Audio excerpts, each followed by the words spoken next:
Ready for play.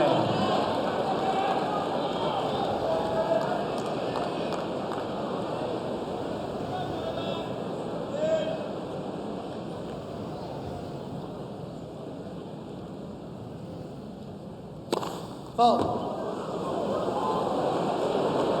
Please.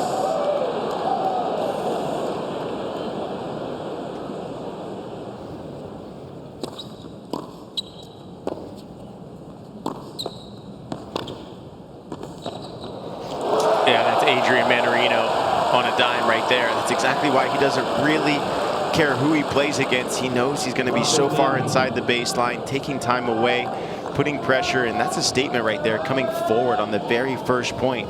Let's let Ben Shelton know you better be ready for some passing shots today.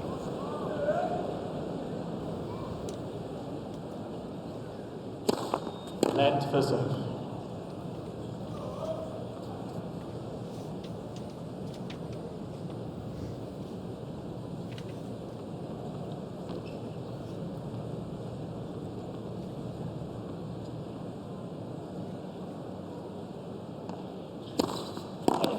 And Ben Shelton, that's one thing he's going to look to do today. He can hit all the spots in the service box, but against a player like this that's got those short backswings, you want to try to get some balls up, get some extra power, as we see his dad there, Brian Shelton, coach and father.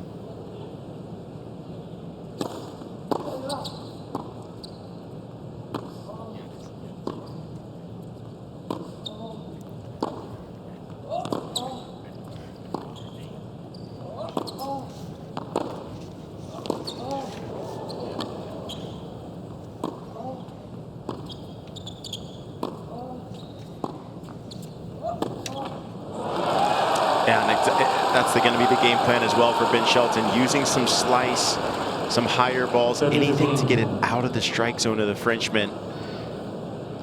Ben Shelton does like to play with a lot of power, but today he's going to need to mix it up.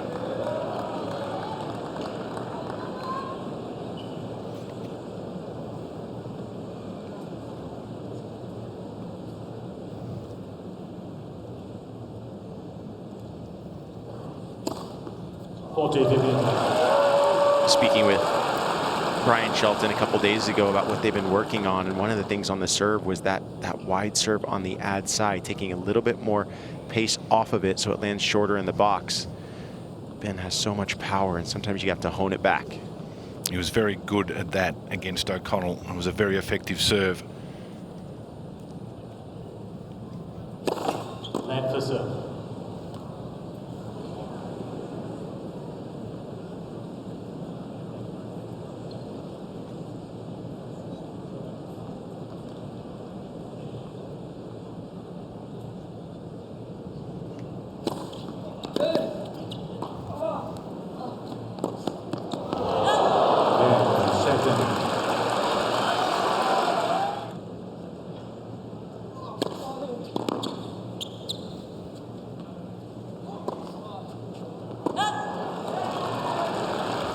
Yeah, what's so much fun about when we're watching Mannarino is, again, just he doesn't waste any energy. But with those short takebacks, he's very quick with his feet to get to the ball.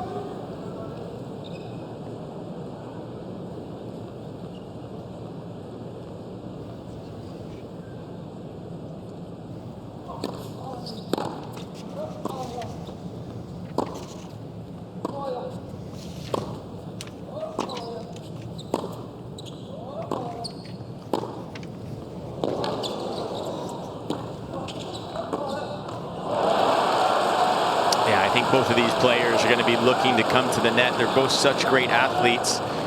See Mannarino kind of grabbing at his knee here early on. But Ben Shelton needs to be able to pounce on any ball that's short and make Mannarino come up with the goods. Well, he's played a lot of tennis already, Adrian Mannarino. Those 2 5-set battles to get to this third round. 15-30.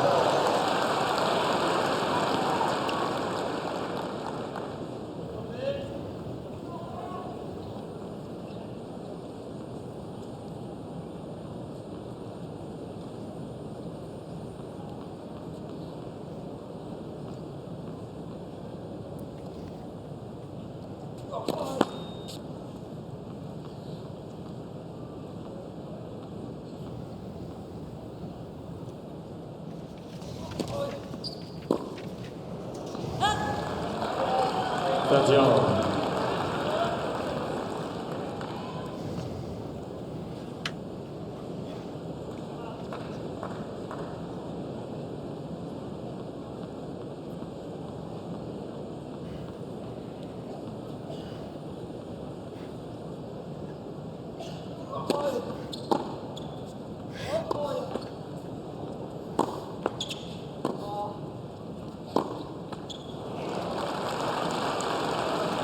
Yeah, we've been seeing a little bit of a different technique on the Shelton forehand, a quicker take back on it. He's made a few more mistakes off that wing, though, still getting used to it. Said his coach and father said they started working on it during the preseason.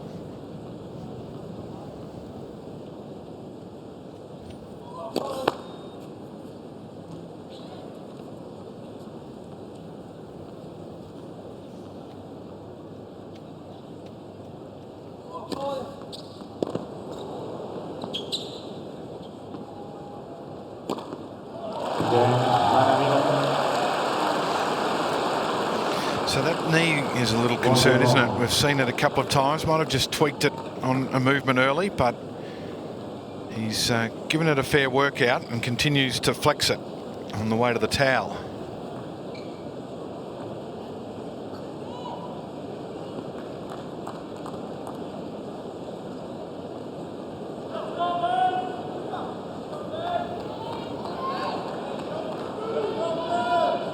Thank you.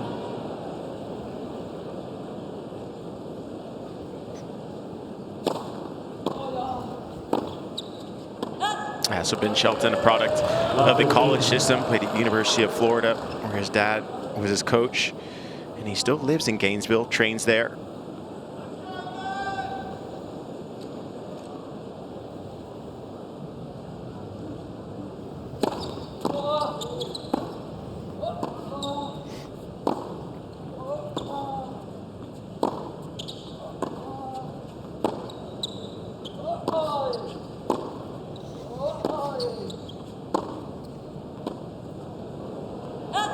As far as his preseason, right after the year was done, a lot of players like to take 2 or 3 weeks off just to get the mind right. He only took 1 week off and just wanted to get right back at it.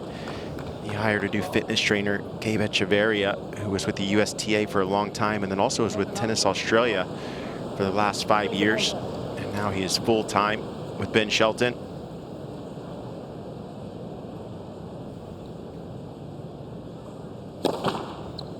Oh.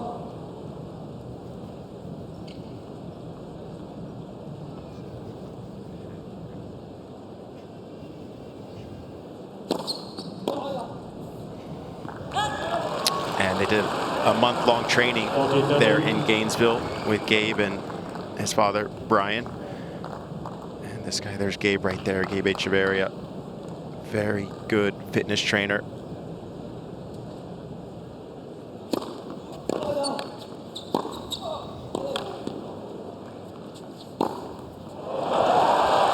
See you later. The one thing about Ben Shelton is he's got amazing work ethic. Talking with his father and then also Dean Goldfine, who's sitting behind his father as well. Dean Goldfine works for the USTA, traveled with Ben all of last year.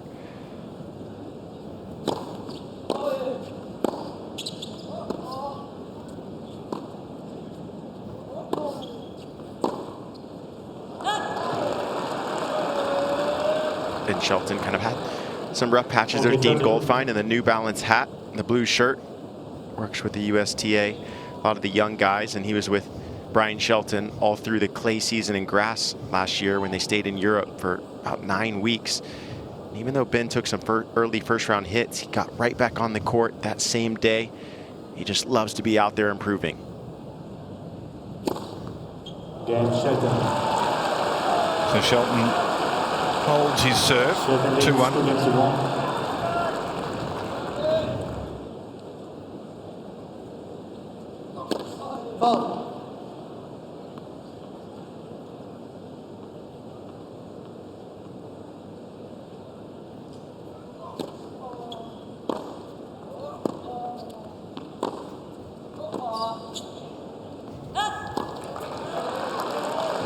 think what'll be interesting for me is watching Ben Shelton's return position. That's another thing they've been working on, is him maybe taking a few more returns early in the court, taking time away, and also maybe trying to hit a few returns and coming in, using his athleticism.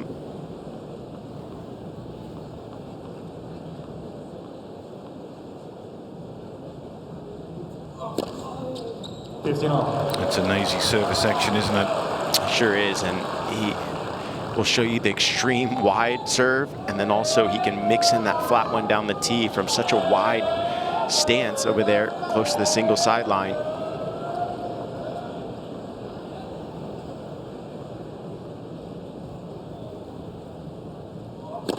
Foul.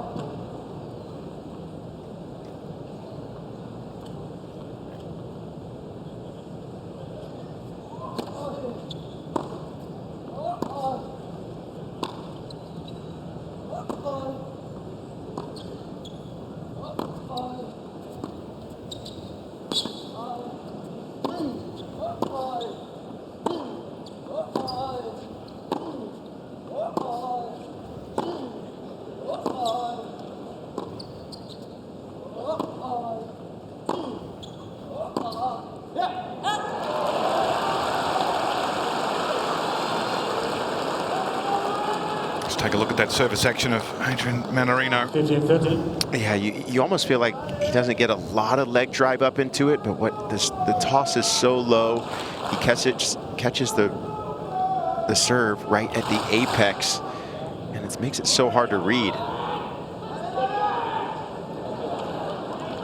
He's no fuss in everything. He's not going to capture the attention of Fashion Critical, that's for sure. He's not going to feature on their page, but that's the way he likes it.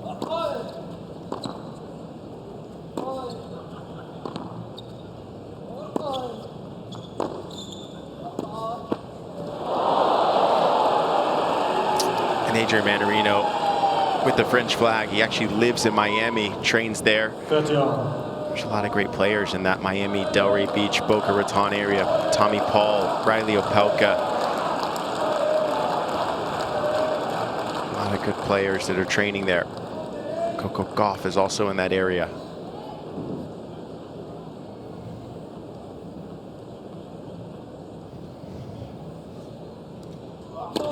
Foul.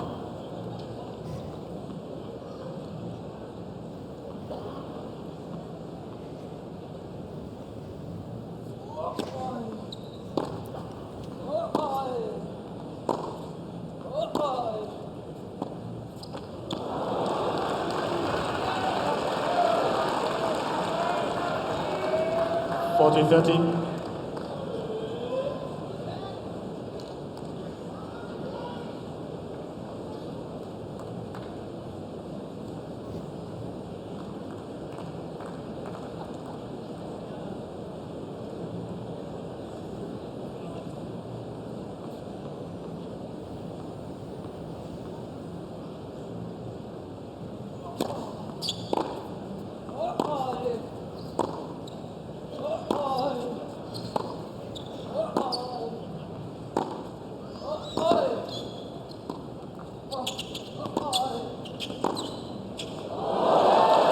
If you don't approach to Ben Shelton's forehand with some extra zip, he's going to get you. That extra racket head speed brought the ball up and down. Deuce. But Adrian Mannarino does such a good job of just taking time away, even on that approach shot. Adrian almost took his pants down there.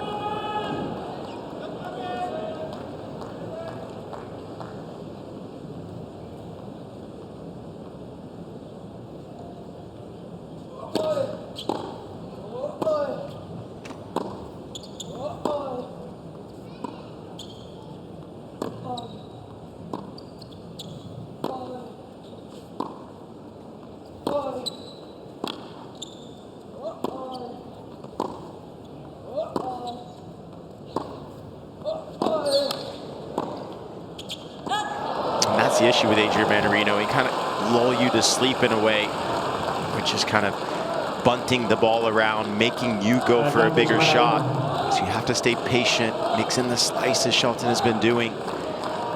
before you get your opportunity.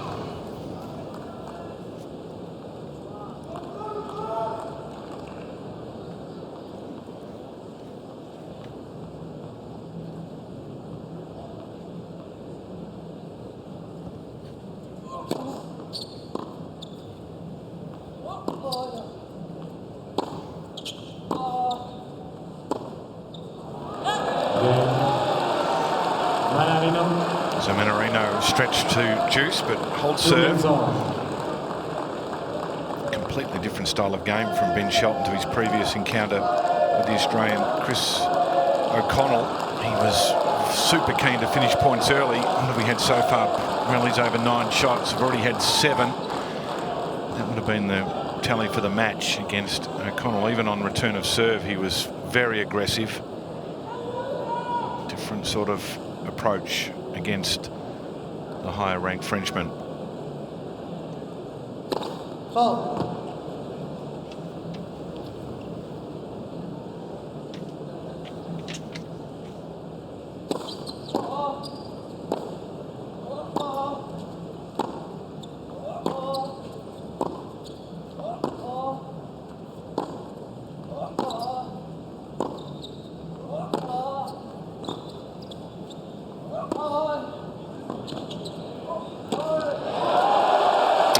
Extreme athleticism from the Frenchman. Look at those hops. For the Australian Open, Adrian Mannarino represented France in the United Cup, where he won one of his 4 singles matches. He beat Sonego, lost to Zverev, Casper Ruud, and Hubie Hurkacz. Those are some big names that he played. Good lead-in event, though. Yeah. I know it's not a tournament in its own right, points and prize money, playing for your country. Yeah, I think what's so much fun for the boys and females that play that is you're on a team, and you know we don't get to do that throughout the year. You know, we have Davis Cup and Fed Cup, Laver Cup, but always good to be on a team, be able to cheer for your compatriots. In that mixed gender format as well, the players love that opportunity, mixed doubles to round it out. So it's a great format.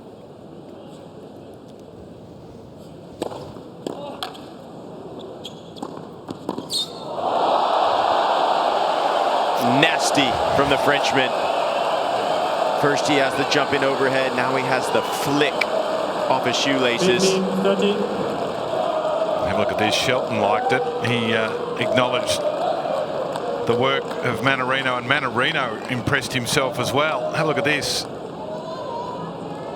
Yeah, that's well within his bag. He's got all the tricks. Net for serve. It's an interesting forehand that Mannarino's got. I'll get a look at it. I'd love to hear your take on it, Nick, but it's a little different.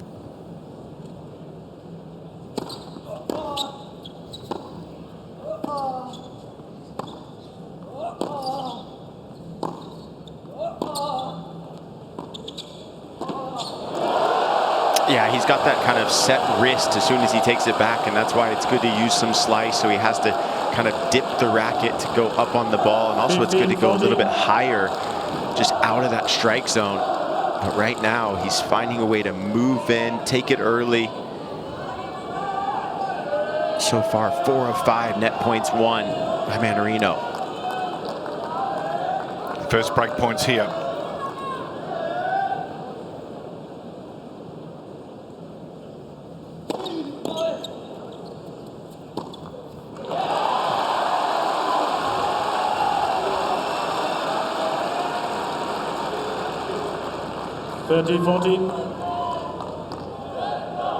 Always good in a pressure situation to make a first serve. Takes a little bit of risk out for you. Shelton took a little pace off of that one. See what he does here.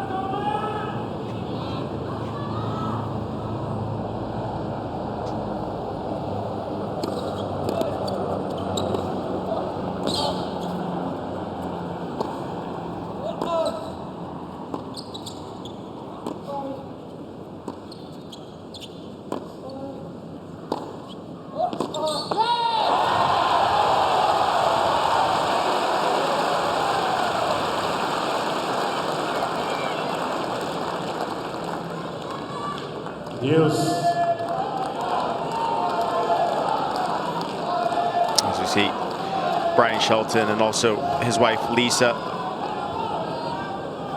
Lisa's a sister of former pro Todd Whitskin.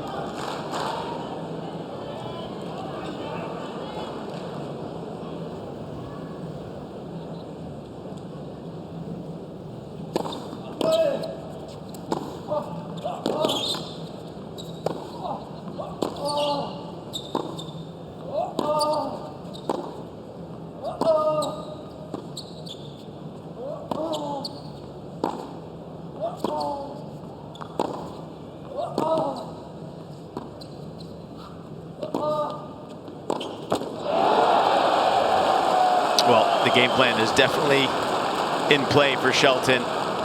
Extra slice. I've never really seen him hit this many slices in any match I've ever watched. But he definitely knows he needs to keep it down. He tried to use a short slice to bring Mannarino in, but Mannarino took time away quickly and got on top of that net, made it difficult to pass.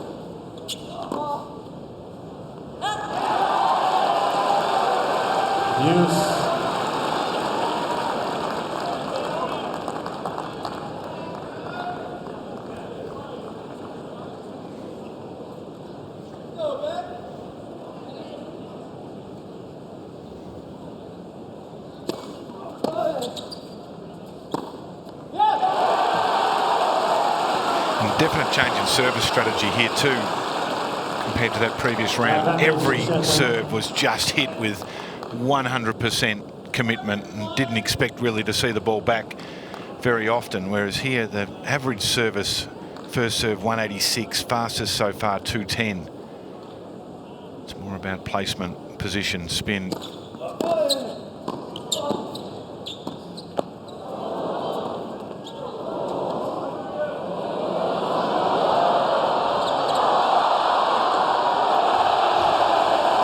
Look at this artistry from these two players.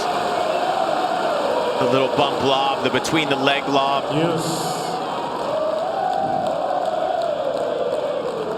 Who's gonna out magician who out here today?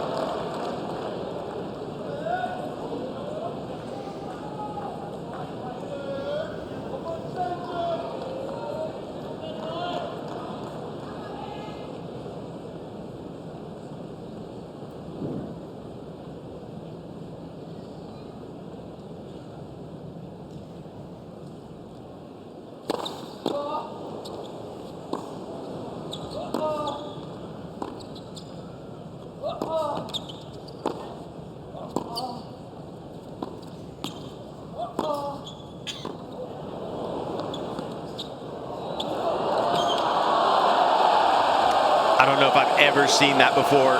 Adrian Mannarino went with a two-handed forehand return just to get the pace off of him. And then he used the whole geometry of the court. Deep, short, deep, short. Shelton can't believe it. I can't believe that other shot from Mannarino wasn't long, but accepting, moving on, arguing against the machine, an impossibility. Fourth break point.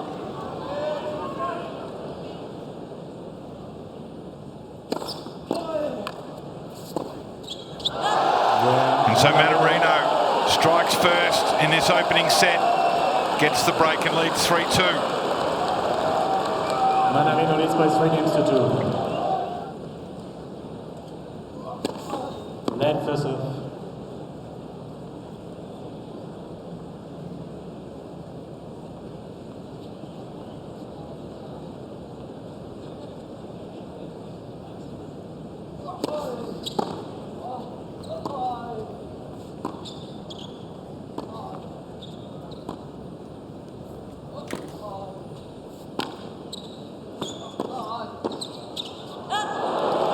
I think both players realizing how important it's going to be to get to the net. Because Adrian Mannarino, again, he's going to massage the ball around. He's going to move. He's going to try to take your legs out of you.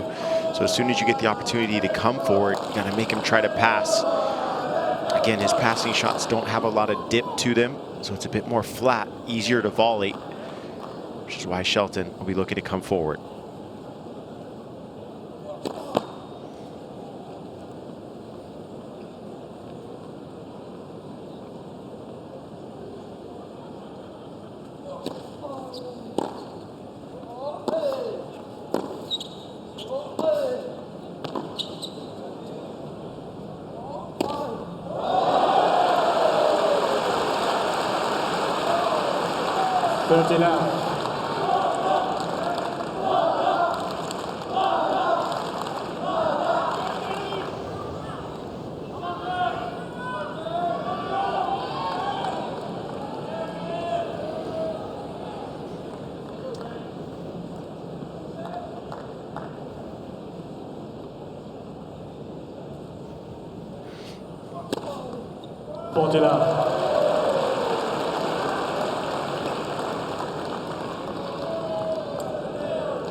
So Mannarino, it's not easy, but he holds serve 4-2. Interesting complexion here as Shelton's facing something that's a little different, having to try and work his way through. Mannarino, who's just content to play here all night if required. Staggering statistic with Adrian Mannarino. He's won his last 10 5-set matches. His last 10. So if this goes to 4 hours, he just starts to wake up after 3. Yeah. He really does move into his work into the 4th hour.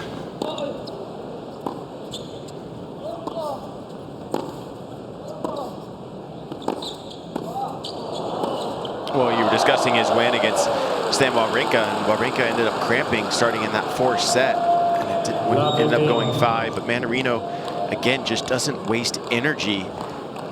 He's able to outlast his opponents. Which makes this first set for Shelton crucial. Absolutely. You want to have him under the pump in the first couple of sets. Coming back from a set, 2 sets down, almost an impossibility.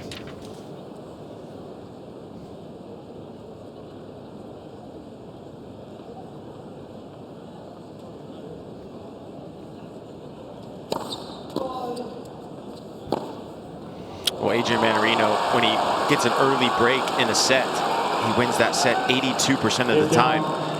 The top 100 average is 76%. So he's 6% above everyone else in the top 100. Ben Shelton will try to stop that now, though.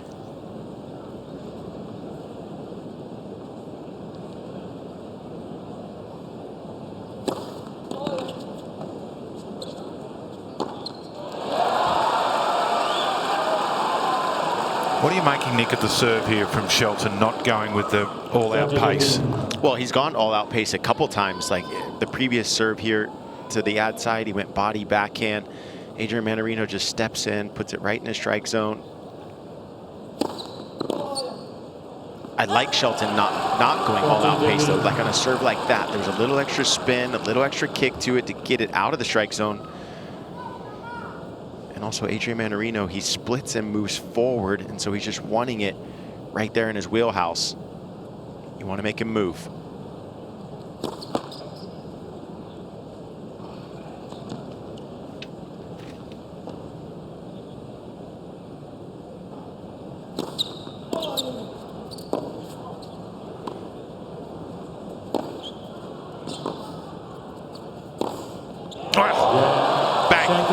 Just a little reminder, Adrian, that I'm still here and you might have a break, but be alert. Mannarino 4-3. New balls here.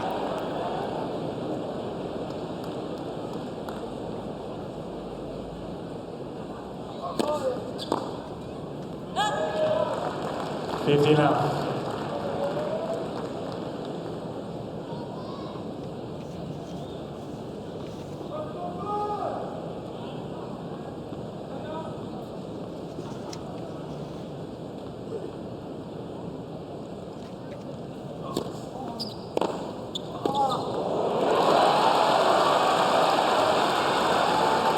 15 all. And we're talking about Adrian Mannarino's forehand. His forehand spin RPM is 1,781. And the top 100 average is 2,738. So he's more than 1,000 RPM less than everyone else in the top 100 with spin.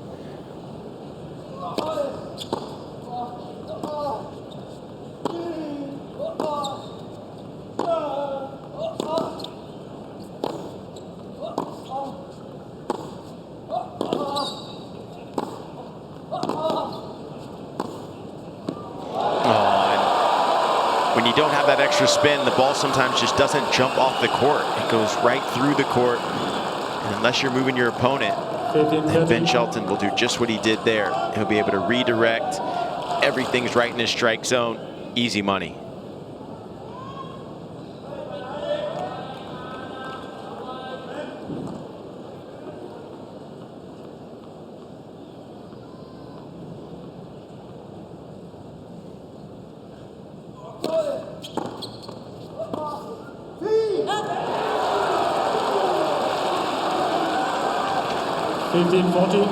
Ben Shelton, he just returns so well. Gets so many balls back in play. He's gotten 79% of his returns back in. 19 out of 24. Puts so much pressure on his opponent.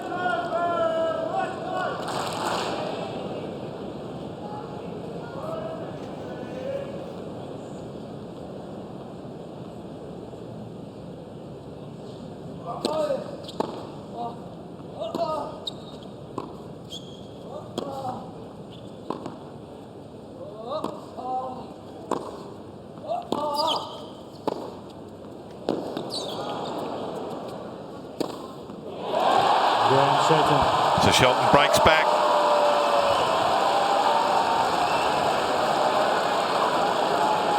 And the strategy of the slice working. 4 against all. Brian nodding away there. Good player in his own right. Just outside the top 50. Through to the second round here at the Australian Open back in 1991. Had a great record at Wimbledon, Brian Shelton. Giant slayer. Defeated Kevin Curran, who lost the final to Becker. Michael Stick, Richard Krajicek, all winners. He liked the grass. Yeah, that's exactly where he started helping his son last year, was in the grass season. As we said, Dean Goldfein was with Ben Shelton from June 2022 until Wimbledon hit in 23. Ben not quite as enamoured by the grass surface just yet. But his game's well suited to it. Oh yeah, he'll be good on it. With a serve like that and his ability to be athletic and come forward. Also his backhand, he can hit it flatter if he needs to. And then we've seen the slice. He's got a very good slice that knifes through the court. Don't worry about this guy in the grass. Ball.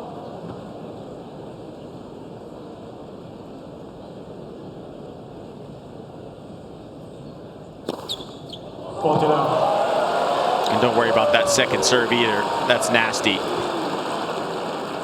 3 aces for the match so far.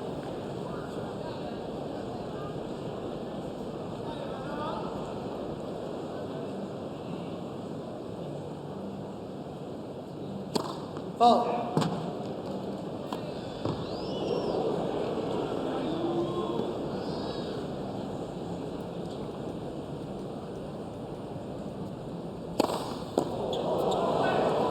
Well, there's the big serve, 231. And that was a rocket. Now leads 5-4. Count. Mannarino serving to stay in this opening set.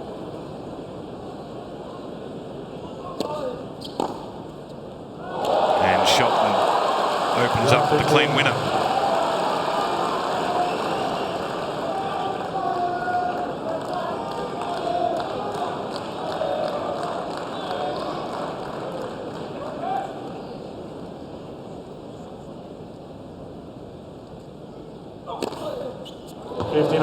That's what makes Adrian Mannarino so dangerous. He's so far out wide there, and you have to respect the short wide one to get you off the court. And then with the exact same toss, he can go flat down the tee. Typically, you would think that would slice back into the body of Shelton, but that flat serve is enormous.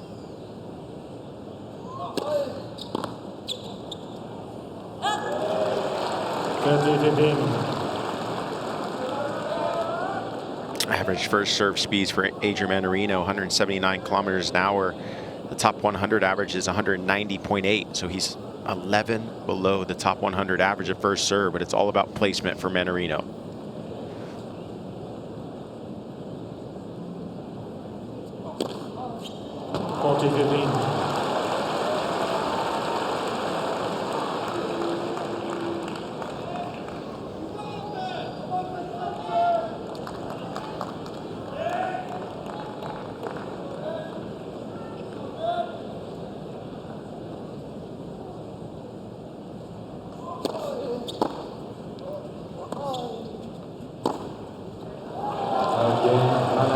So Mannarino comfortably, after losing the first point, rattles off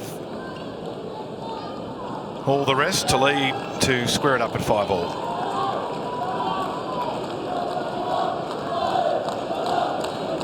"45 minutes in. No sign of the knee complaint that he was causing a little discomfort in the first couple of games. Thank you.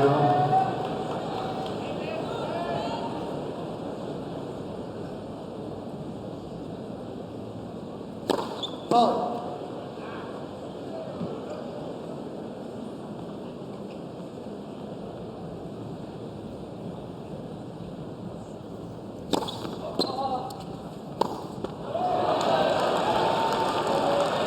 Love 15.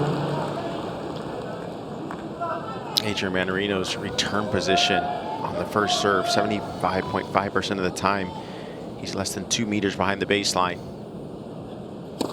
Ball. Gets that ball on you quickly after your serve.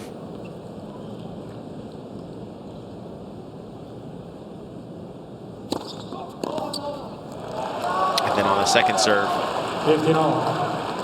he's inside the baseline 95.3% of the time. I mean, that is an incredible number, trying to take it early and get it on you quick. So that way on the second serve, if you can be like Ben Shelton did there, get him spread out, that's when he can struggle.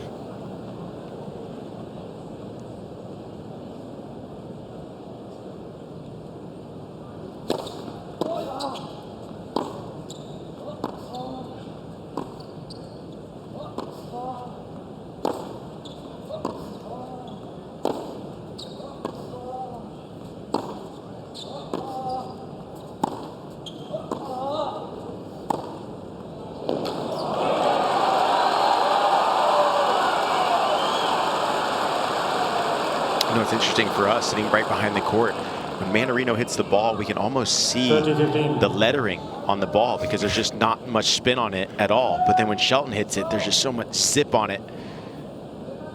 Completely different trajectory for both players.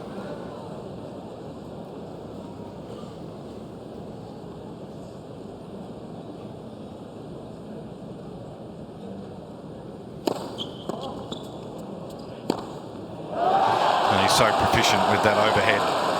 Very comfortable. 40-15.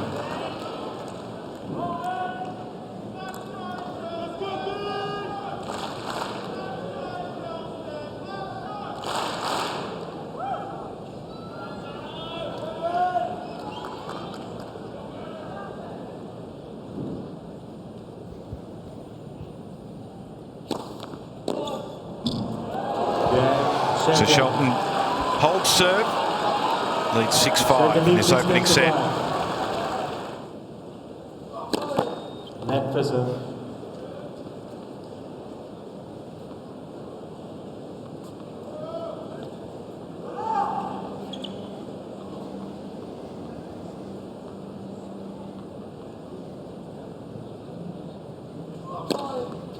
$59.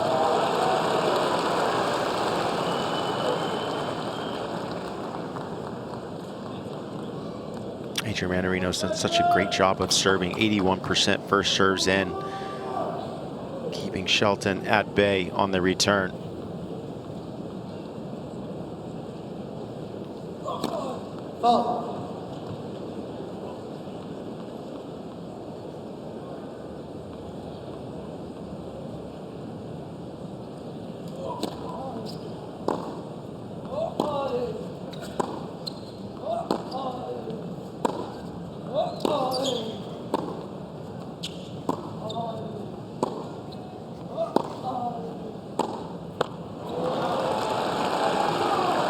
And that point right there is where your shot tolerance has to stay up, because Mannarino's not going to miss. You got to wait for the right opportunity to get a shorter ball from the Frenchman without panicking.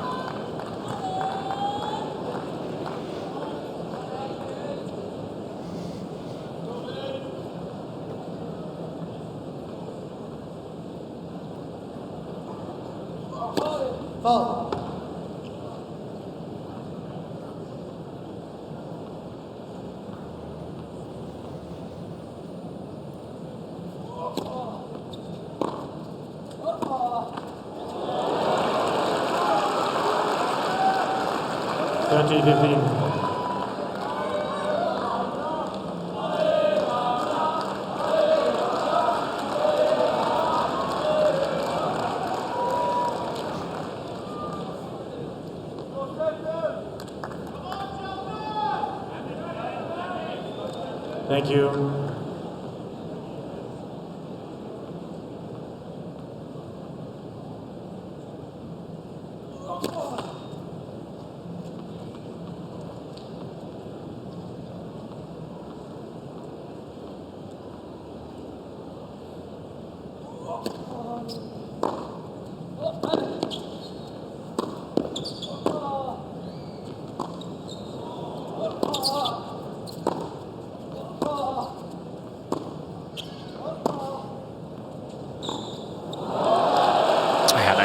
Shelton had a couple opportunities to come to the net there.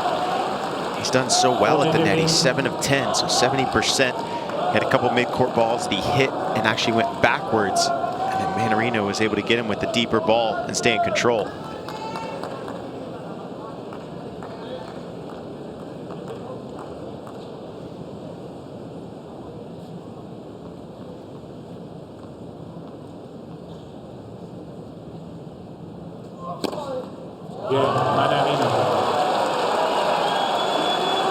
So off to the tiebreak we go to determine this opening set. 6 games over. Tiebreak.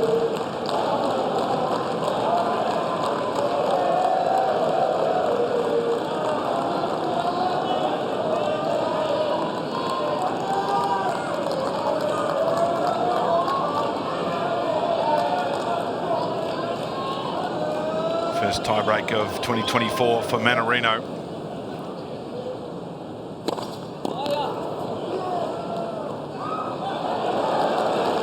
1-0 Shelton.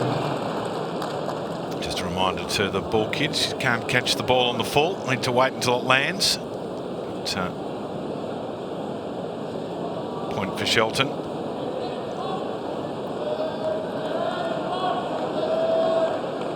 See ball, catch ball is the immediate feeling, but you do have to wait for it to land, and Mannarino just now waiting for the balls, and we've got... Yeah, same in tennis. Yep. Sometimes it's see ball, hit ball. Yeah, sometimes that's one of the best game plans you can give a player if they're overthinking a situation in a match. So I like that, see ball, catch ball. All right. Thank you. It's the Australian way.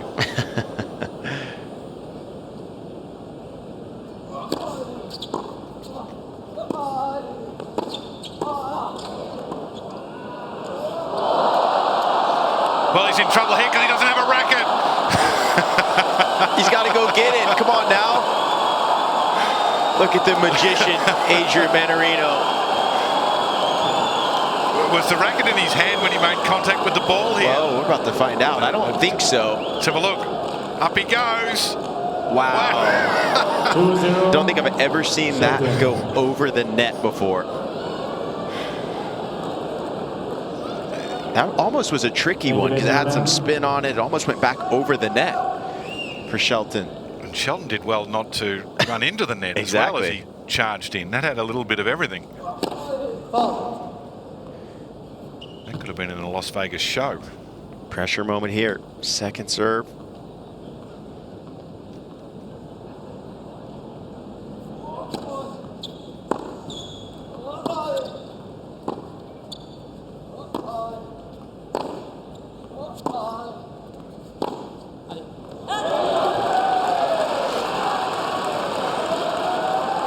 One of the hallmarks of Shelton's game in the match against O'Connell, particularly in the third set where he lost, that he just got the feeling on a few occasions, Nick, to just keep the rally going. Don't finish it off with a shot that maybe not there, particularly in that situation. You've got one break. If you can get to 3 love, all of a sudden it's a different situation. Extend the rally.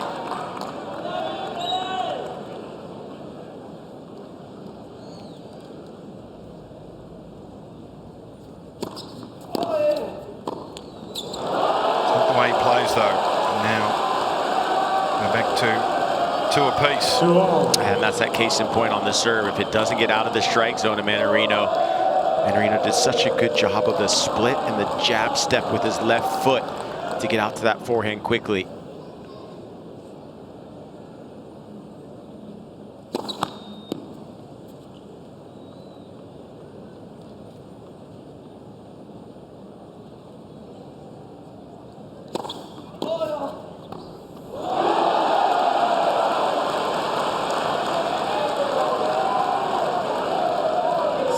Mannarino just won both points on Shelton's serve.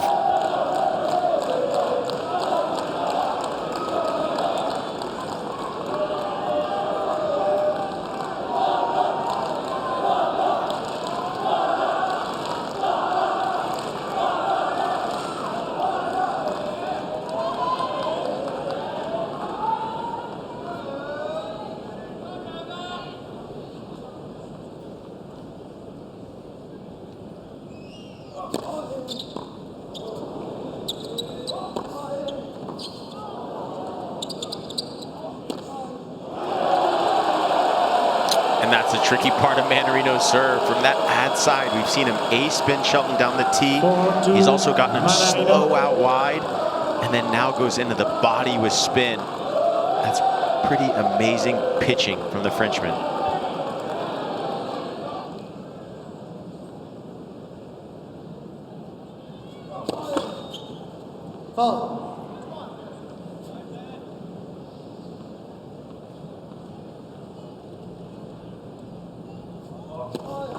Let second serve.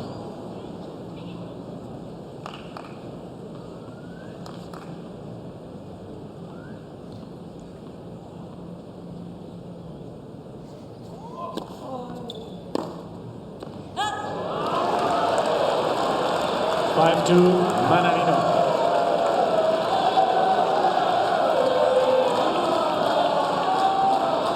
Can I go back to that point at 2-love where Shelton was a little impetuous? Could have had a 3-love lead. Now 2-5. Oh.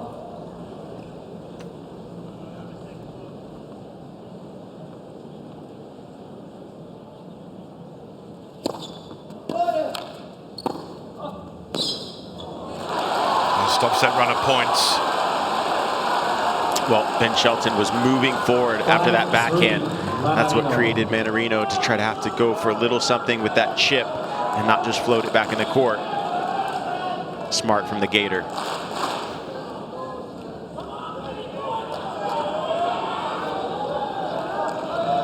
Please.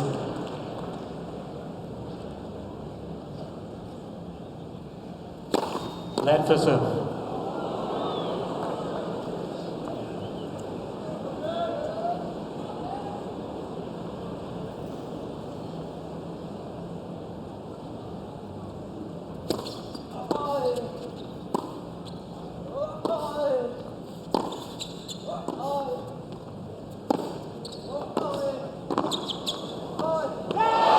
And there he is, coming in again, using his athleticism.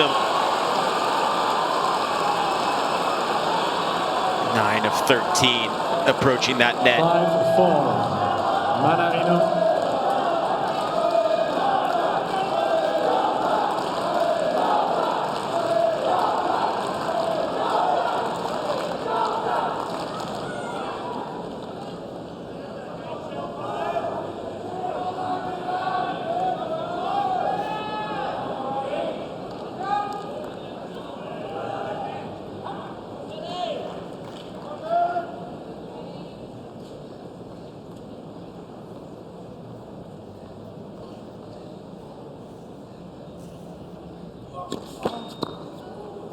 Let for serve.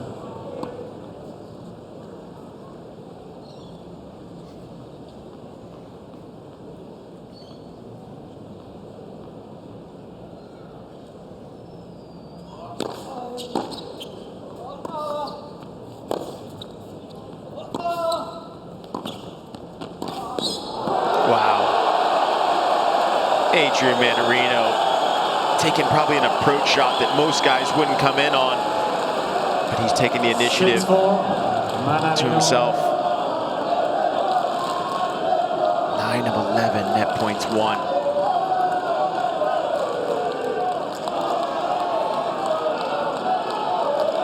little off balance, but he wasn't going to get there anyway. And now we've got the 2 set points. Please.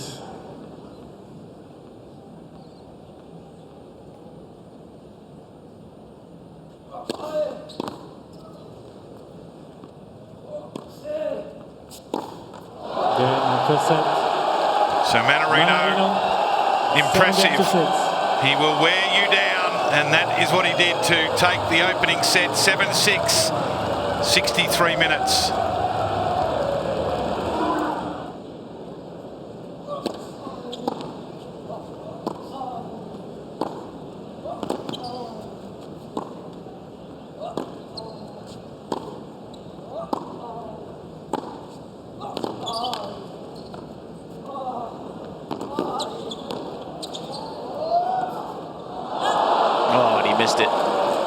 To answer your question, I think he just needs to have a mix. Go big, use some slice, use some kick, continue the mix that he's had. Love 15. But Ben Shelton creating the winner there because of his speed and willingness never to give up on the point.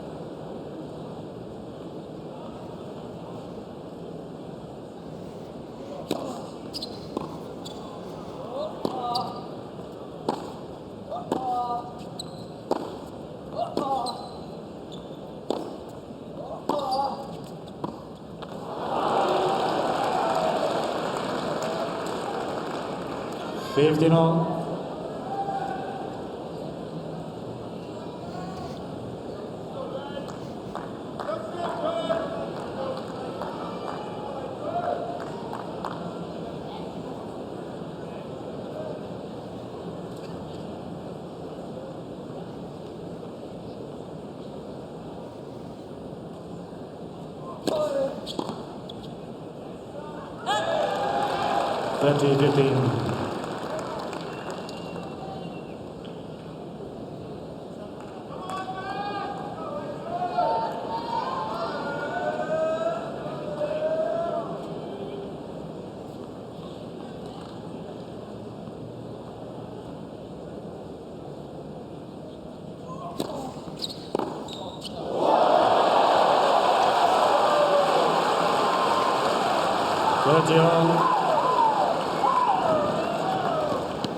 Well, Shelton absolutely just juicing up forehands right now. Almost around the net. Even Adrian Mannarino had to say, that's too good.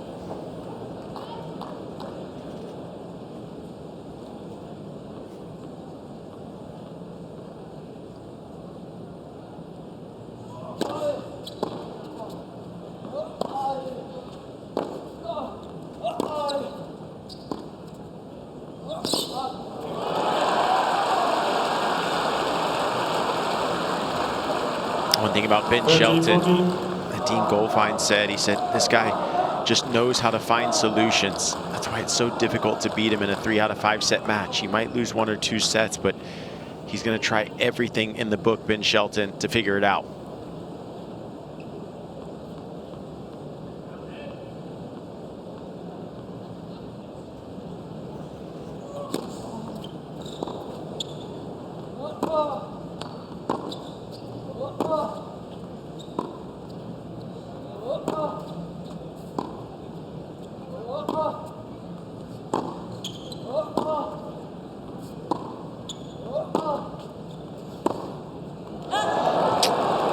Actually the right play. You know, he had the slice, 2 slices, then came over a backhand, give a little top spin, and then that inside out forehand was open.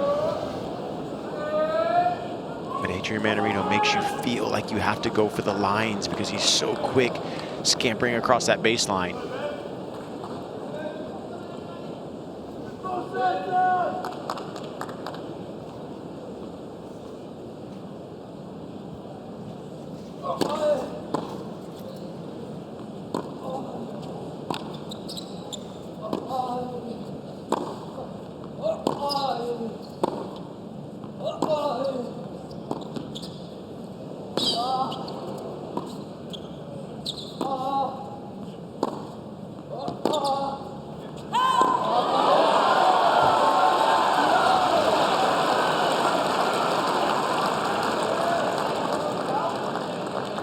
Advantage Shelton.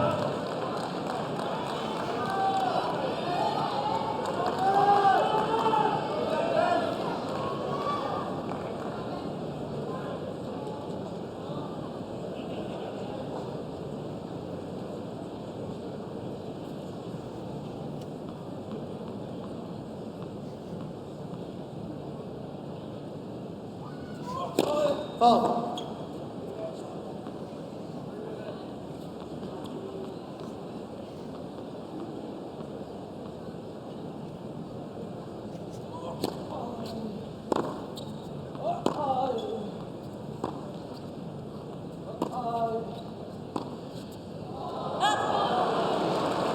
Just a little lazy with the footwork there from Ben Shelton.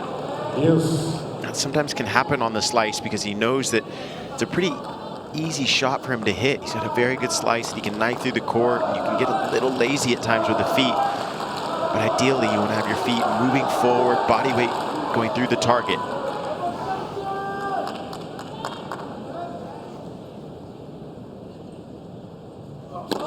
Foul.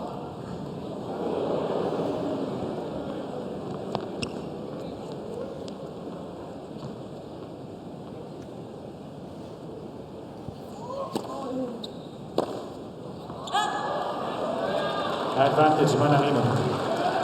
And once again, just the footwork was just too slow from Ben Shelton. That serve just bled in the middle of the box. You got to give yourself space around the ball. 137 kilometers an hour.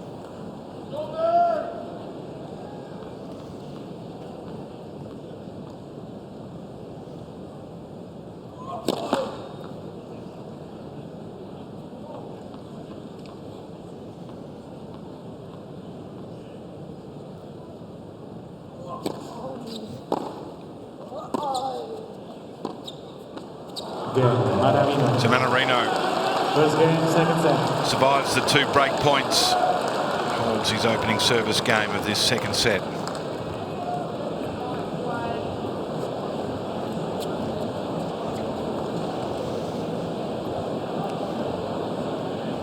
Mannarino's team, well, they'll be relatively satisfied with the, in fact, satisfied with the opening set, but they know that the battle is far from over here. A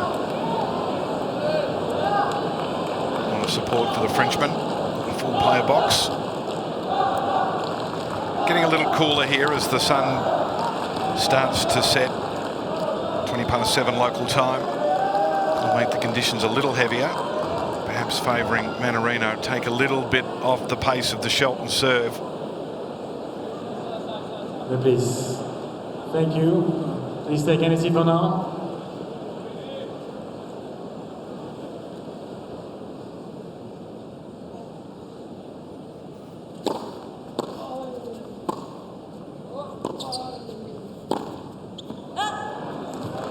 Love 15.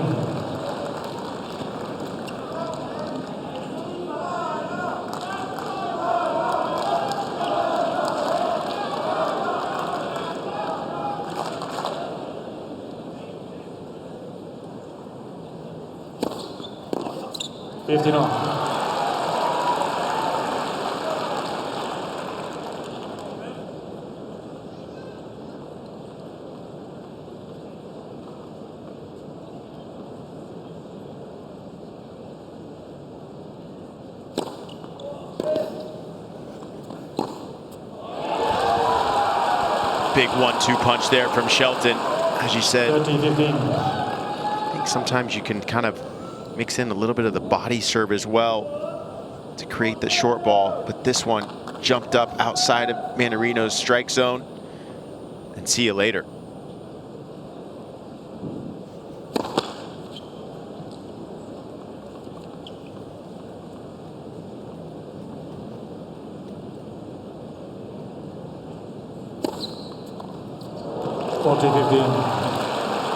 Mannarino asking the question, but I can tell you I'm sitting right on top of that, and So Mannarino's request to see the replay of the corner left. Hit the line. Got a great position here at Kia Arena. Feel like you're almost on top of the play.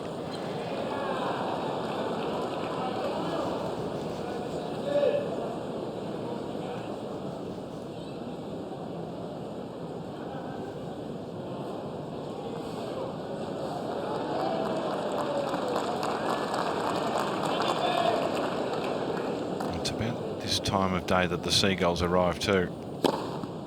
So some big serving there from Shelton to open his account in the second set.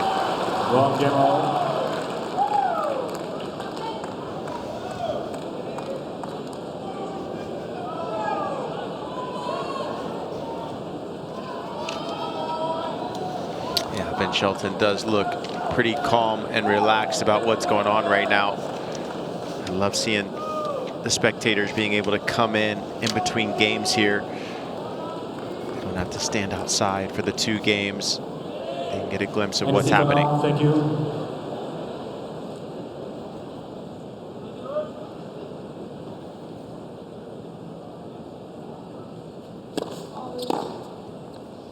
Oh, absolute laser from Ben Shelton.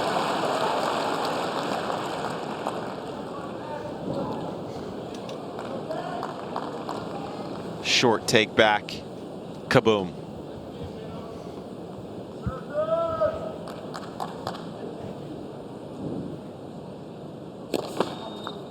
Foul.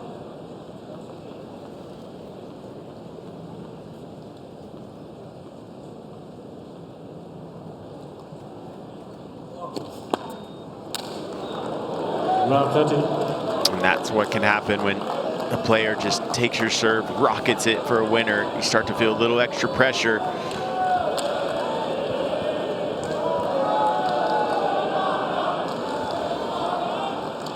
Please.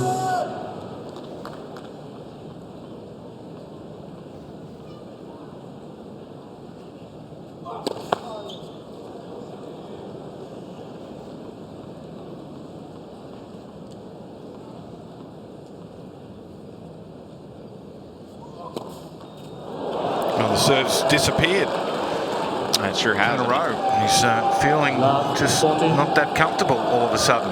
2 in a row, and there's the only 2 for the match. All of a sudden, 3 break points.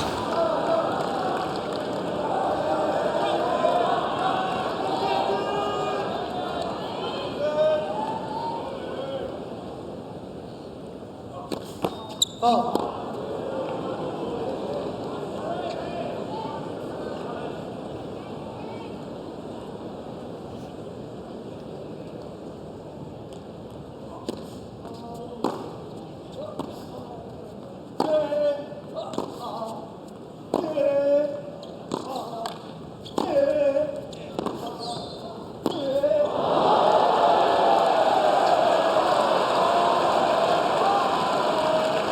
These courts can play a little quick at times, especially if it's a little warmer out. So that flat ball from Mannarino will skid through, which caused the mistiming from Shelton.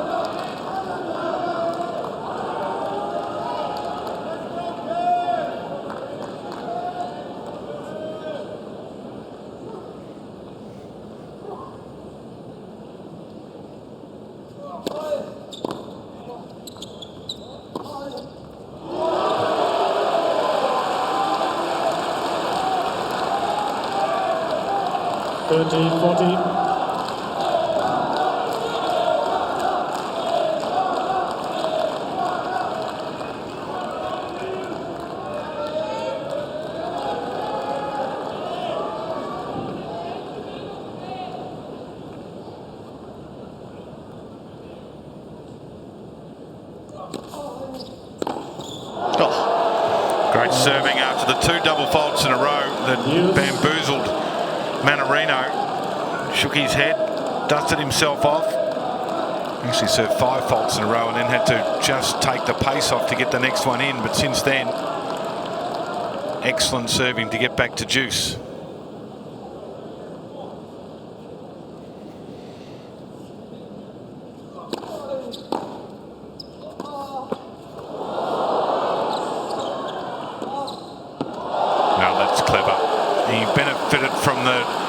The net, but that passing shot was well executed. Yeah, on this backhand, he just holds it until the last minute, falling off his back foot. But again, the Frenchman has such soft hands off this backhand, but comes on the outside edge of the ball to get it short. He's not really sorry. That was too good.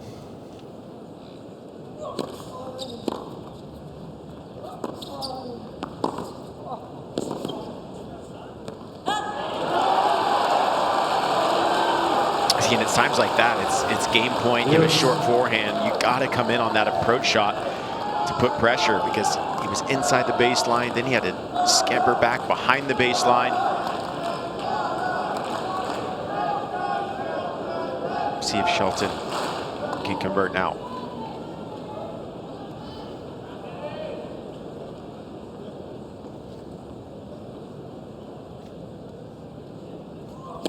Foul.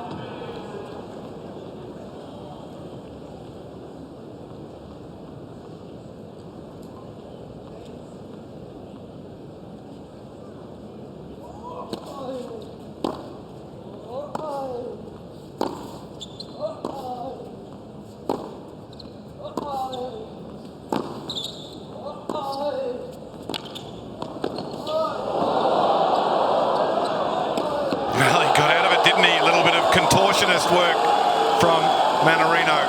Had to go back behind himself. Advantage Mannarino. That was well behind him. And then got it onto the toes.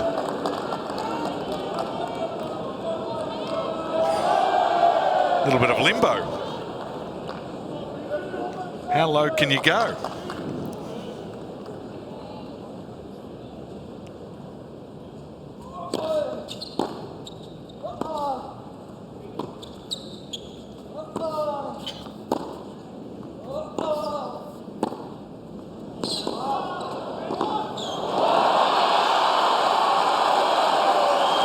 Ben Ben Shelton just went pretty low for that volley as well.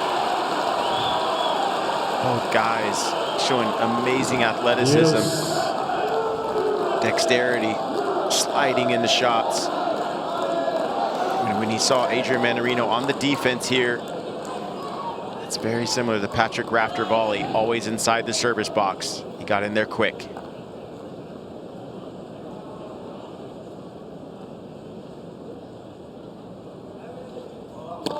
Foul.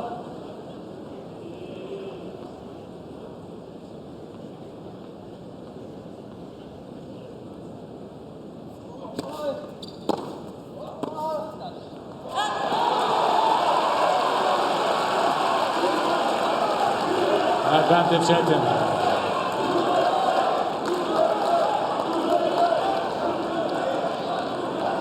Over 7 minutes for the game. In fact, the set has been operating for 20 so far, with one game apiece. Fourth break point now for Shelton.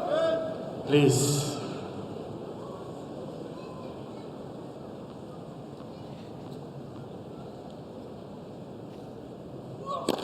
Foul.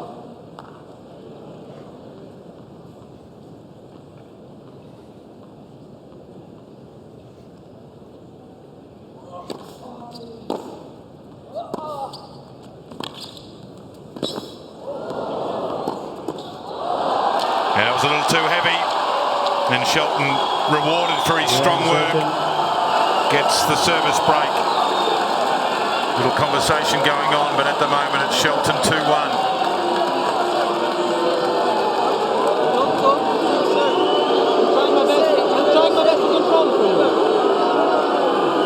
You both, please. Shelton needs to win some. What's he frustrated with the crowd? Timo Jansen in the chair. Crowd?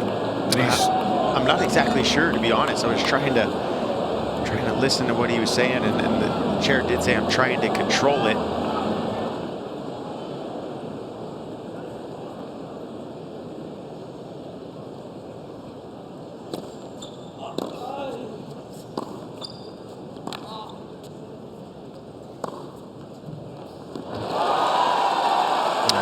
Kick serve is absolutely jumping off the court, getting above Mannarino's head, setting up that mid-court ball that Ben Shelton can now just toy with the ball.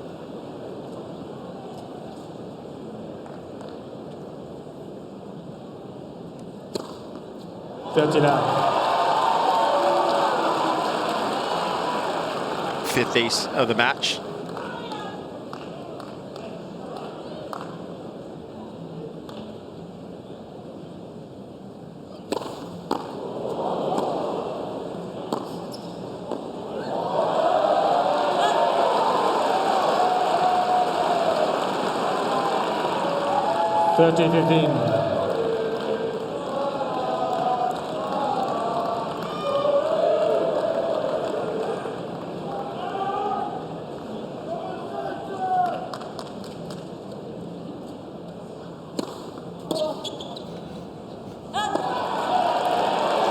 Just been a little shift, hasn't there, in momentum. Mannarino, 2 break points on his opening service game, 4 on his second, which ended in the break of serve. Shelton a little more dominant on his own serve.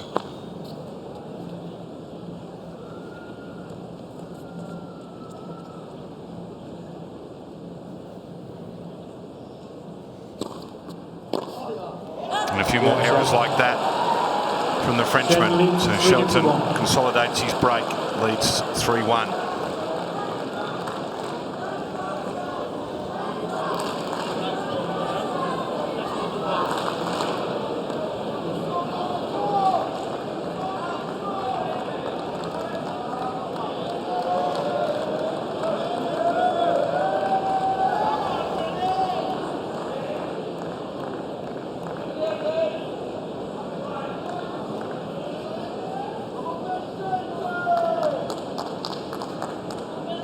Quiet, please. Thank you. Players are ready. Especially behind the players, please take any seat for now.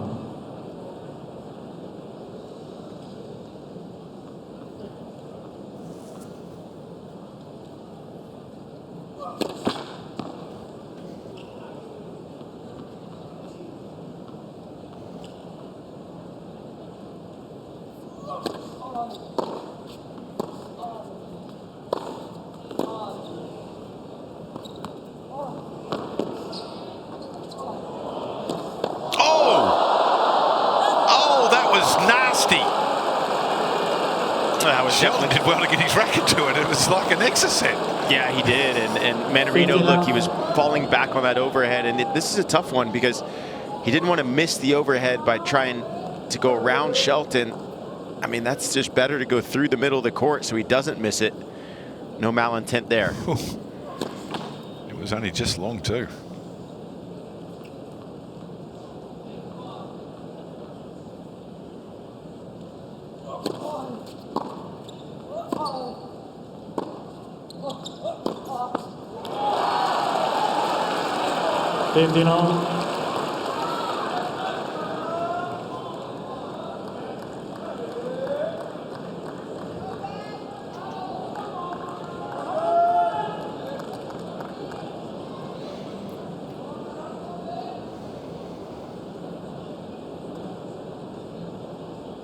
Please.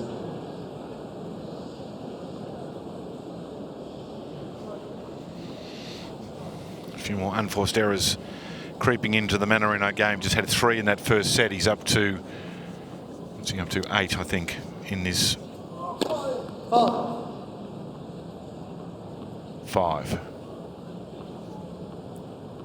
8 in total.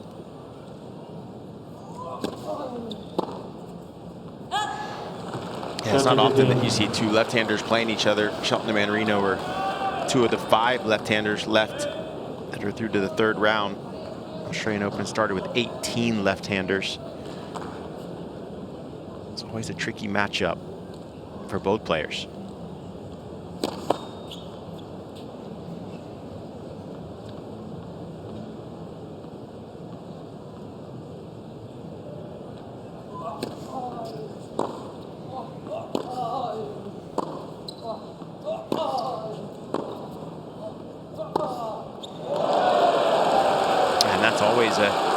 A big play against a lefty. You know, when you play a guy like Rafa Nadal, you try to go big into the forehand because you know they like to move to their right to hit inside-out forehands. So now Mannarino is trying to go with a little bit more pace to the Shelton forehand to try to get shorter balls.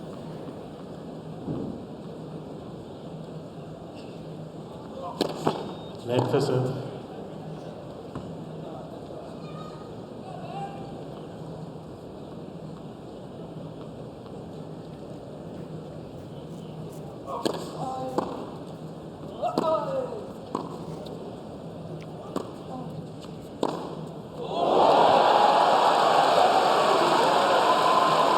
Absolute cannon from Ben Shelton. He's got 13 forehand winners and 3 backhand winners. He absolutely leaned on this, body weight towards his target, head down. That's how you hit a backhand.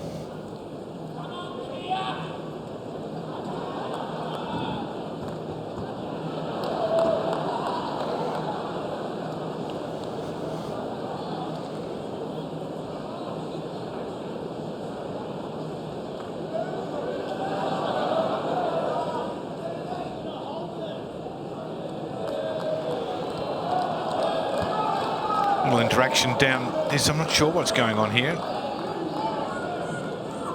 Shelton having a chat to the kids behind, I think.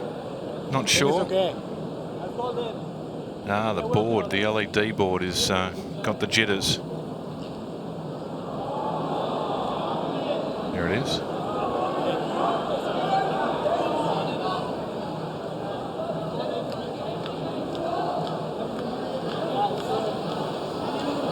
About it, currently working on it, but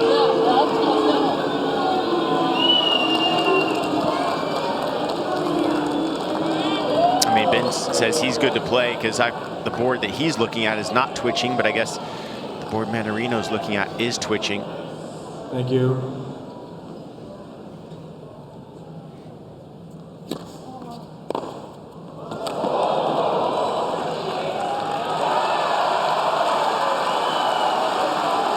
He was on the move then, Shelton. He was forecasting that was going wide, and he was right there.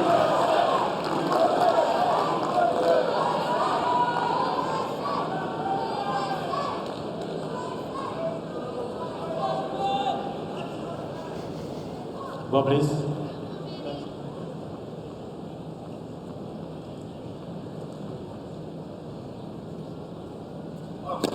Foul.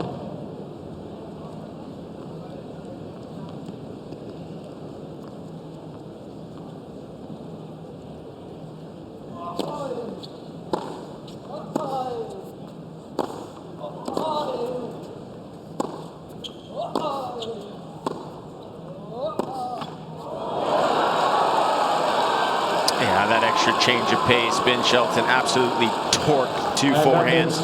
Then went with a little bit more shape and slower forehands. And just that mix affected Mannarino.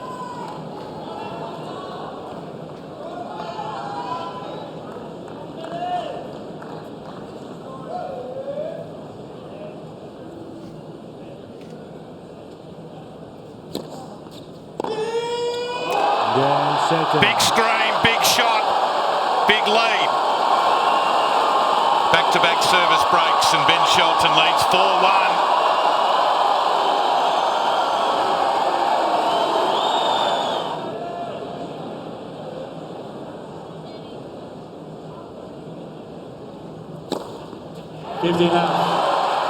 Yeah, Ben Shelton, I said, as soon as he gets an early break in the set, he wins that set 83% of the time.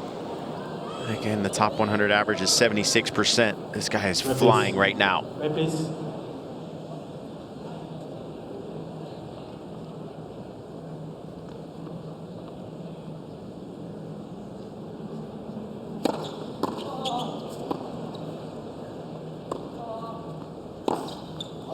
More and more winners like that coming from the racket of Ben Shelton, but he's a little ginger.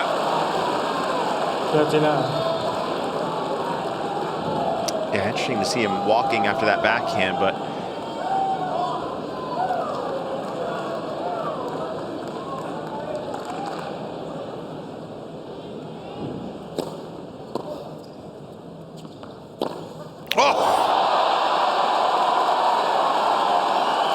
he has caught fire. 49. he's absolutely seeing the ball like a basketball right now. As you said earlier, see ball, hit ball. Well, he's playing so quickly. We're in a replay. That's how fast. Serve, movement, everything. 5-1. That's why he's so watchable, because there's a lot going on, and in a blink of an eye, after a really tight first set, he's fought back strongly. Mannarino has to just soak up the punishment for a little while here.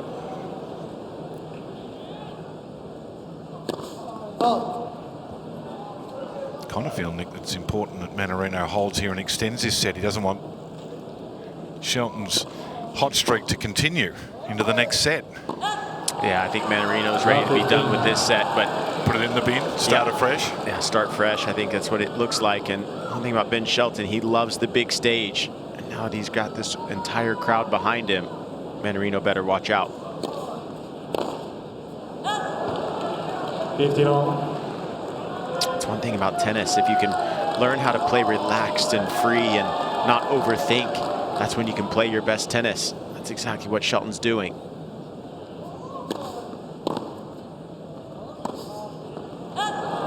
It's easier said than done, especially in a Grand Slam when there's so much money and points on the line. But if you can find that little twitch in the mind, it can work.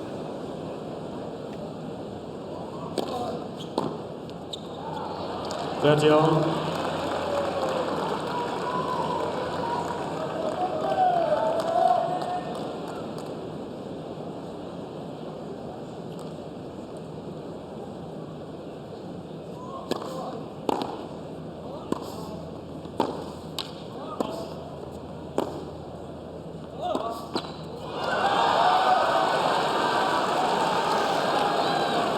The first 2.5 games took 20 minutes in this second set. And since then, it's been rapid fire. Set point. Foul.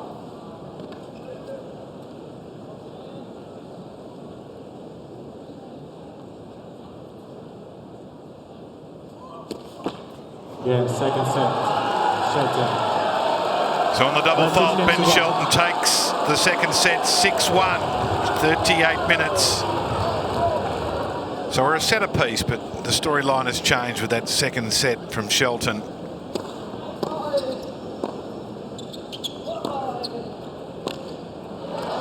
We discussed Brian being here with his wife and mother, Ben Shelton, Lisa, and also Ben's sister, Emma Shelton, is here.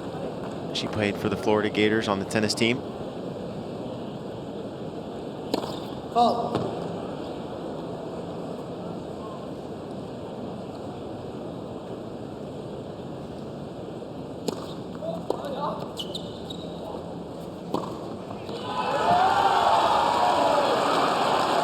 That serve is just jumping out of Ben Shelton's strike zone. Excuse me, out of Mannarino's strike zone. He's not able to get pace on it now.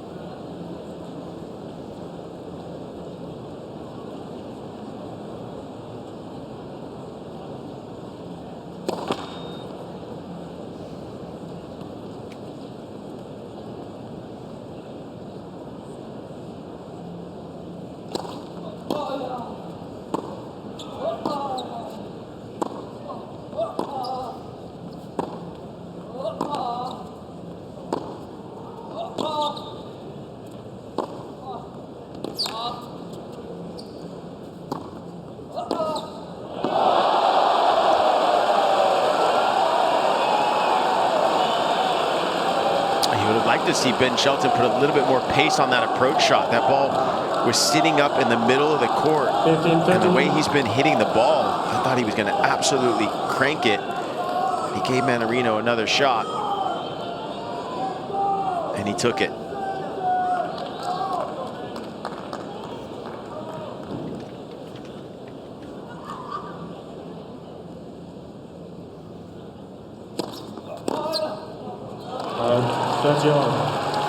Ben Shelton normally averages 202.6 kilometers an hour on his first serve, and here tonight he's at 187.5, so nearly 15 below.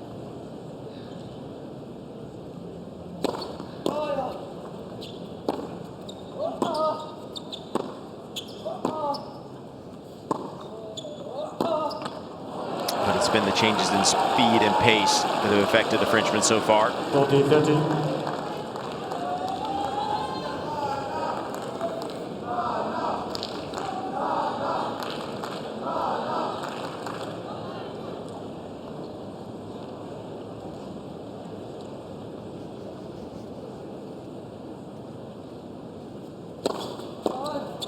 Ben Shelton.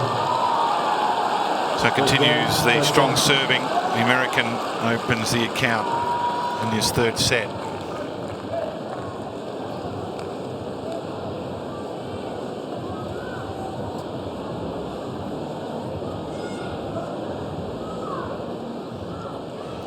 It's an interesting service game coming up here for Mannarino. Hasn't able to hold his serve on his previous 3 occasions, and just got across the line on the first one of the second set where he saved the 2 break points. So the serve has been a little troublesome for the Frenchman.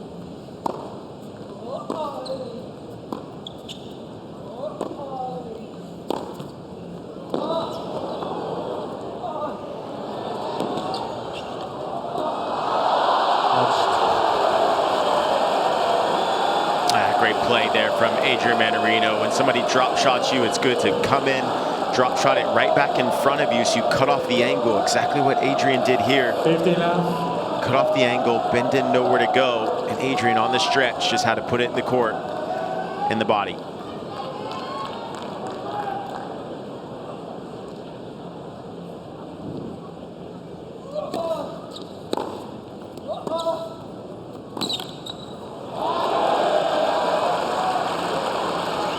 30 love.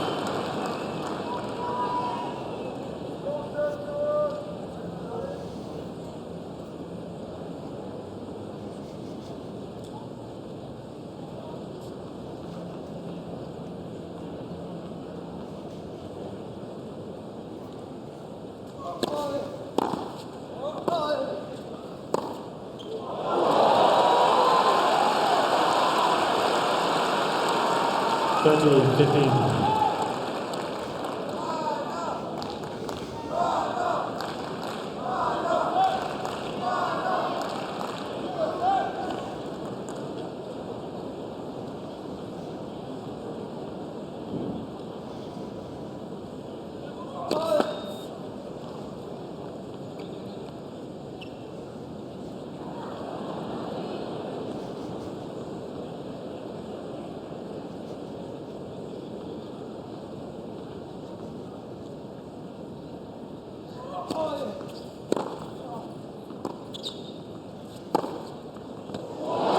Oh, Ben Shelton just taking time away from Mannarino.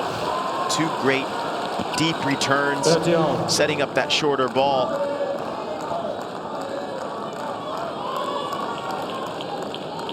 Shelton is just hunting right now.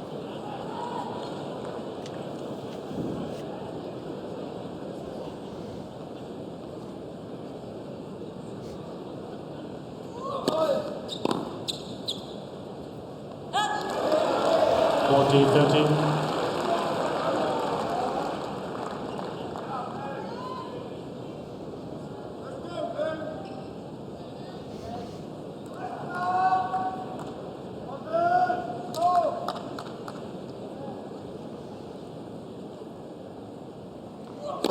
Fault.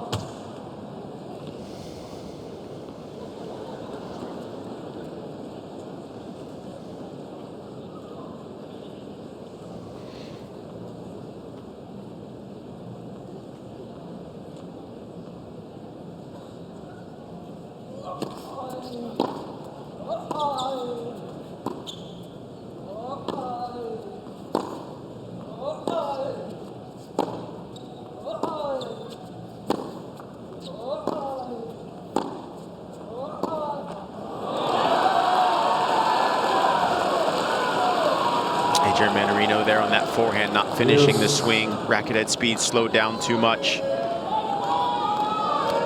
Lisa nodding in approval.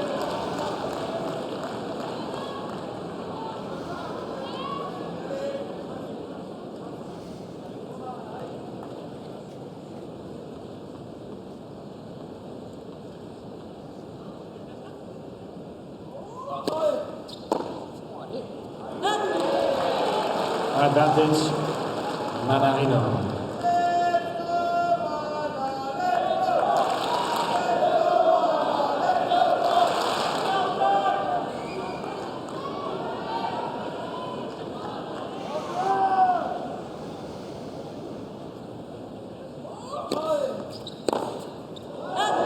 Again, Mannarino. Well, an important hold, obviously, for Mannarino to get underway in this third set.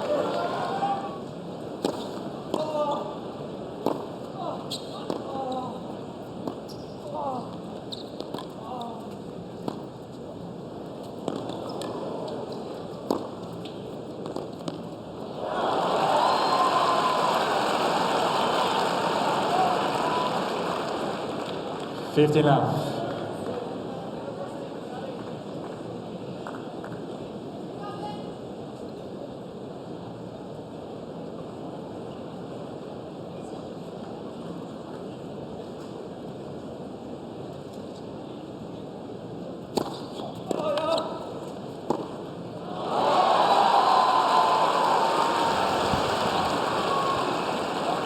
Thirty love.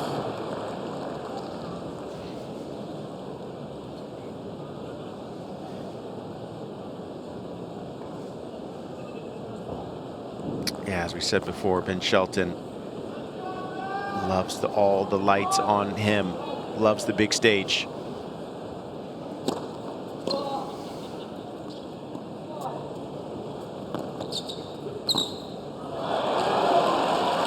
Well, it's a pretty good stage here at Cain Arena, but 30-15. should he be successful here and the result goes the way that you would expect on Rod Laver Arena as we speak, then the next assignment will be the biggest stage, Novak on Rod Laver Arena.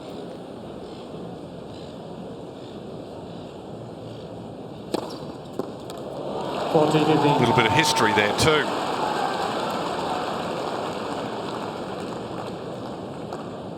After a gesture that Shelton made the US Open, I thought it was funny. Picked up the phone, hung up. Novak said it was disrespectful. And when he beat Shelton, he repeated it. I like it. Yeah, I don't know why everyone's in a fuss about it, to be honest. Look, I mean, look, it brings an extra something to tennis. It's a show, and I believe one of his friends on the track and field team from the University of Florida, that was kind of something that he did, and he did it kind of as a little ode to his friend.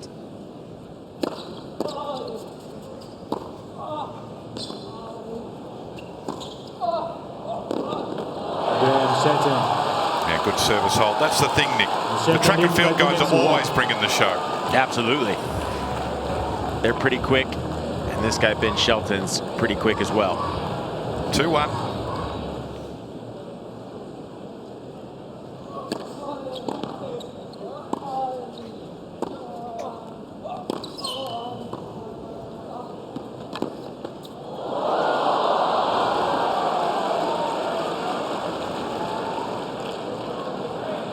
Yeah, you always kind of wonder how a player is going to handle kind of their sophomore season on the tour. You know, Ben Shelton last year was his first year. Kind of you're so relaxed, everything's brand new, you're gaining all these points, you're moving up the ranking list. Now it comes down to defending points and how well are you going to handle that pressure. So far he's handling it extremely well.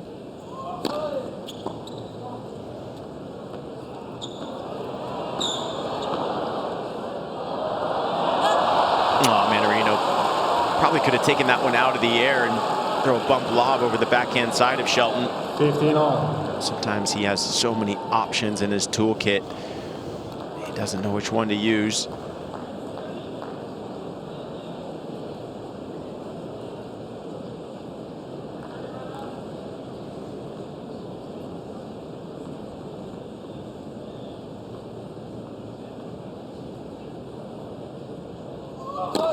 Oh.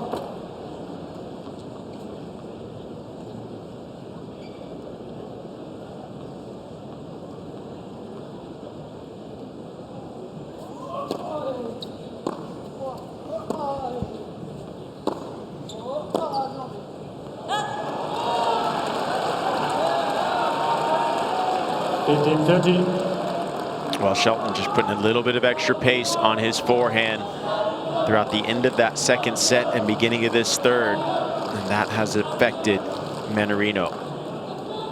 A few extra body blows.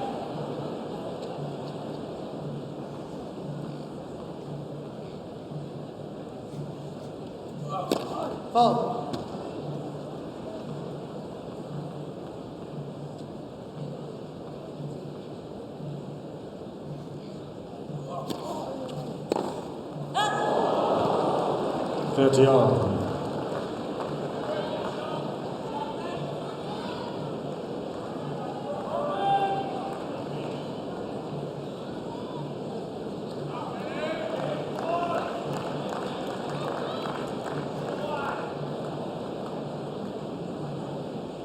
Thank you, ladies and gentlemen. Quiet, please.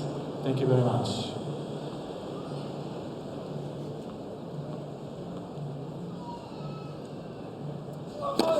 Oh.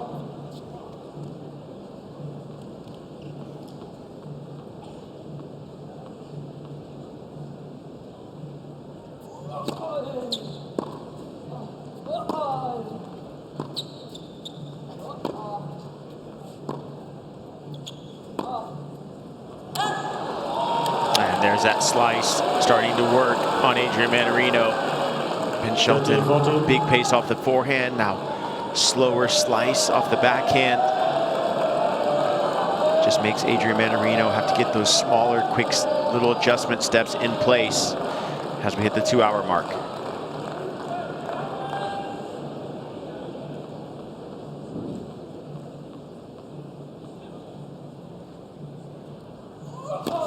Foul.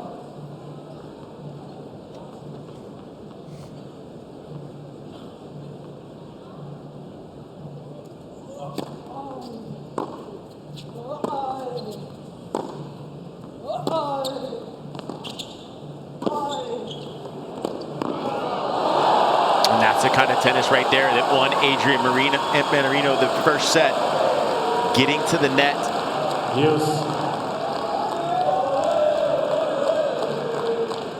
And he's 17 of 22 on net points won as Adrian Mannarino.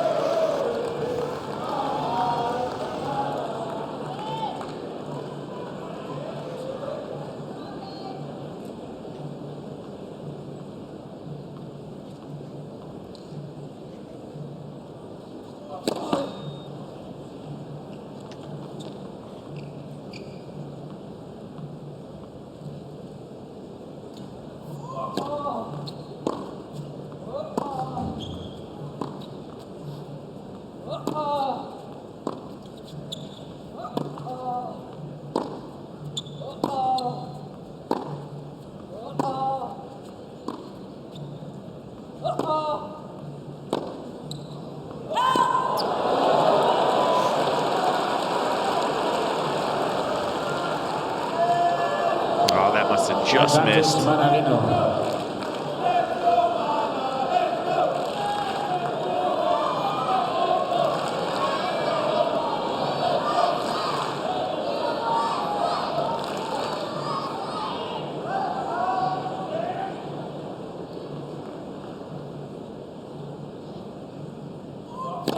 Foul.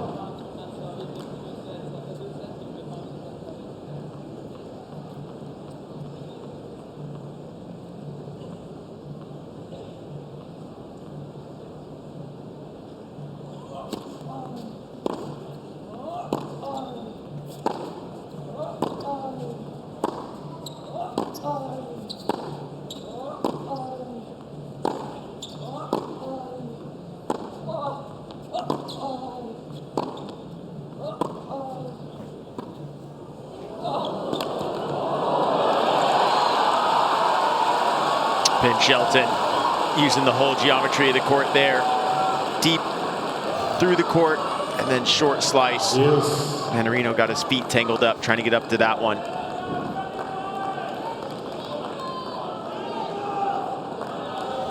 He's a long way back, but it was a net skimmer and then it slid off the court, but he just didn't quite get there, did he?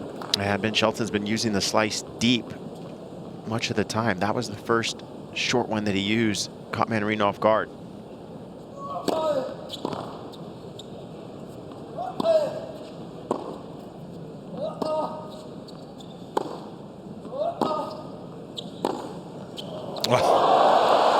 That was a curler.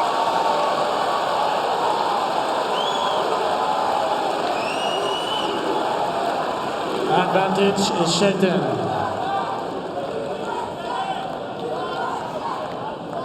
Quite around the post, but out, in, curveball. Look at the work that he puts on it. Second break point.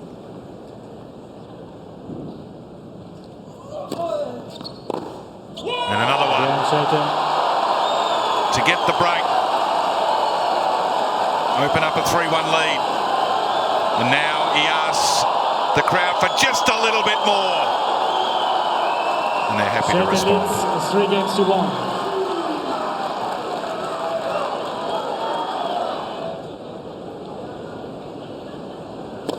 Foul.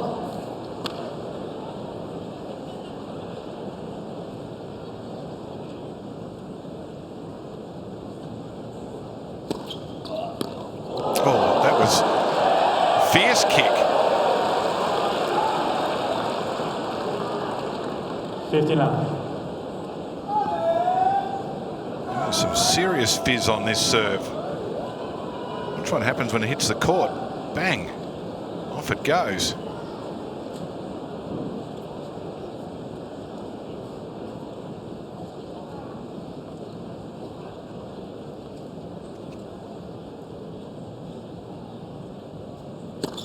Foul.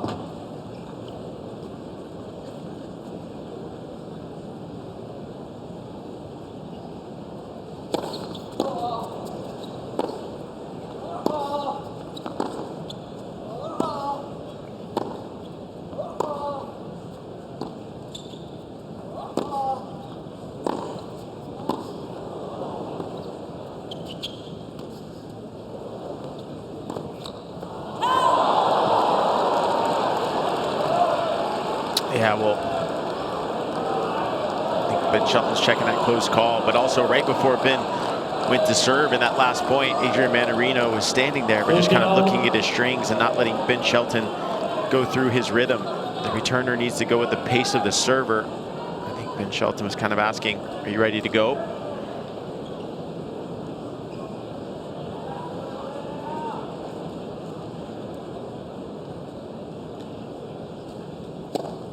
Fault.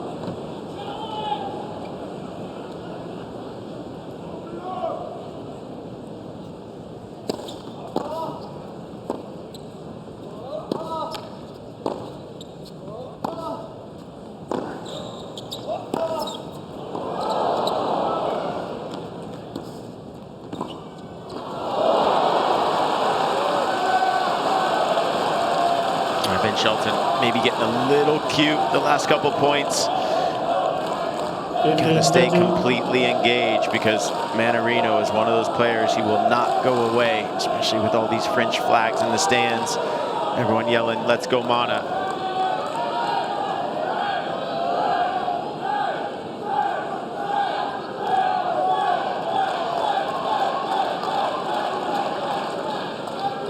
Thank you.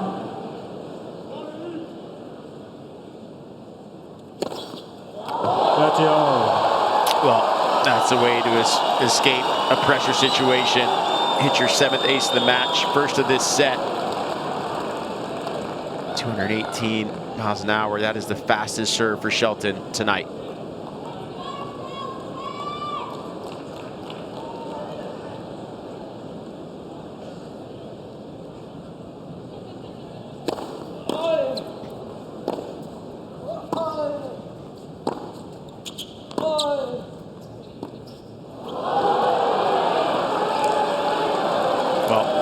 Quite escaped yet. 30-40.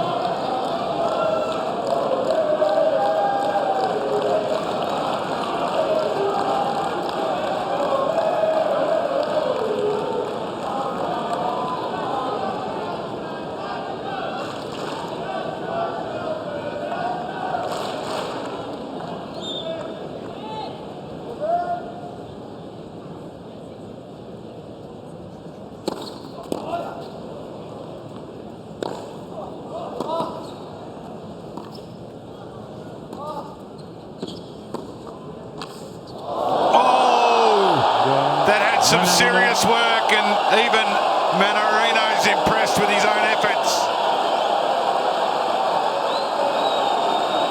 New post piece.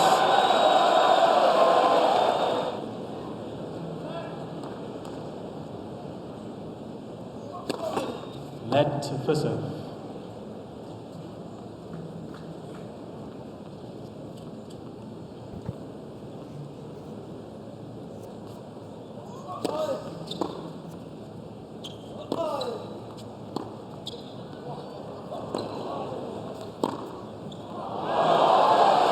Ben Shelton with another forehand, 19 winners off that forehand wing, excuse me, make it 20. 15.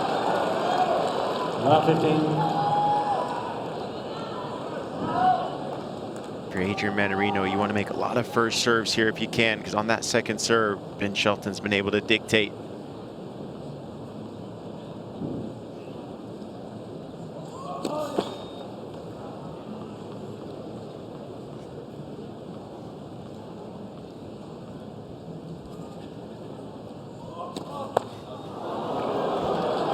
We saw 2 double faults in the second set that cost him one of his first breaks. And now another one has crept in. The racket head speed is just not fast enough. Not getting up on the ball quick enough with the leg drive. Peace.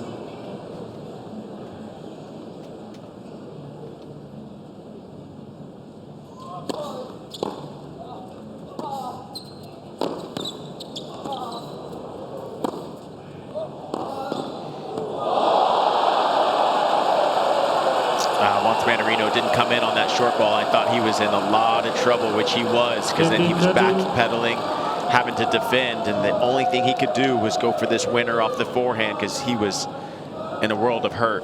But what a strike.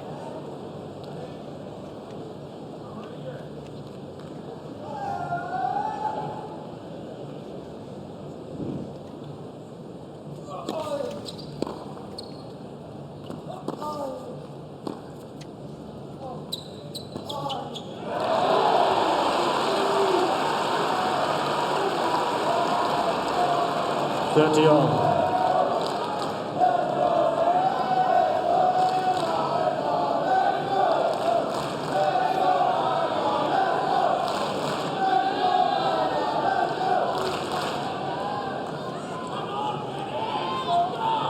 Thank you. Please.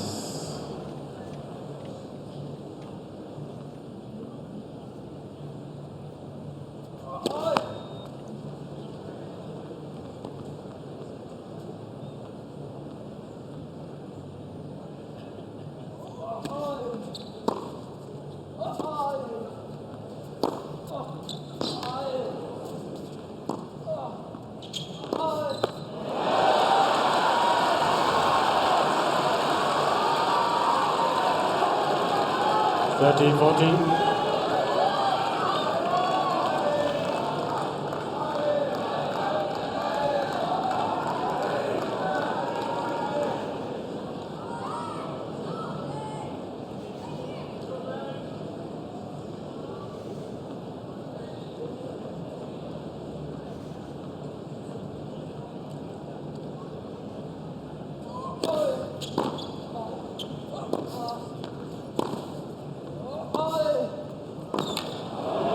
And I think we're going to see a few more serves from Mannarino on that ad side, going either down the tee or in the body of Shelton, because when he's gone wide, he's now gotten eaten up with that forehand down the line return. Interesting to see what adjustments the Frenchman tries to make to get out of this game.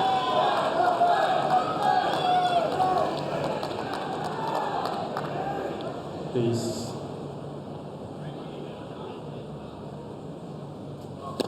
Foul.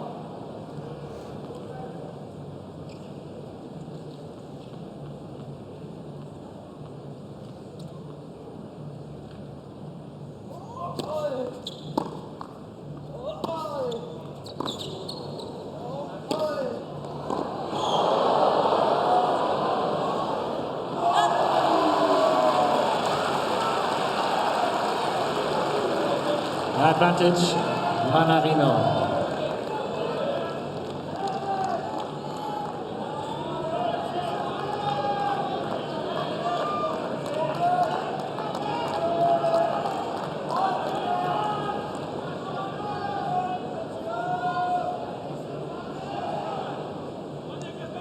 Thank you, ladies and gentlemen. Please do not make any noise during the service motion or before the serve. Thank you.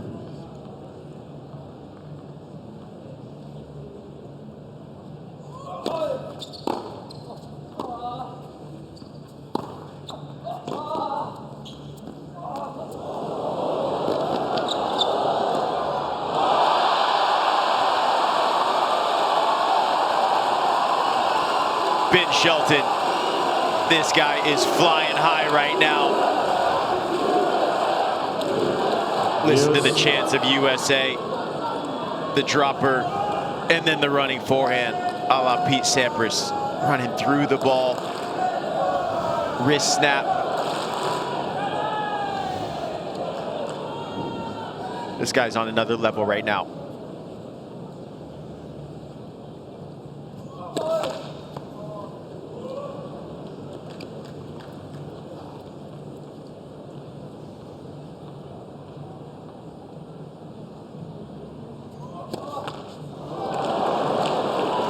Advantage, Shelton.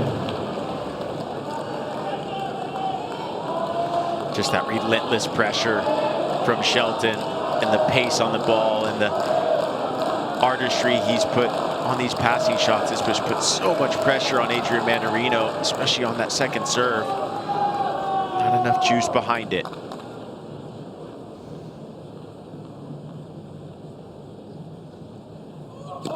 Foul.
mean, how quick are these two athletes out here?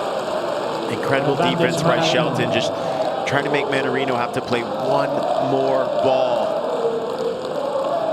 Making him work. He knows Mannarino's been through some battles, 5 sets in his last 2 matches. Shelton wants to make this physical. Thank you.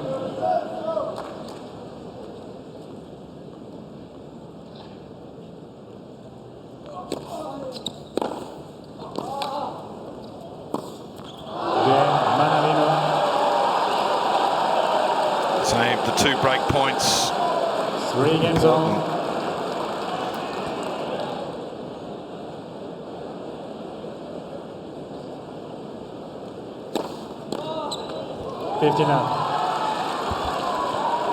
Yeah, that's a pretty good name right there, Andy Murray. He's unbeaten in 5-set matches at the Australian Open. That's an amazing record. We're not there yet, but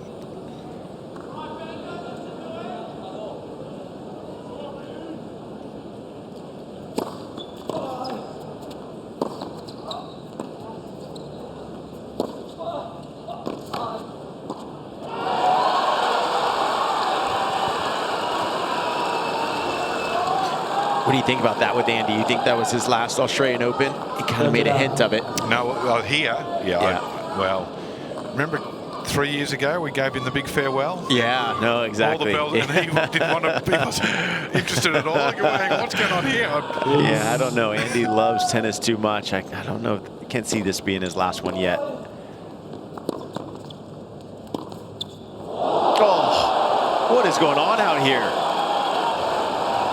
These guys are putting on a clinic of depth of shot, weight of shot. Mannarino hitting a volley that almost spun over the net and back over. Between the umpire's chair and the net post. Why not? Well, there's a gap there. You may as well use it. Hey, perfect. 40-15. It's a battle at the moment, isn't it? Yeah. Shot making, strategy. Serve from Shelton. It's been on point. The 187 swinger. Difficult to get a racket on. Yeah, we've just seen so many different game plans from Shelton, from hitting big to slicing. Whereas we know Mannarino's got the exact same game plan over and over on that baseline. Ben Shelton. The movement that he gets off the court on that kicking serve. 4 games to 3. On serve here.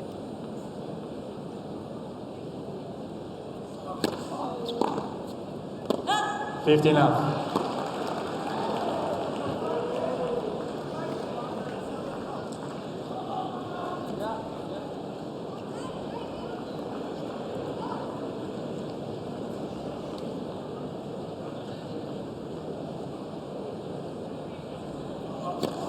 Foul.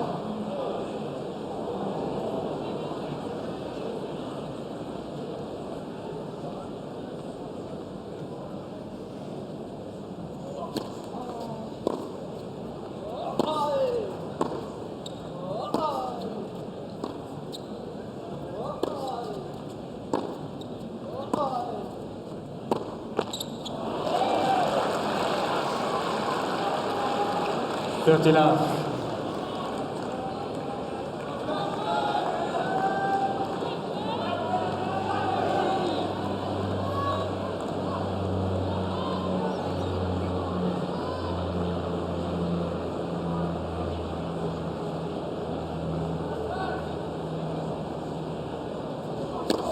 Foul.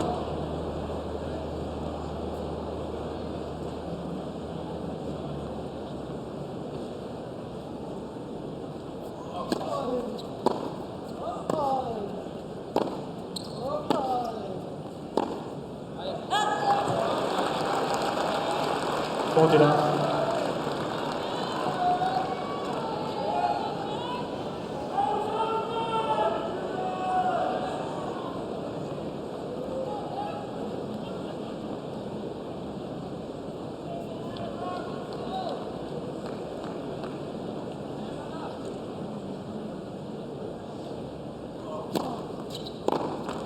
Again, Mannarino. 4 games all. The Frenchman will be pleased with that easy service hold. It's been a long while since he's held to love. Hasn't faced break points. Second game of this set, which was his first service game, no break points, but otherwise you had to go back to the previous set, the first set in fact, and he hasn't been under stress. 4-all.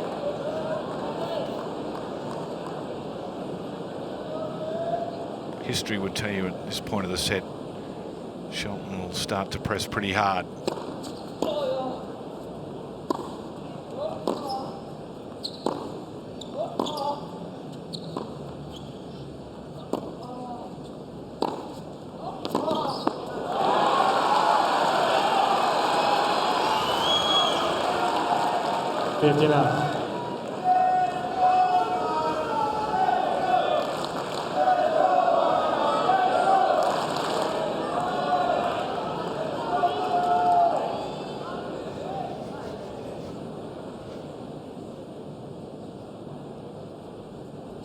Fault.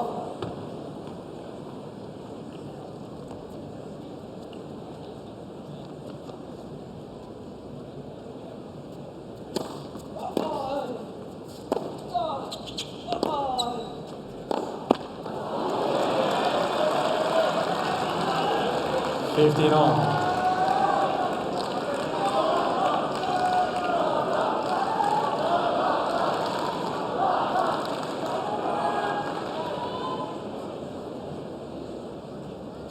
Fault.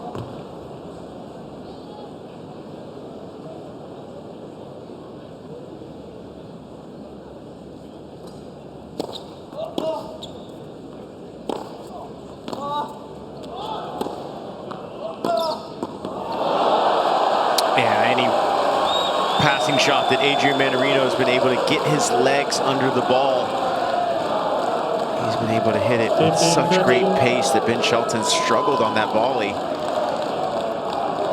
Got to get that approach shot moving outside of the court, not behind the baseline, or else Adrian Mannarino is going to make you pay.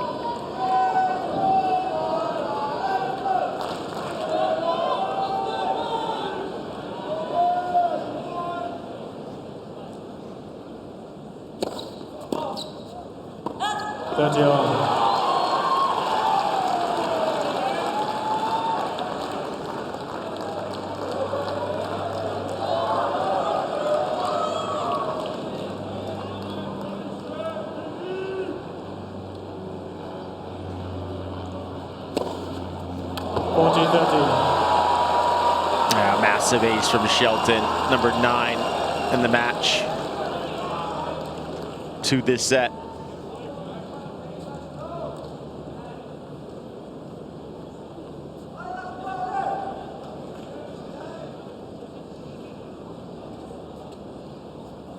Fault.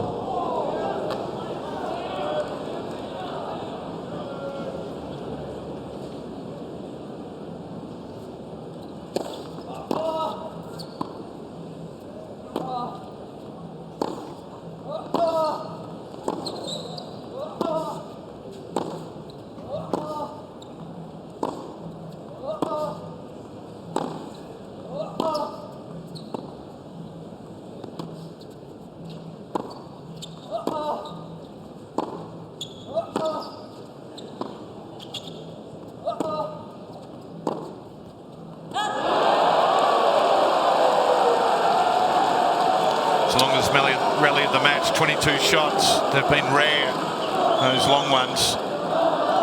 Yeah, I'm not quite sure. Ben Shelton kind of just stopped moving his feet in the middle of that rally. He hit the slice forehand. I kind of looked over at his pops, Brian Shelton, and he kind of shook his head as if to say, keep playing. Got to keep your feet moving. Such a big situation here. That was game point.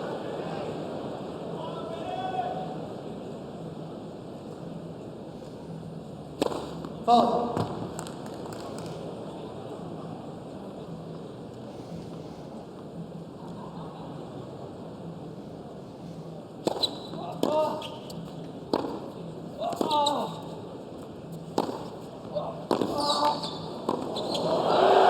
Because if you don't keep playing, this guy, Adrian Mannarino, is going to make you pay. Advantage, Mannarino. He absolutely does not take a point off.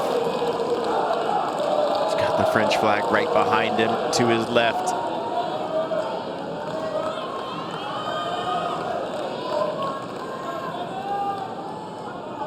Thank you.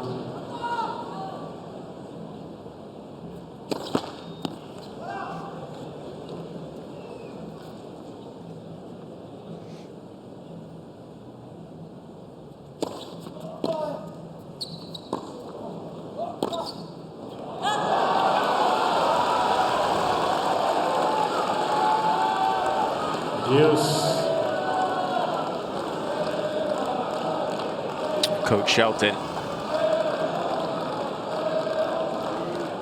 He just told him, make sure you get a serve to his forehand body. Let's see where he goes here.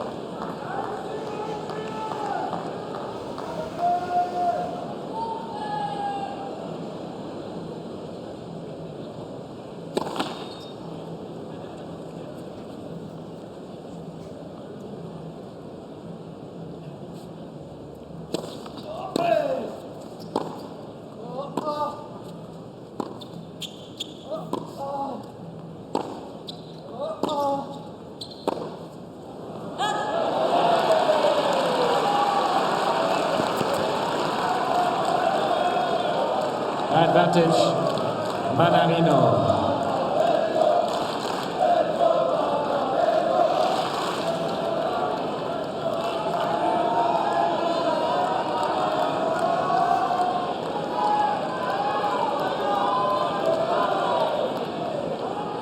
Thank you. Please.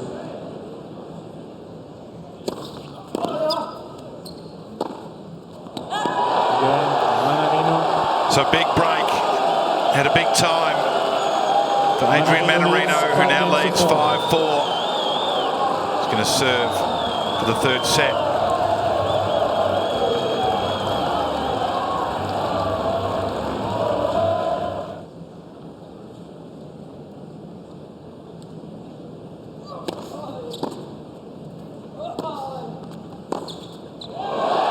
But as Shelton has done,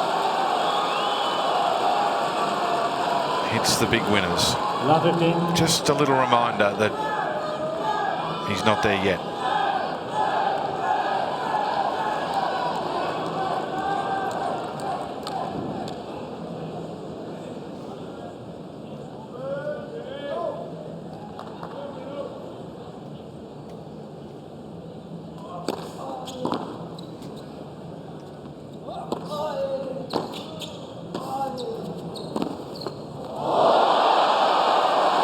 Well, that was fortunate.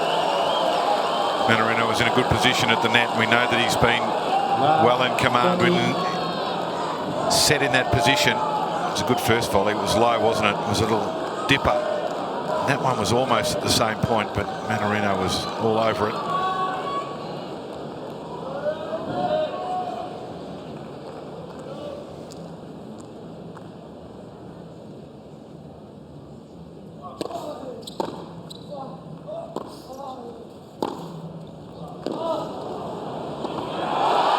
Oh, Ben Shelton on fire right now. When we look at the numbers, Ben Shelton, 18% of the time will he break right back after getting broken. The top 100 average from players, 23%. So he's 5% below that, but he's hoping he can do it right now.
Gets the break back.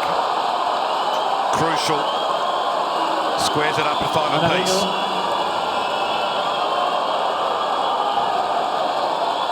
That was the sort of game, Nick, I thought we'd see on his previous service game, because history would tell you that he does rise the back end of the set. But Mannarino was superb in the previous service game, and that stoked a little fire in Shelton, who was on fire.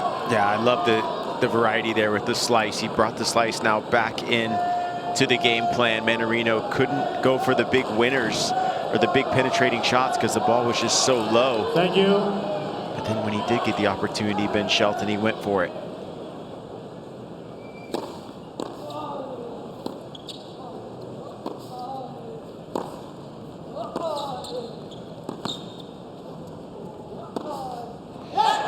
And for Adrian Mannarino, he had 2 times in that point that he could have come forward, and he did not. And it was because in that last game, he got beat twice with passing shots to go down love 30 on his own service game. But if you're Adrian Mannarino, you want to keep coming forward, pressing the situation and asking the question.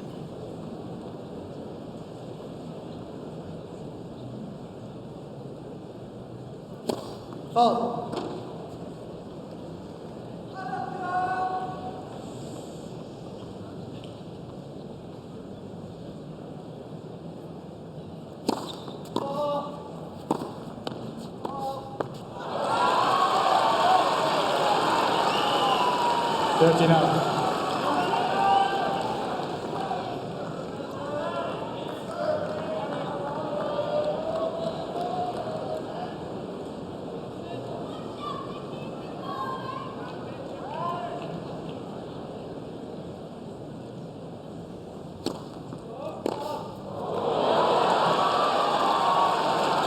Well, it seems like Adrian Mannarino is ready to get out of this game after a swing like that.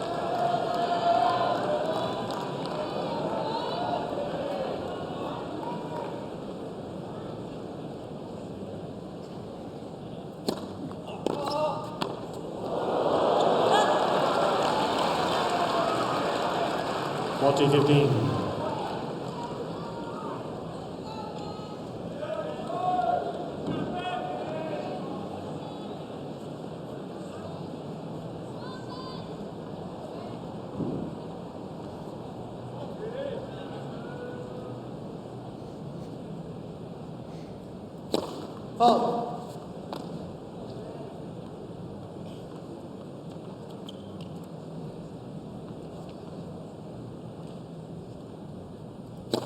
Fault. First of the match.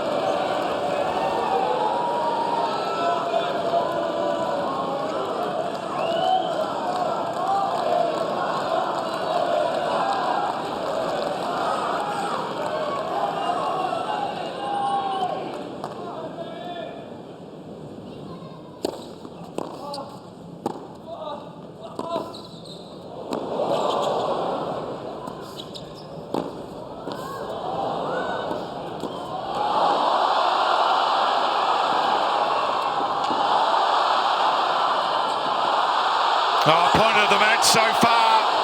Brilliant play. Great defense from both sides.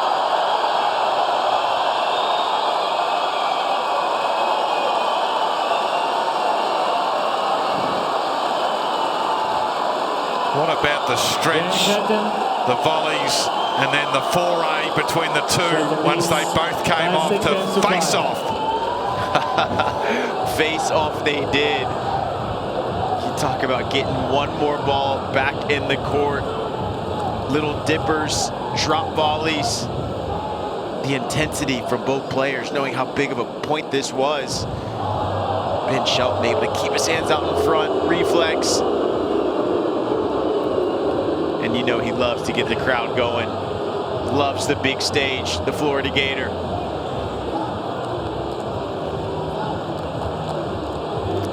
And that reaction there from Mannarino right in front of Shelton, just contemplating what had gone on. That was a tremendous exchange. They looked at each other. Has he got the? No, I thought it might have been the little phone call. That would have been brave. He was just wanting to hear a little bit more noise. Not quite yet.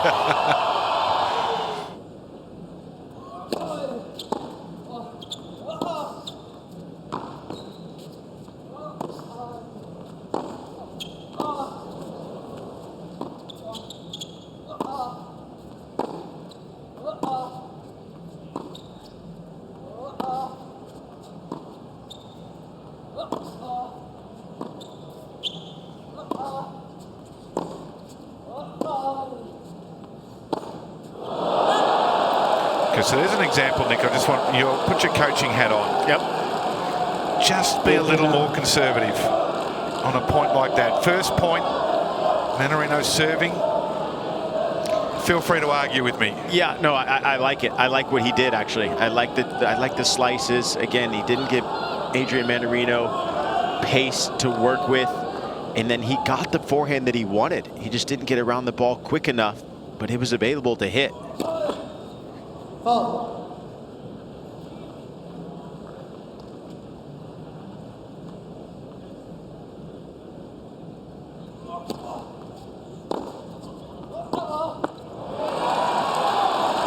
Because even if he missed, he missed that forehand, but Adrian Mannarino's thinking, oh man, I can't leave a ball hanging because this guy's going to go for it.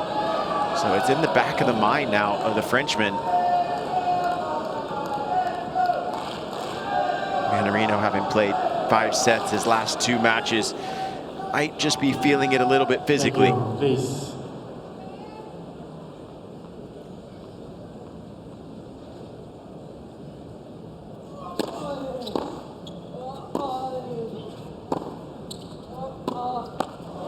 And a couple of errors. 15-30. Well, how big was that service game of Mannarino? The break and then serving for the set. Shelton was able to break back, hold serve, dramatic fashion.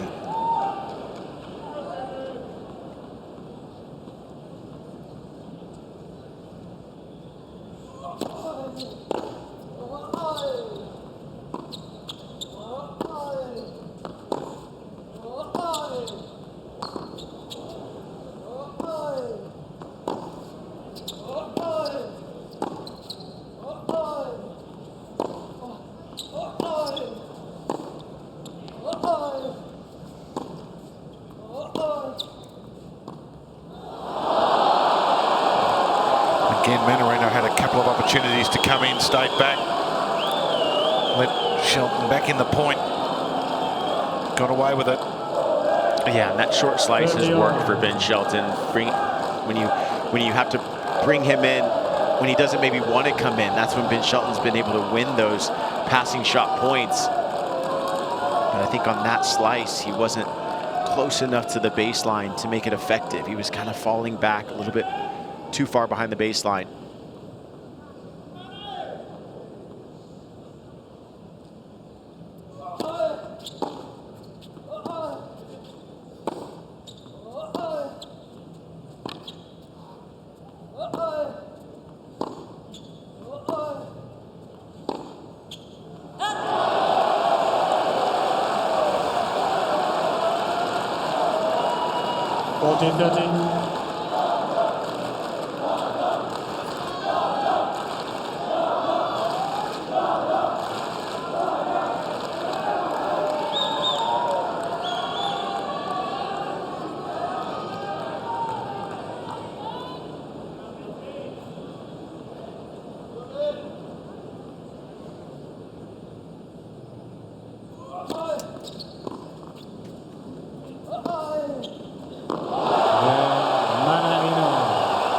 Well done from Adrian Mannarino, who's under pressure there, love 30 down. Off to a tie-break. 6 games all, tie-break. Oh, what kind of magic are we going to have in this tiebreaker now? We've seen winners. We've seen athleticism. The crowd is pumped.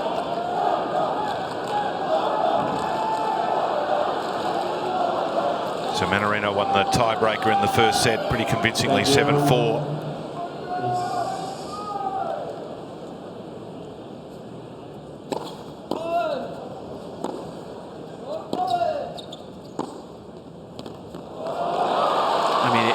If you're Adrian Mannarino, what are you doing there? He got a short ball. He was moving forward with all his momentum. And you got to make Shelton try to pass you. And if you start running backwards like that, you're going to have no chance on that next ball. Ben Shelton made him pay.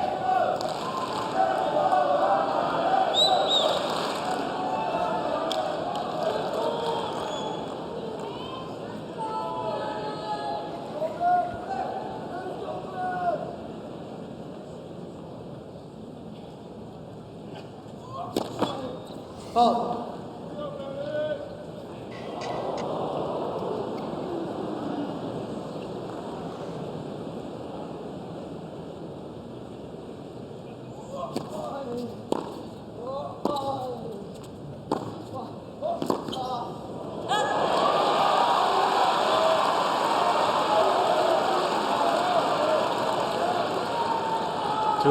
Shelton.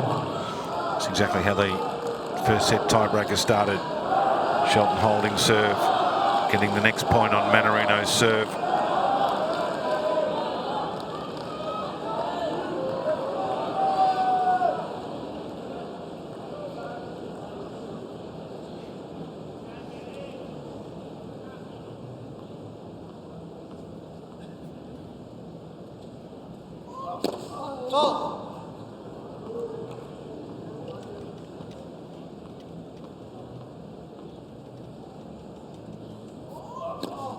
Fault.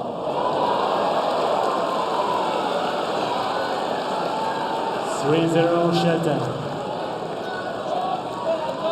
Things seem to be unraveling for for Mannarino at the moment.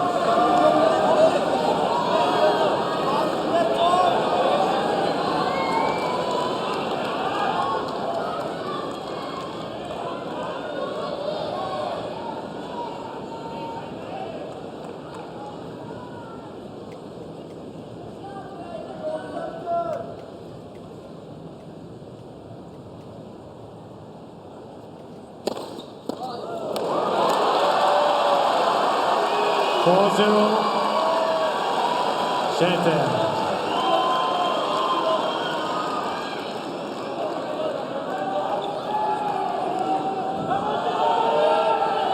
Thank you.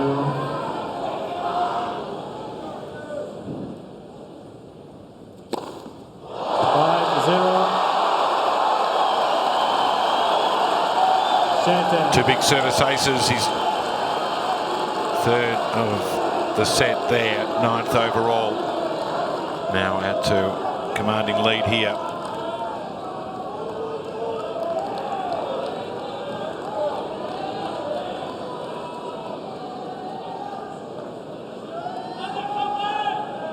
Please. Thank you.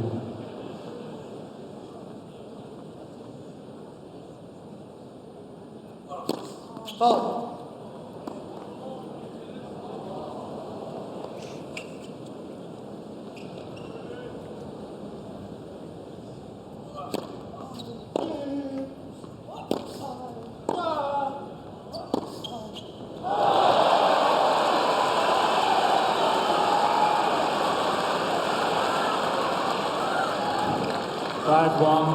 Shelton.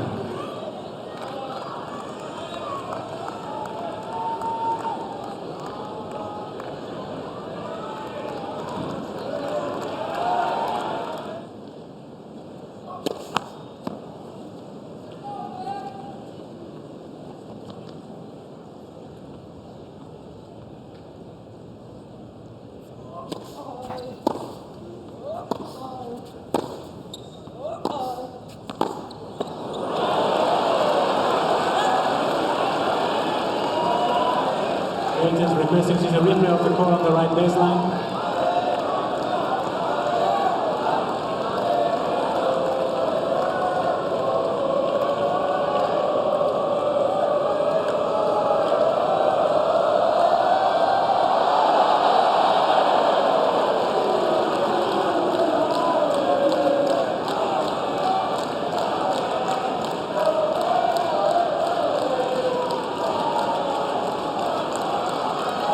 Thank you. Thank you. Quiet, please.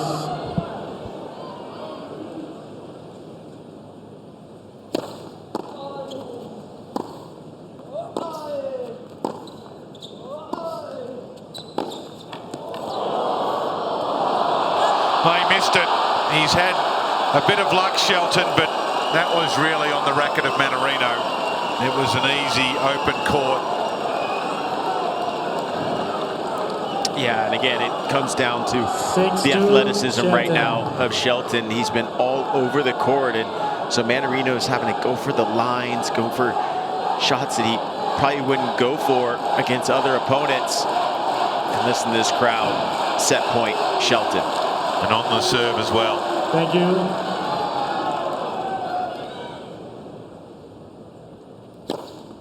Yeah, third set. And with the ace, Shelton, 7 games Ben to Shelton takes a 2-1 lead here. He wins the tiebreak. Takes the set 7-6.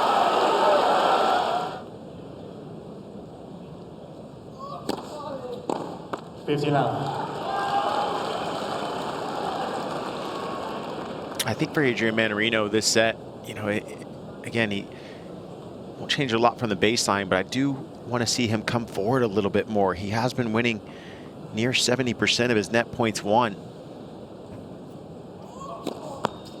It's a very high percentage, so you want to keep making Ben Shelton have to come up with a big shot here.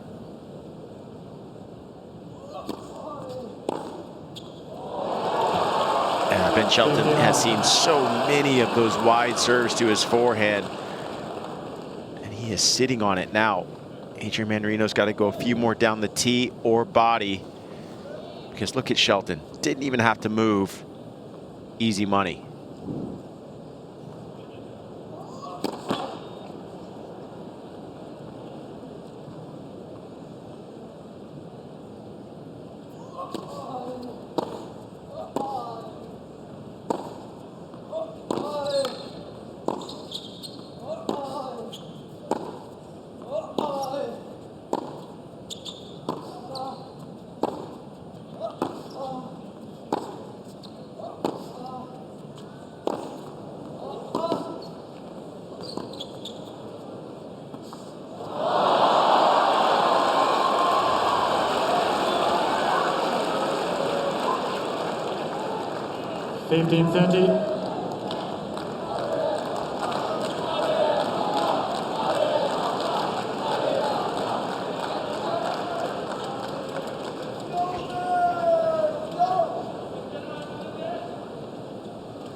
Good job.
Thank you in the corner.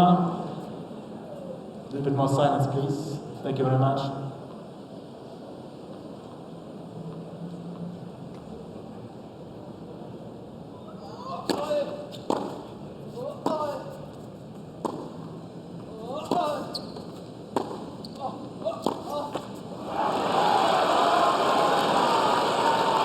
Advantage, Shelton.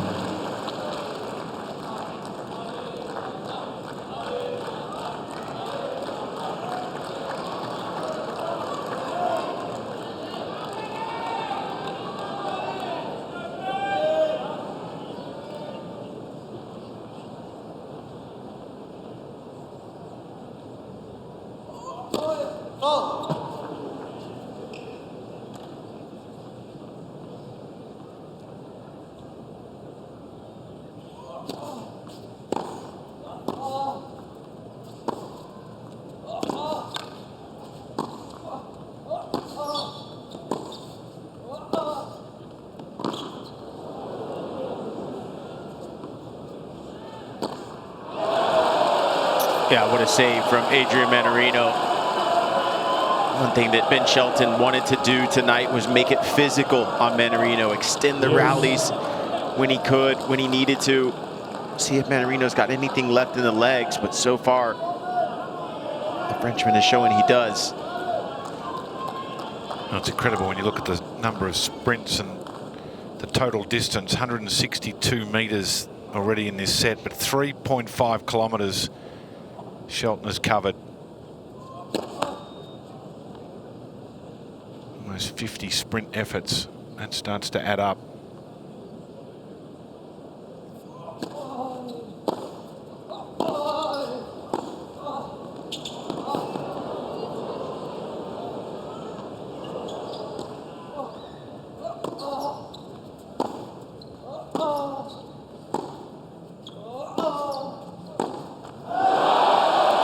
Surprisingly, Mannarino a lot less than that, 3.25 kilometres so far, 42 sprint efforts. But in a court that's 27 feet wide, it's a little over 8 metres in width. That's a lot of sprinting to rack up 3.6 kilometres.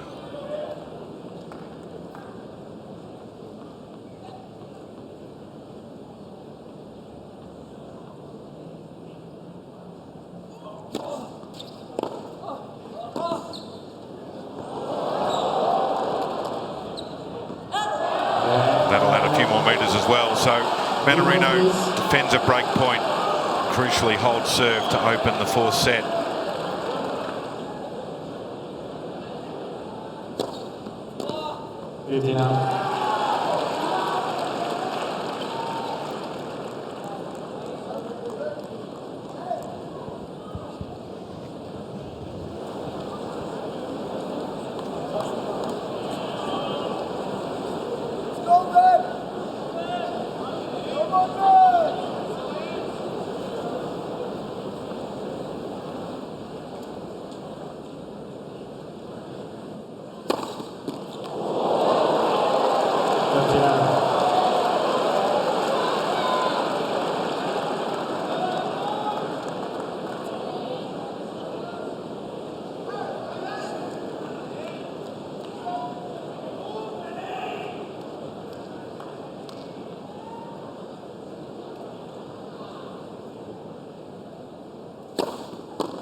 Yeah, that's the second time that Ben Shelton's been ready to serve. Adrian Mannarino's still been looking at the strings on his racket.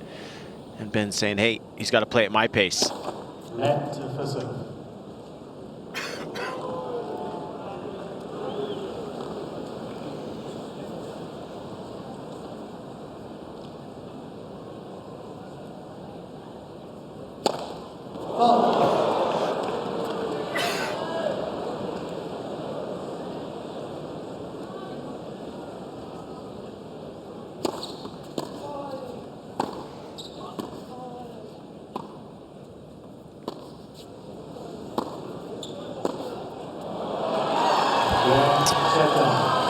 You get the feeling that Adrian Mannarino is just getting a little bit frustrated of the changes of pace that Shelton has brought with the slice and then the massive forehands.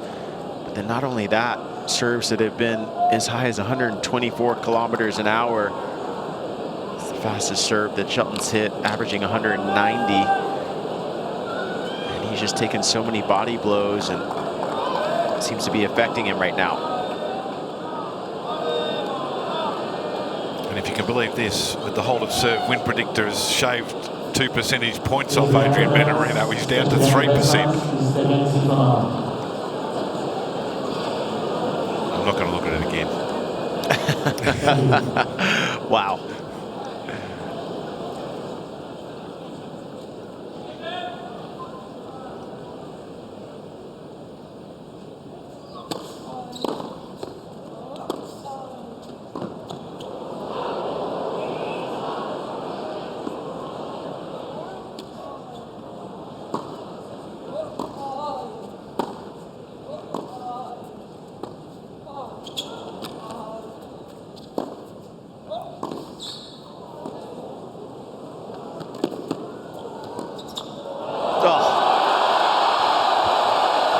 Just nasty from Ben Shelton.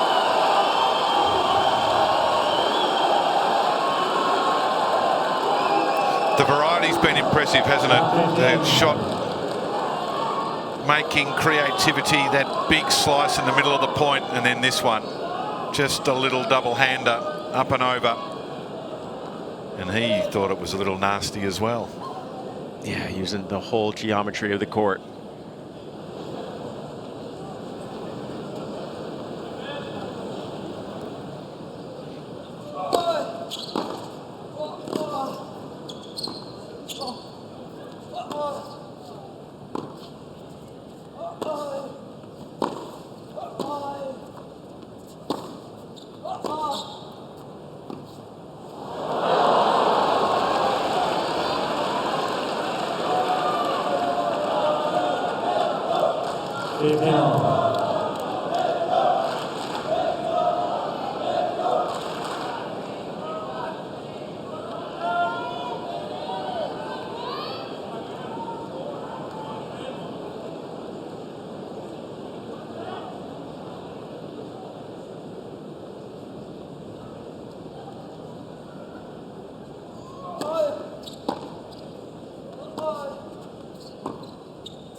Serve was so wide that Shelton was almost on the advertising boards. Well, he knows it has to be that wide because Shelton has ripped 3 forehands winners down the line, but there would be no space for him to hit a forehand there. Just a little bit of extra cut on the serve, less pace, more spin. Oh.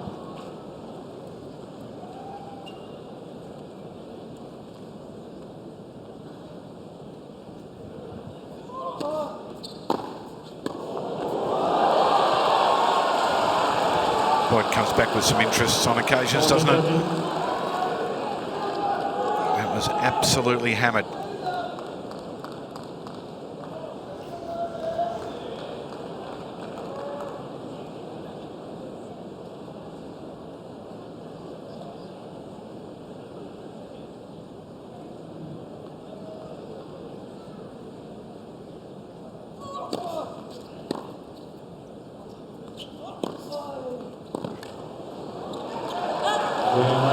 Mannarino holds. With the advantage of serving first in his 4th set, so he heads the count at 2-1. Thank you.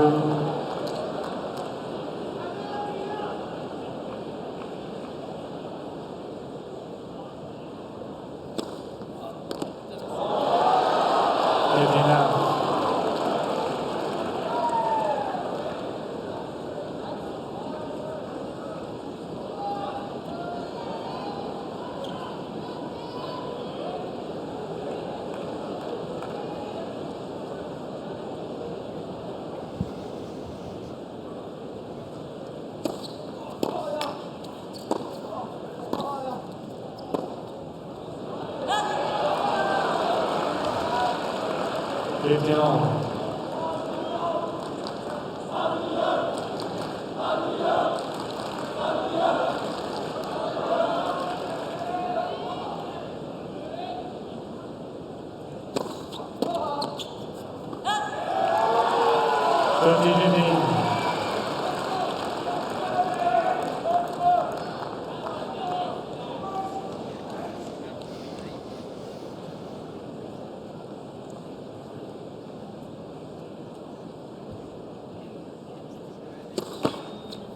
Foul.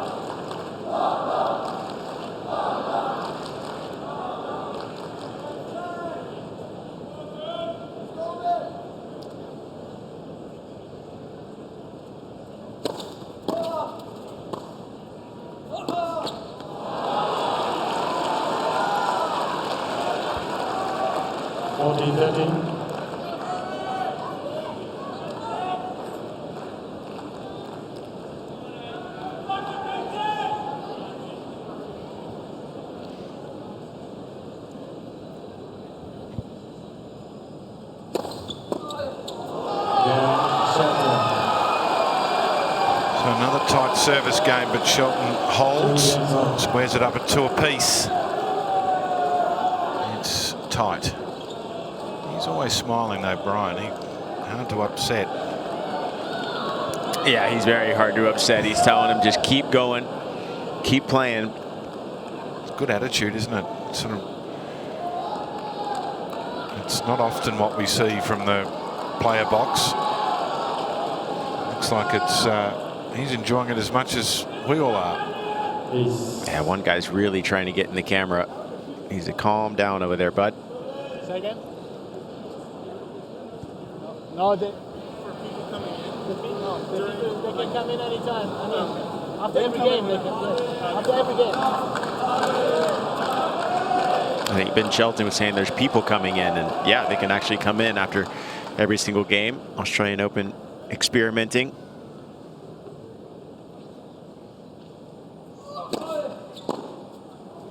Still a full house here on Kia Arena. I think it's a little tough right behind the server. I think if you're in that block, the 2 aisles on either side, you have to show a little bit of consideration to the players.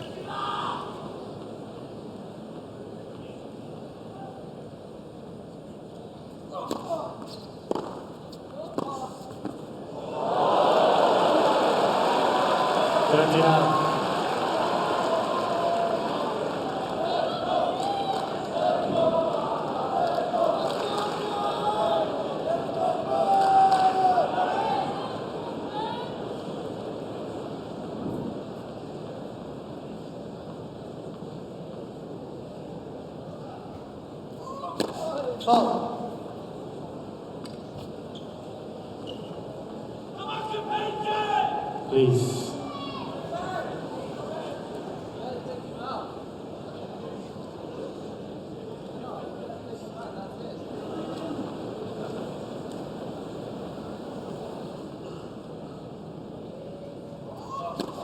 Foul. 30-15, ladies and gentlemen. Once again, a reminder, please do not make any noise, especially not between first and second serve.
40-15.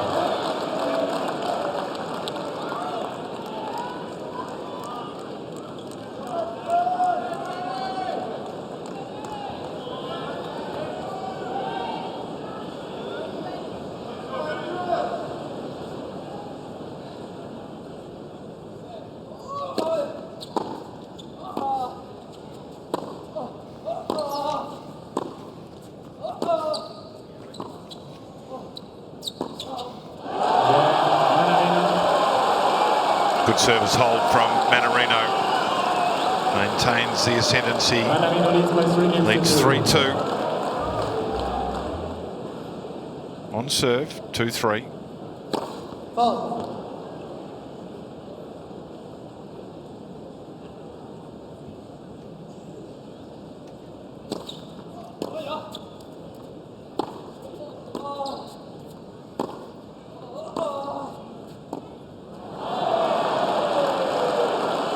Lap 15.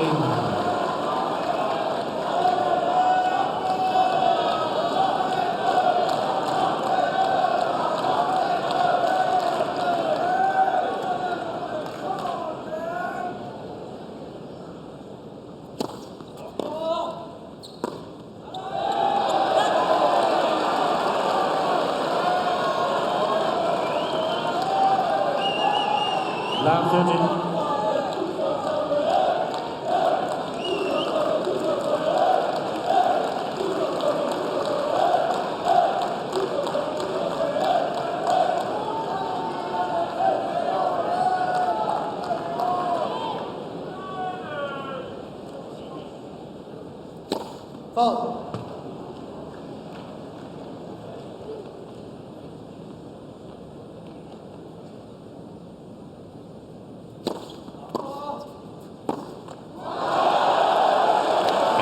Door has just been opened ajar for Adrian Mannarino.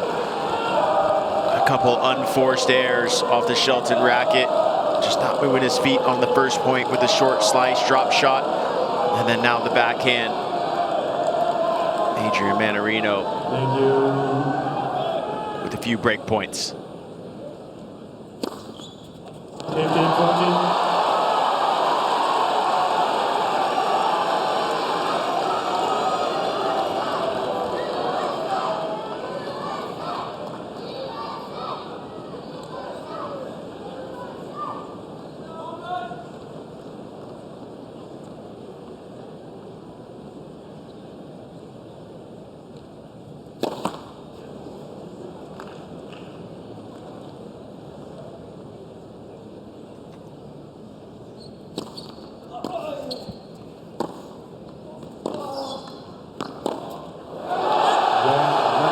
That's a big move, big shift in this match. Mannarino, the break. I said I wasn't going to do it, but I am. What say you, win predictor? Exactly. It was 95% to 5. What is it now? They're still giving Adrian Mannarino 23%. So basically giving him no chance when he's up a break. Seriously. And so when and as I bring out those 5-set statistics, he hasn't been beaten in a 5-setter since 2015. Wow. Undefeated at the Australian Open in a 5-setter. I guess the win predictor doesn't know that. We're not there yet. He's got a hold here, you would think. He's handed back a service break previously. He did it in the 3rd set when he was serving for the match. So this is a big service game.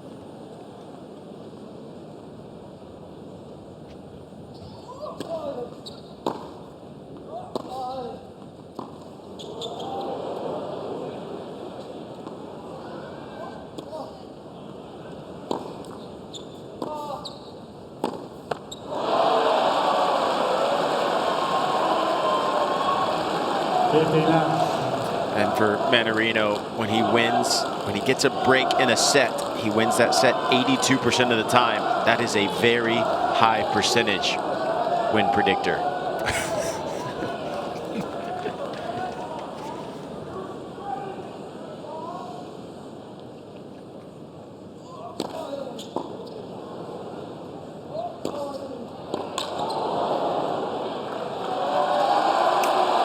just, you know, once he gets up a break, he just starts playing more freely, more loose. You see him moving forward without really thinking about it. The last set and a half, he was overthinking the short balls, hitting and then running back and just kind of unsure of himself. And now all of a sudden, he sees himself moving forward on anything possible.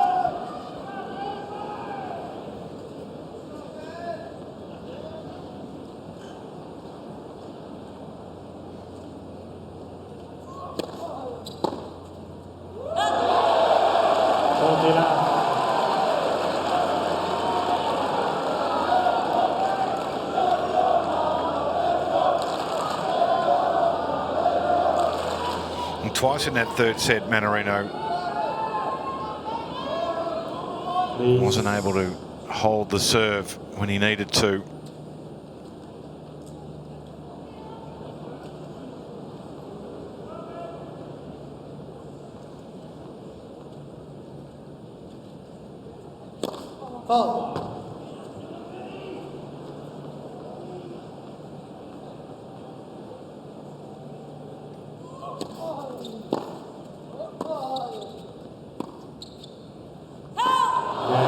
He does this time, though.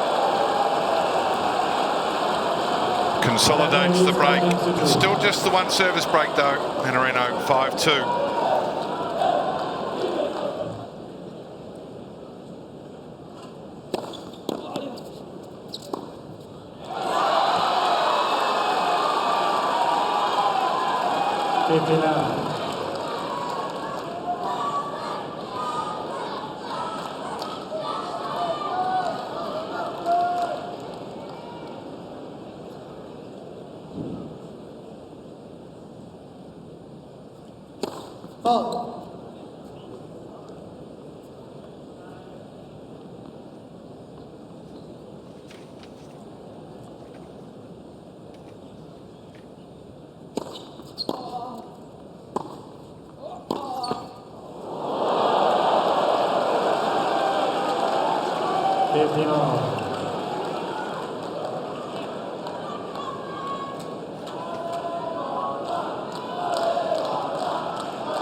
Shelton just feeling the wheels of Mannarino. Mannarino knows when the ball drops that low, the player has to pick it up, has to go high over the net. Mannarino charged forward.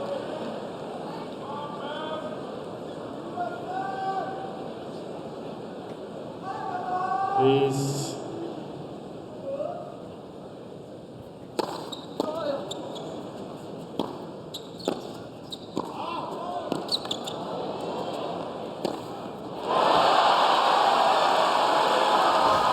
Very hard to get a lob over Ben Shelton. He moves back so quickly with that first step.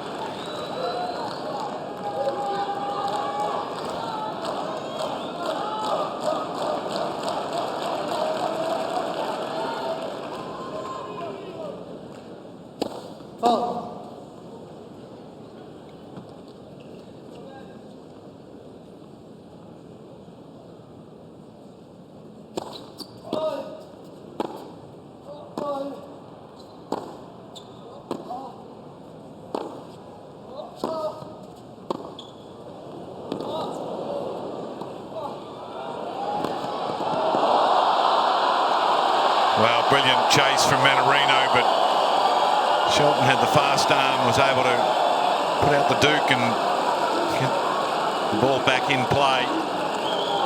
He shows some pace here, Mannarino. Have a look. Yeah, he played 2 5-setters.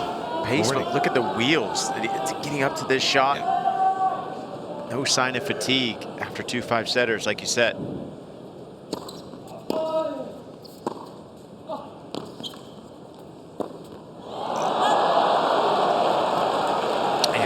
Just a simple volley. And again, when you're so quick and athletic and you have so many options, sometimes you forget the easiest option.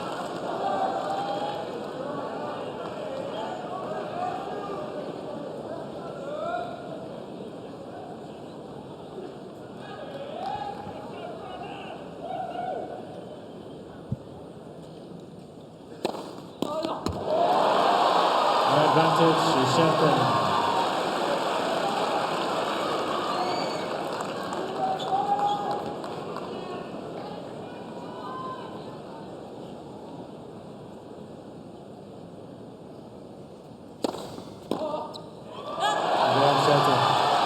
So Shelton will force Mannarino to serve for the fourth set. 5 games to 3.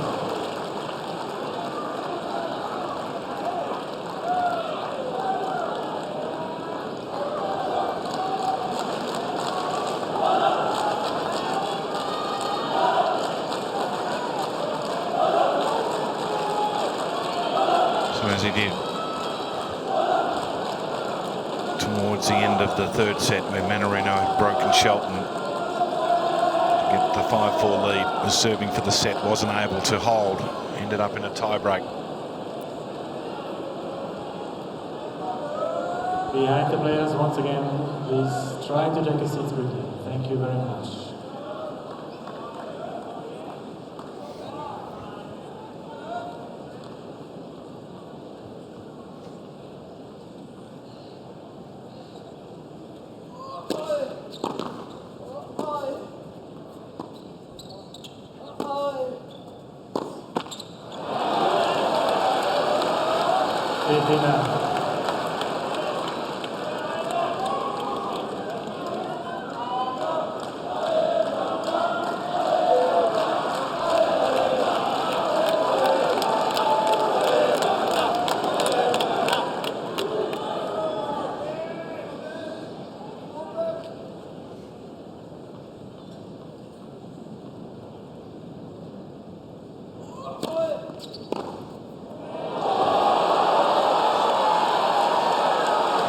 Shelton is just painting lines with that forehand down the line off the wide serve. Mr. Mannarino is requesting to see the replay of the call on the right baseline.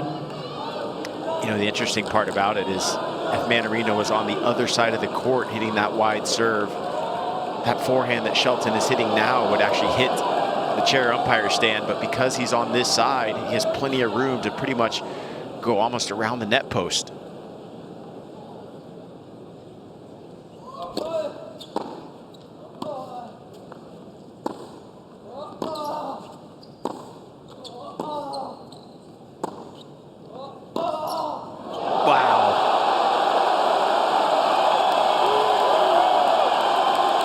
Crowds cheering for Shelton and for Mannarino.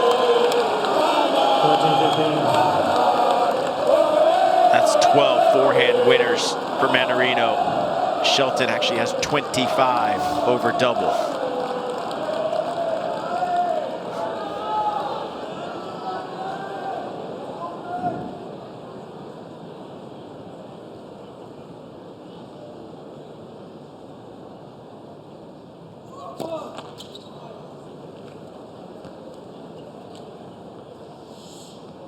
Please.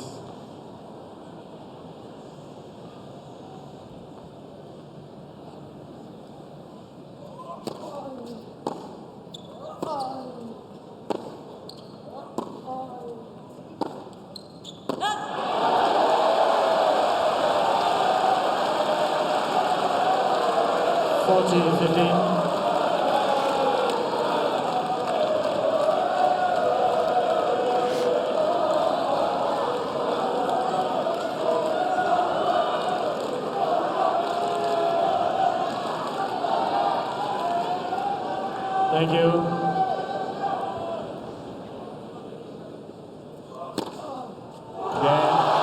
So Mannarino sends it to a fifth, which is his domain. Takes the fourth set, 6-3. Mannarino, Shelton to serve to open the fifth set.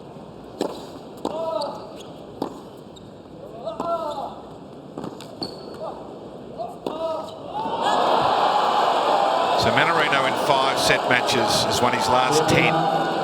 He's not lost a 5-set match since he went down to Andy Murray in the second round of the 2015 US Open.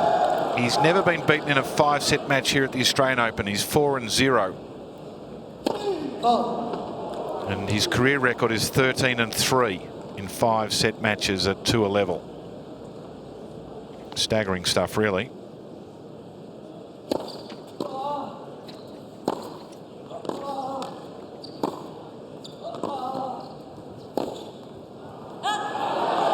Absolutely staggering stuff. I mean, to have that kind of stamina, and also in Australia with the heat. And on the other side, Shelton, 3 of 4 5-set matches he's won. So he's got a good record as well.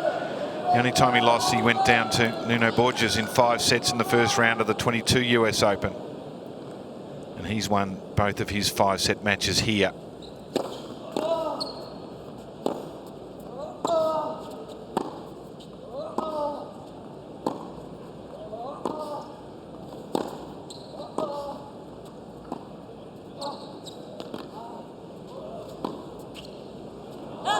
Both those 5-setters came last year against Young in the opening round, and then JJ Wolf in the round of 16. 15-13. So they've both got strong credentials, haven't they, when it comes to the 5-setters. Win predictor is just totally befuddled now. It gave Mannarino, what did he get down to? 3%? 3%. So now it's 50-50 after being at 3%. Interesting.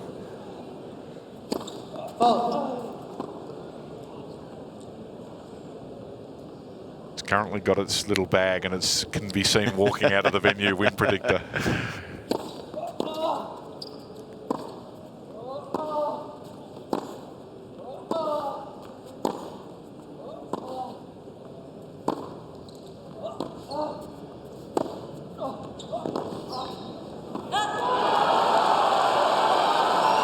Mannarino, I mean, he just kind of lulls you to sleep with his ability to bunt the ball around, sometimes not with pace, sometimes with pace, no spin. You can see the writing on the ball as it comes to you. But you also have to be patient and wait for your opportunity to attack it if it lands short.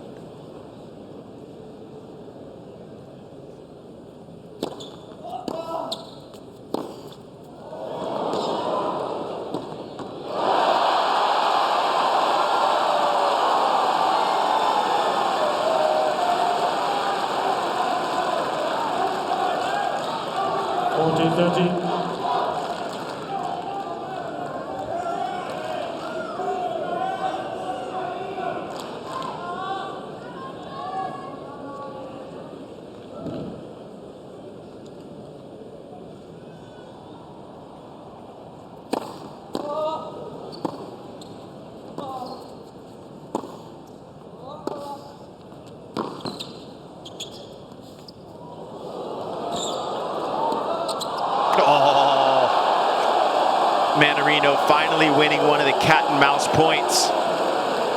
So many of those drop shots Shelton has gotten up to and been able to find a way around Mannarino. But this time it was Adrian on top.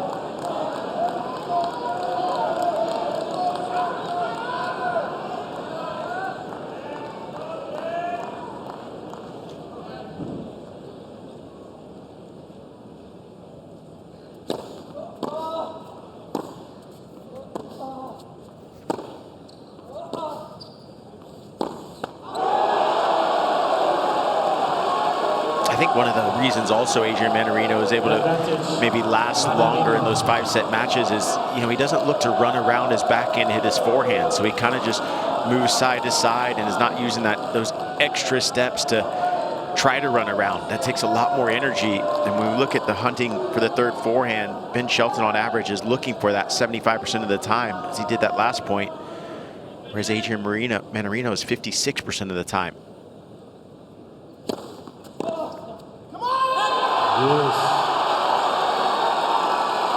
So just that, saving that little bit of extra energy sometimes can help Adrian, but right now, Ben Shelton is dropping heat.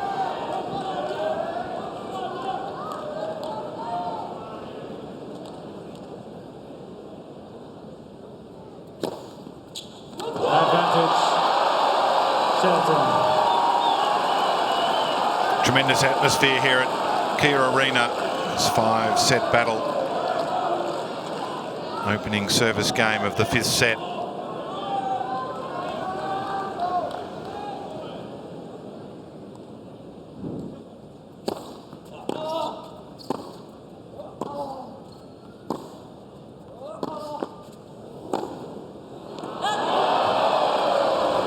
Adrian Mannarino getting 66% of his returns back in play. We know how hard Ben Shelton can hit the serve. That's a pretty good percentage of getting returns back. Just making Shelton have to play one more ball.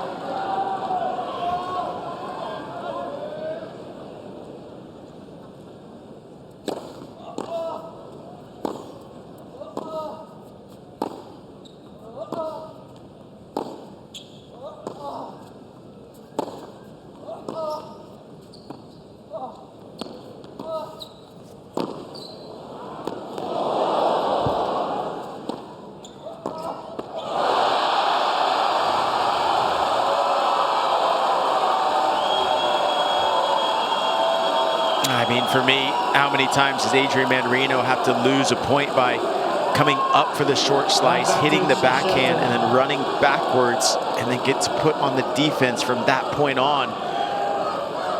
He's been winning a lot of points at net, but at times not trusting himself there, and Ben Shelton took full advantage.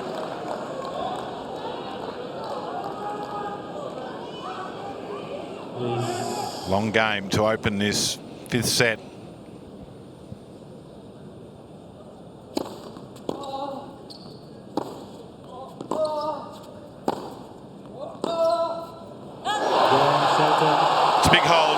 Save the 2 break points, has the advantage of serving first and gets on the board with the 1-love.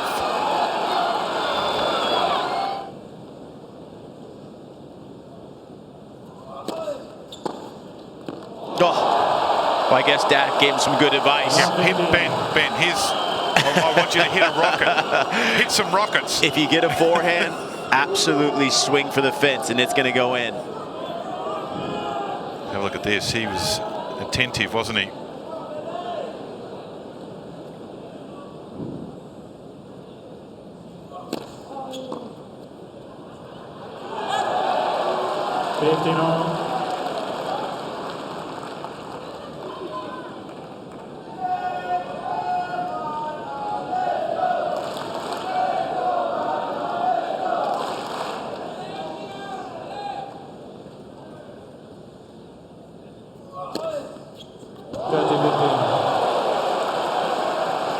Mannarino, he's not going to go away.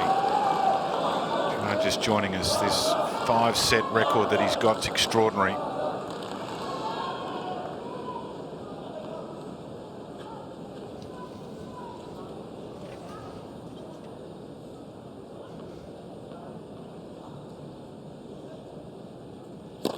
won his last 10 5-setters, hasn't been beaten in a 5-setter at the Australian Open. Have to go back to 2015 to his last loss in a 5-set match.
That first service.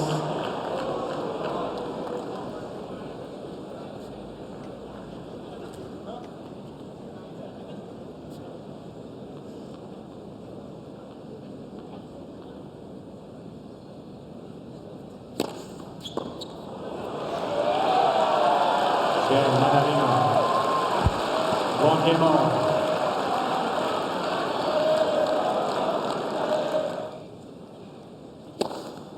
Easy enough. 206 down the middle.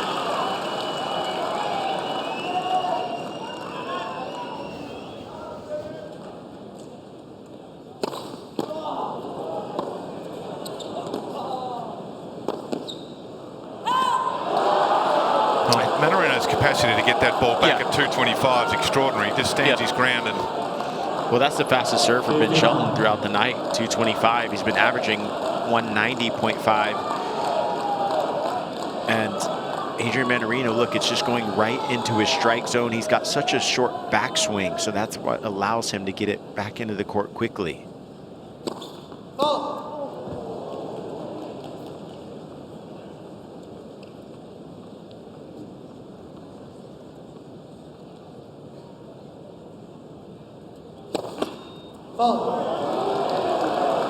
I think Shelton thinking that first serve was actually in and kind of wasn't able to reset his mind before that second serve.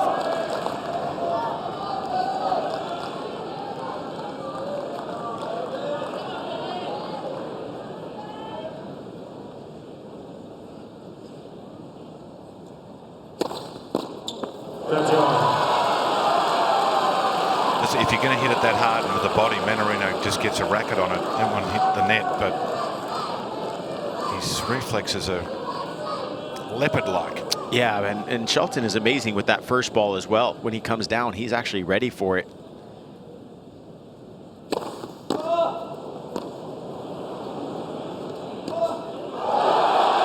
And that's the tricky part. 228, that's the fastest he's hit a serve all day. He said, you know what, I'm going to go gas, see if he can handle it. But the short backswings from Adrian Mannarino is what allows him to do damage there. So he got 2 break points in the opening service game of this 5th set on the Shelton serve. He's got another one here. Needs to convert.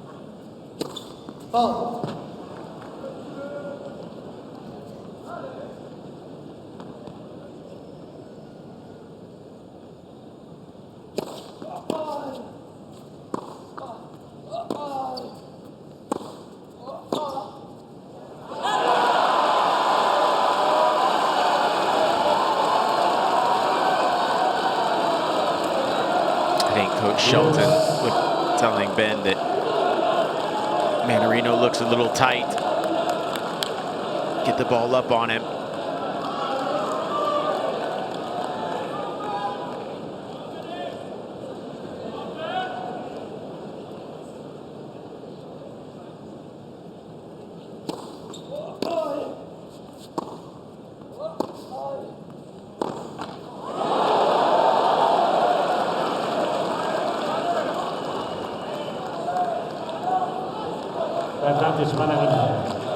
The conversation continues between Ben and his dad of what's the next play here.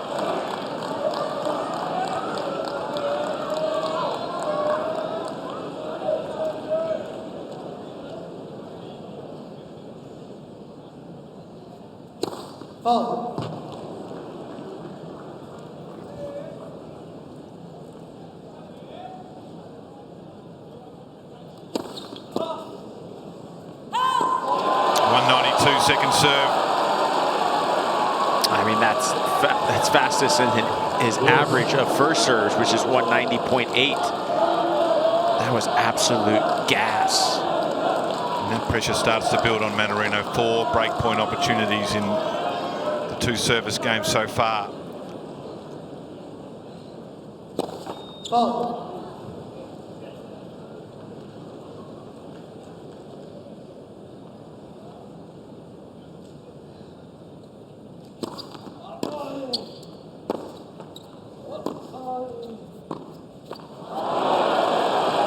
Slice has been very effective for Ben Shelton, but again, every now and then on that slice, he doesn't move his feet and have his body weight moving forward with the slice. He's got to stay active with his feet. But Mannarino has another break point.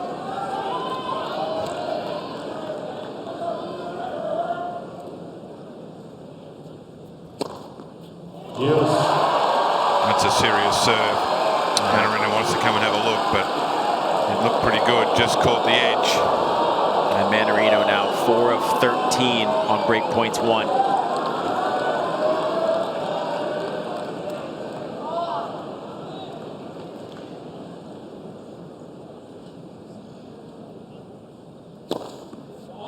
Advantage.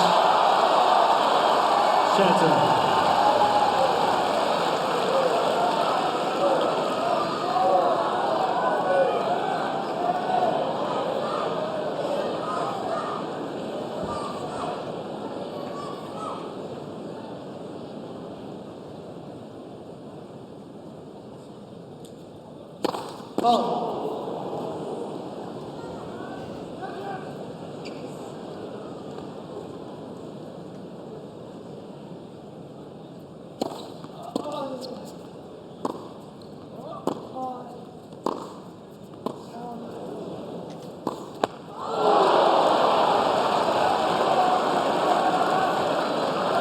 I get the sense both players know how big this game is. Mannarino having break points. Shelton able to fend them off with an ace or two.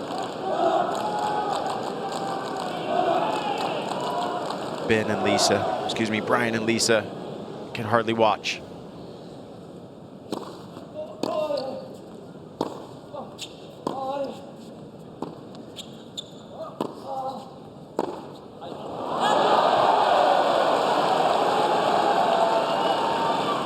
Advantage. Mannarino.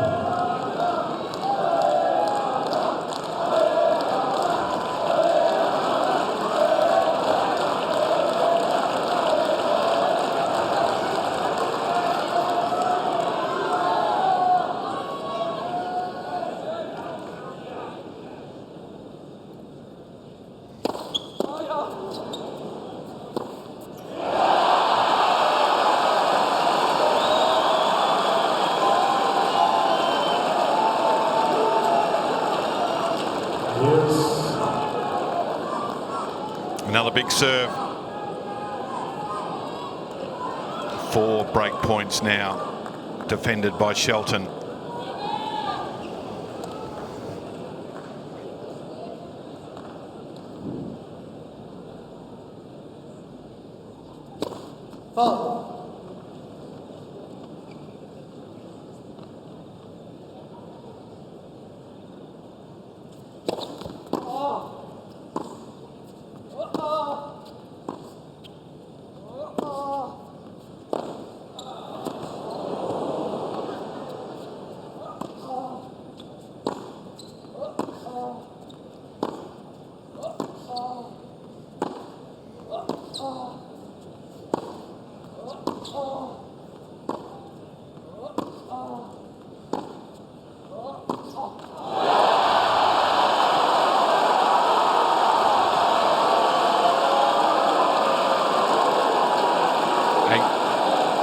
Minutes the game.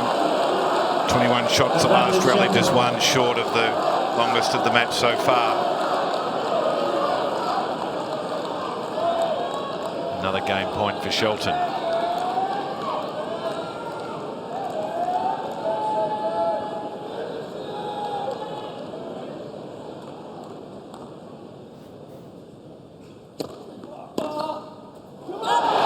Slot, that's a big service hold for Ben Shelton.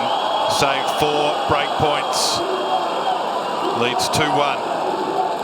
Shelton leads 2-1. Well, the prize here is a spot in the 4th round. Novak Djokovic awaits.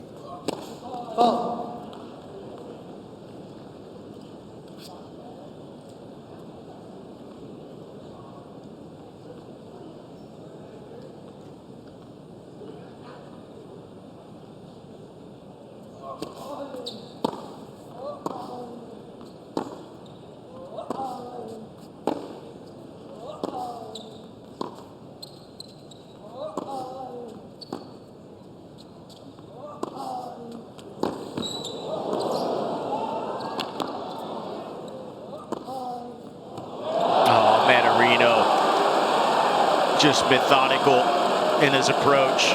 just doesn't leave that baseline. We keep talking about the percentages of where he stands. 75.5% of the time, he's less than 2 meters behind the baseline. Just refuses to leave his mark.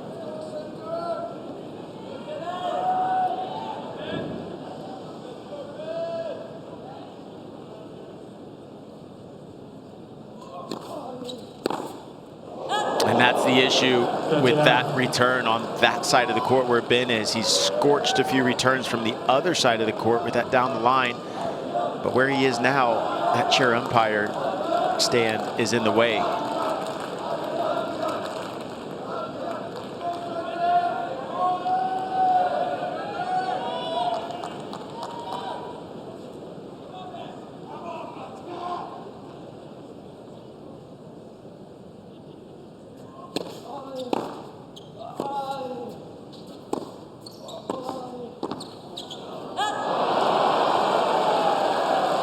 I like the play, though, from Ben Shelton, just showing that, look, I'm going to come forward. I might kamikaze a few, even if it's not really available to come in.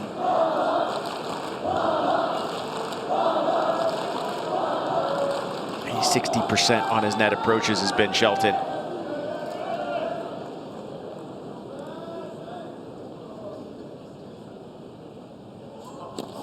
Foul.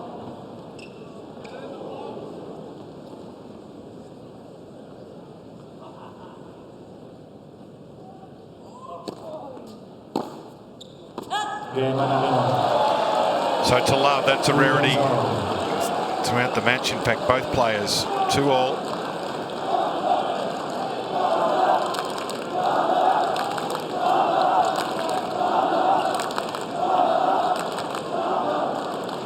Mannarino is the only player that's held his serve to love. It's only happened twice, once in the third set, here in the fifth. And is it for now, please? Win predictor, it's a fickle thing. He's got Mannarino back in front, 53-47.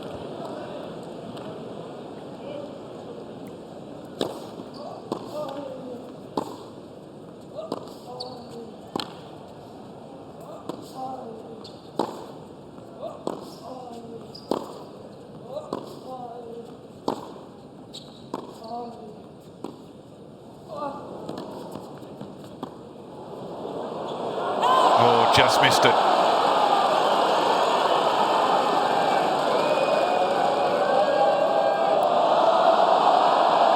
Yeah, and that was the right play, though. He felt that Mannarino was getting on top of that net. Round 15. Mannarino does a good job of closing off the volleys when they're there. So if he feels that the player is on top of the net, go up and down quickly with the lob, but just missed it.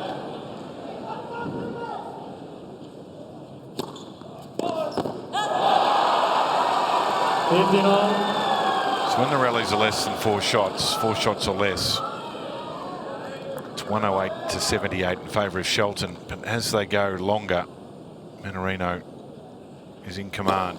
Oh,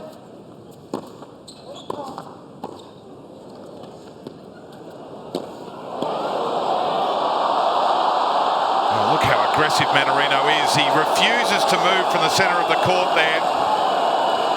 Fires them back. Yeah, the thing about him being so close to the baseline is he gets the ball on you so fast. And we talked about those passing shots. They're not dippers. They're with a lot of heat and just barely skimming the net. So you really have to get your legs below that volley. Or you can just do that. Why not? 16 aces now for the match for Shelton. I feel he's got to find a way to get that 4 shot or less result. That's where he's having the most success. As soon as it goes longer, Mannarino's in command.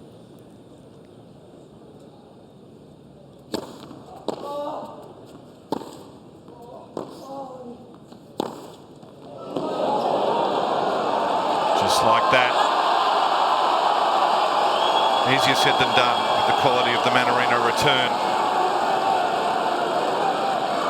14-13.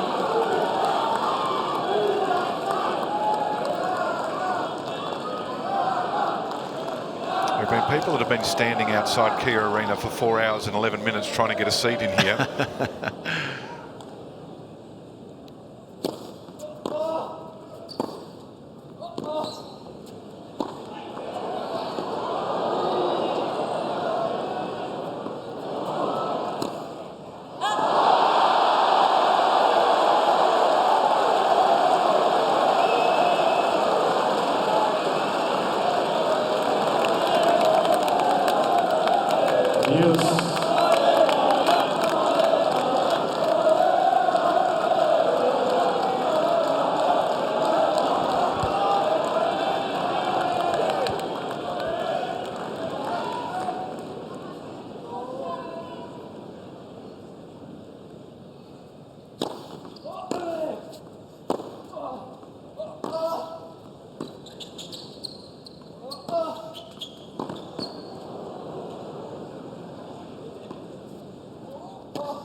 Well, that's some defence from Ben Shelton.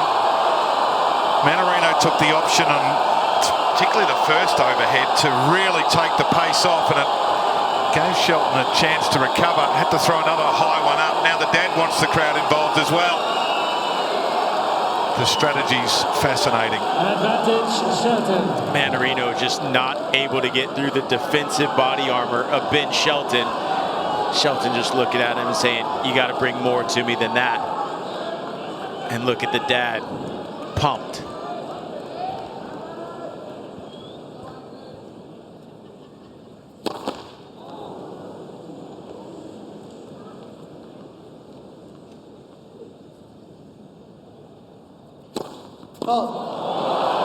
Yes.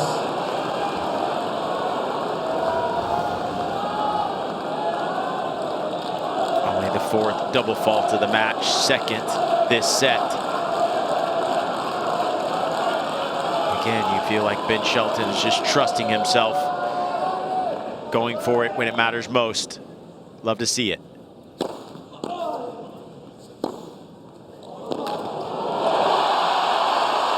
And another aggressive serve and an aggressive approach shot from Ben Shelton.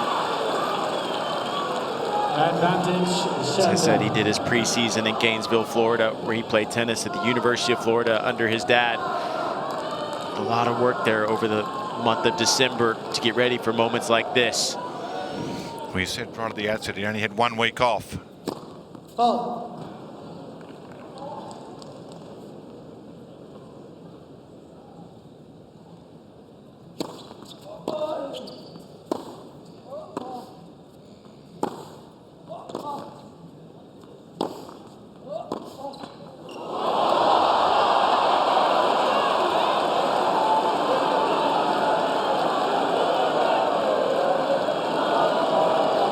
Shelton just can't believe it. But yeah, he had 1 week off after the season last year. He was just raring to get back in the gym, on the tennis court, and prepare for the Australian Open, where he made the quarterfinals last year, wanting to defend those points and go even further.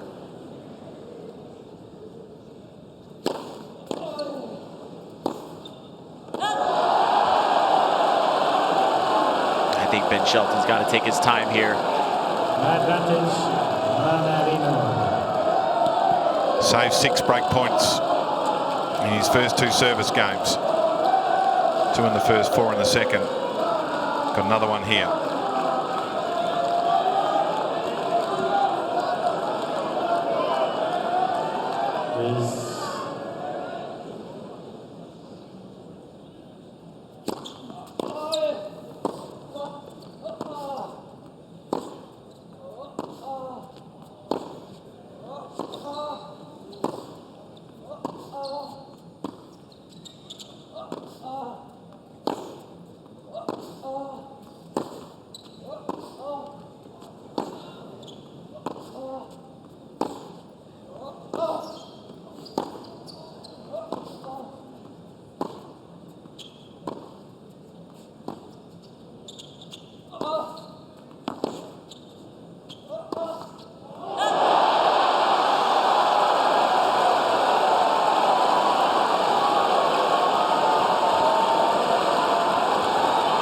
That last rally, 27 shots, equaling the longest rally of 27.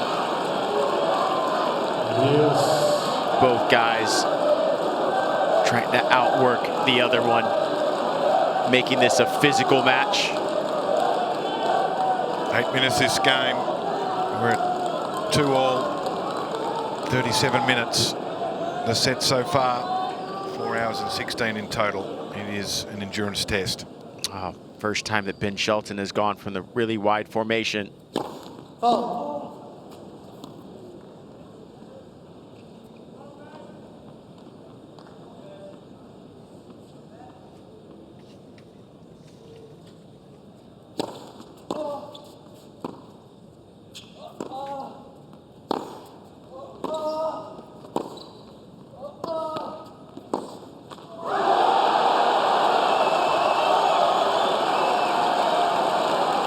So much credit to Adrian Mannarino, just looking at the depth of his shots in these pressure situations. He's not slowing the racket at speed down. He's aiming for deep in the court. And Ben Shelton's having to save another break point.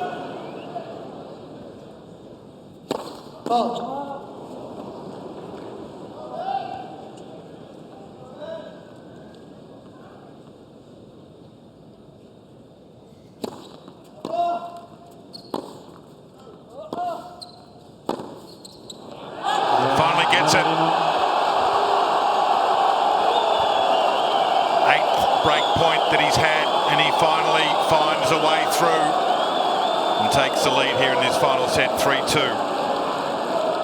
And he's got his nose in front. And Shelton, history will say he'll fight back hard here.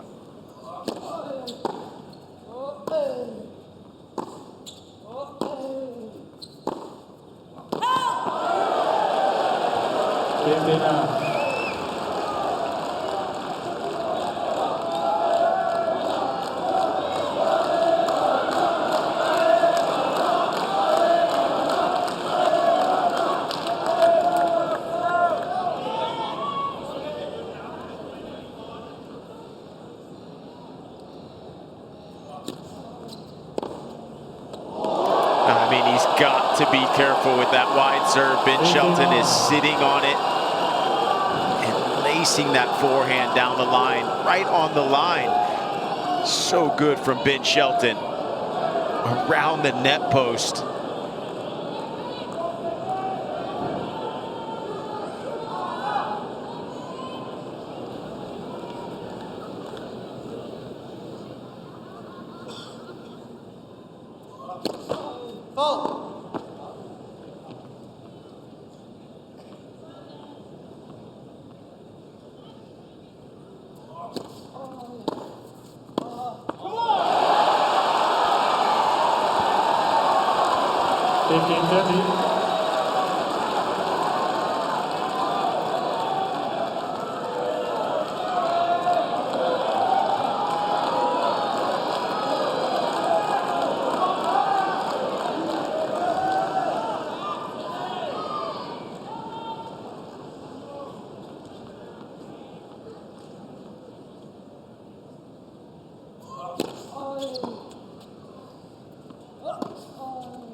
Mannarino hasn't lost his serve since he served for the set. 10th game of the third set. He's been very strong, the Frenchman.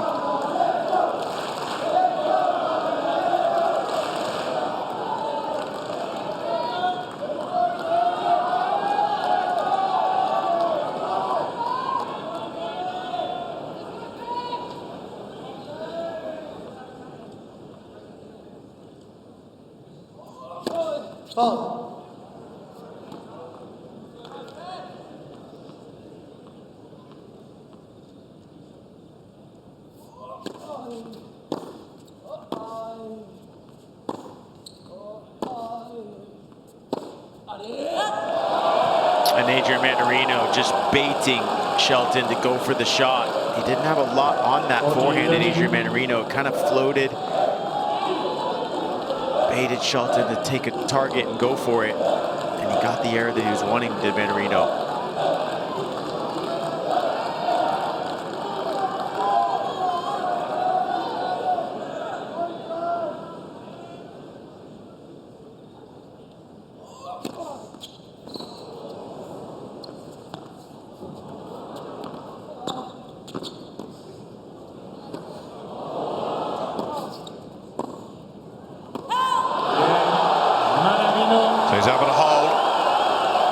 consolidates that break of serve. Scoreboard pressure starting to build. Mannarino leads 4-2. Mannarino leads by 4 games to 2.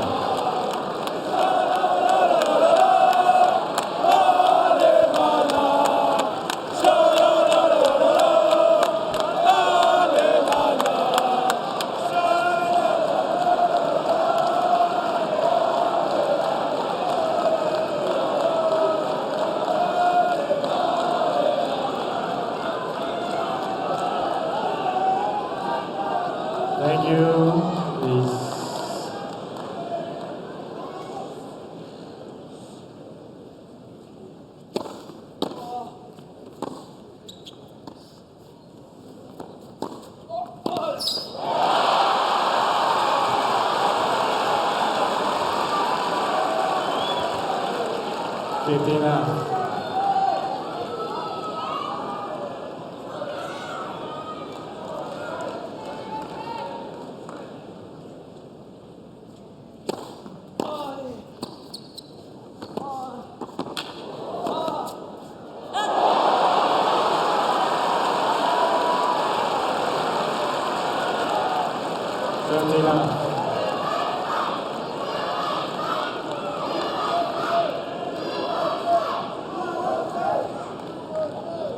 Please.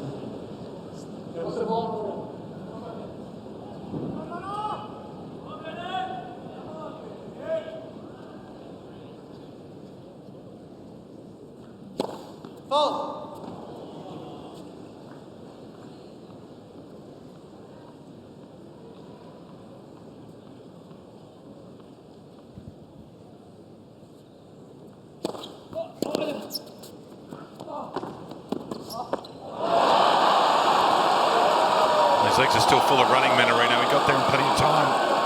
Perhaps a little too fast. Almost cramped himself up.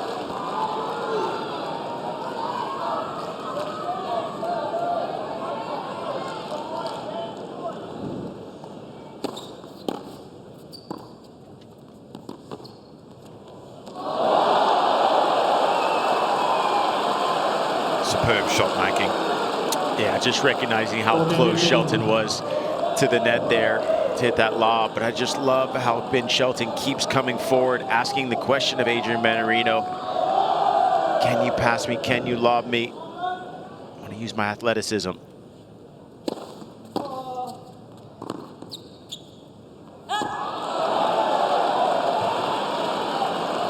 14-13.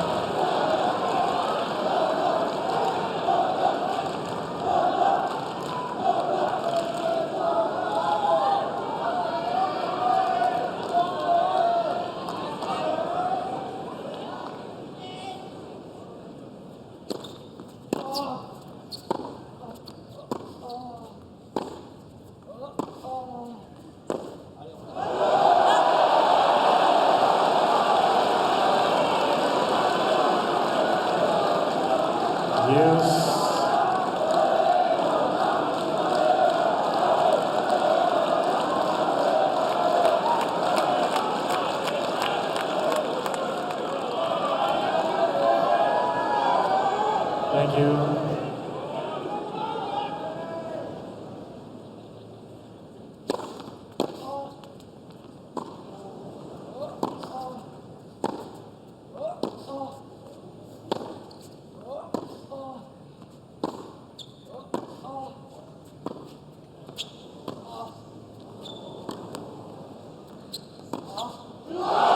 Well, it was 40 love up, Shelton.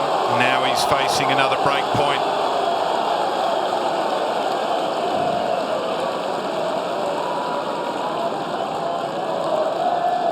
Advantage, Mannarino. Yeah, Mannarino just does not look tired at all. He has not moved from less than 2 meters behind that baseline throughout these rallies, and he's got Ben Shelton on a string at the moment. But can Ben Shelton come up with a big serve here?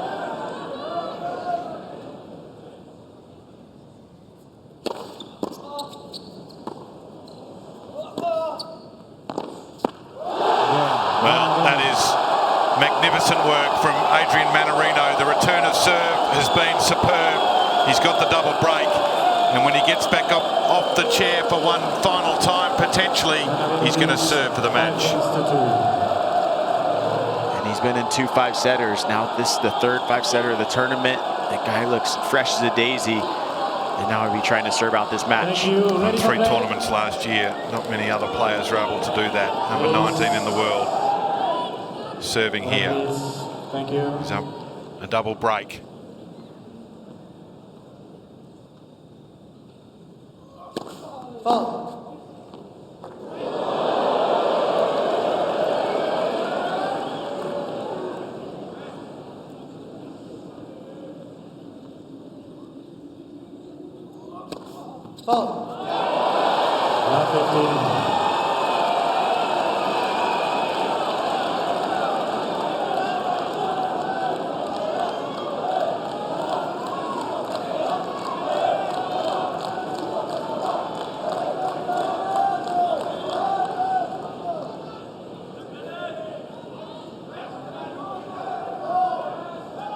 Thank you.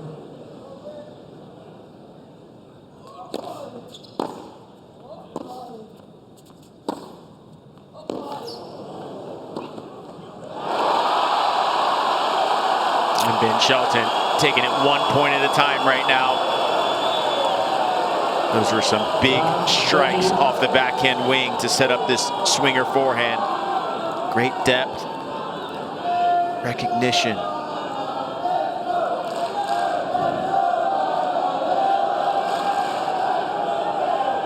Thank you, please.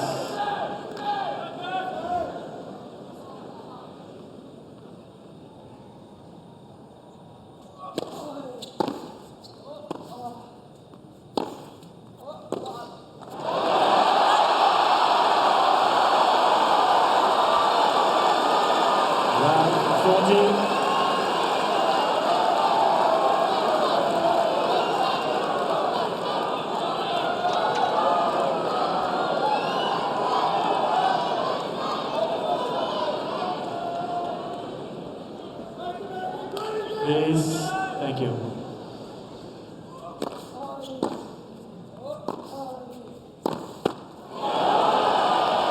Well, Ben Shelton's break back percentage is 18% of being able to break back.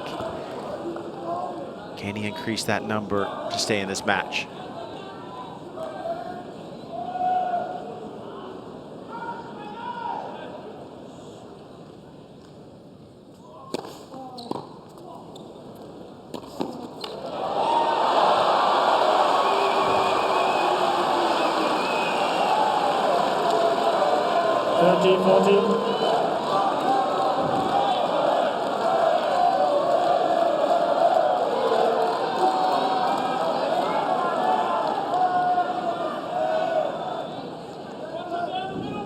Please.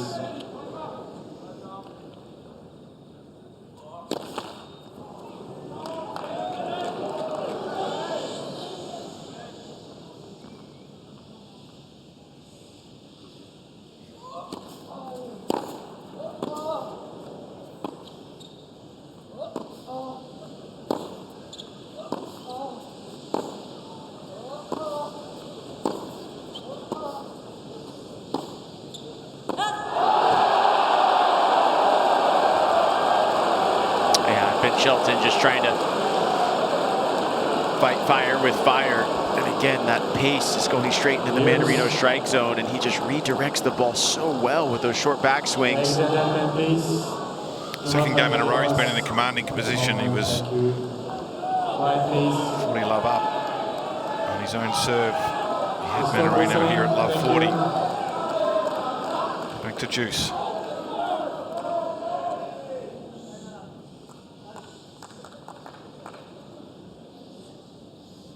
Please, as a courtesy to both players, please stop whistling. Thank you very much.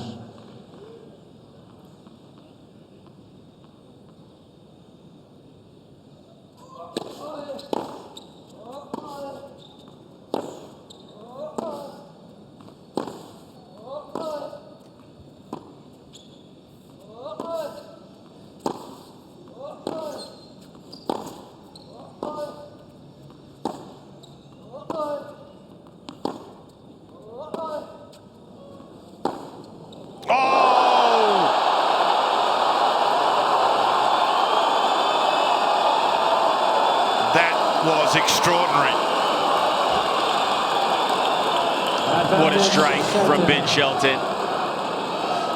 It looked like he was almost on his back foot here, falling back. Racket acceleration extraordinaire, Ben Shelton. Thank you.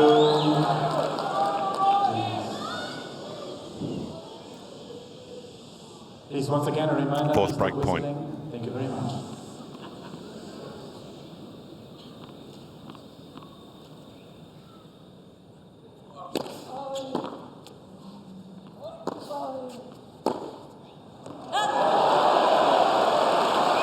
Yes.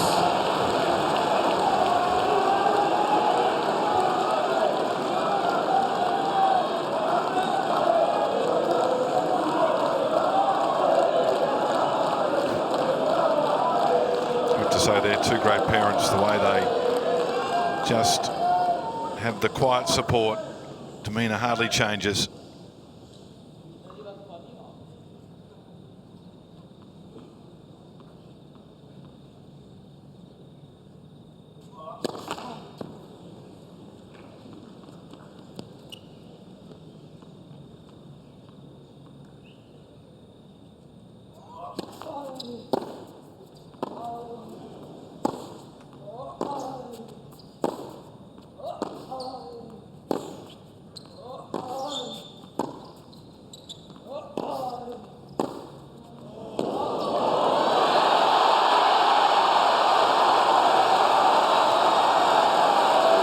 Almost an hour, this fifth set, 4 hours, 36 minutes in duration, and the shot making has been Advantage, Shelton. at this level for that entire time.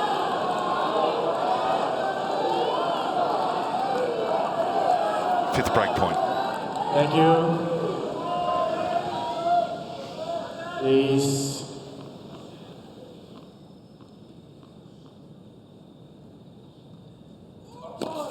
Oh.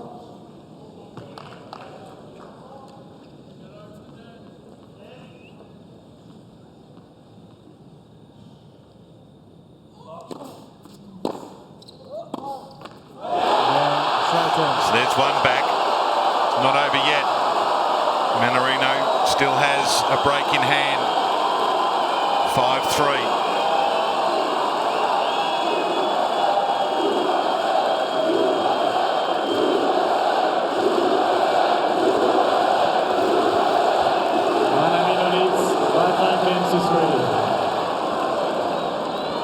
Wow, I'm getting chills up here just hearing the chants for both players.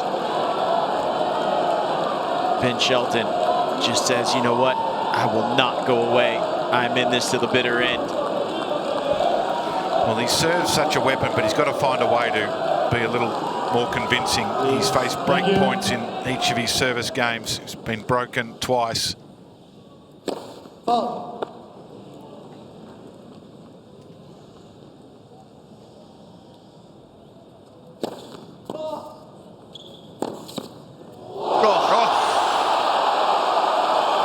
He had to stretch.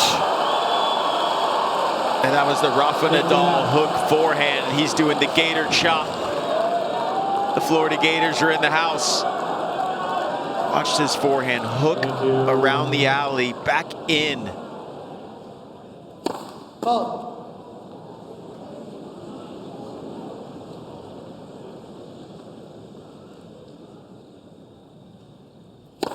That's second serve. Oh, please.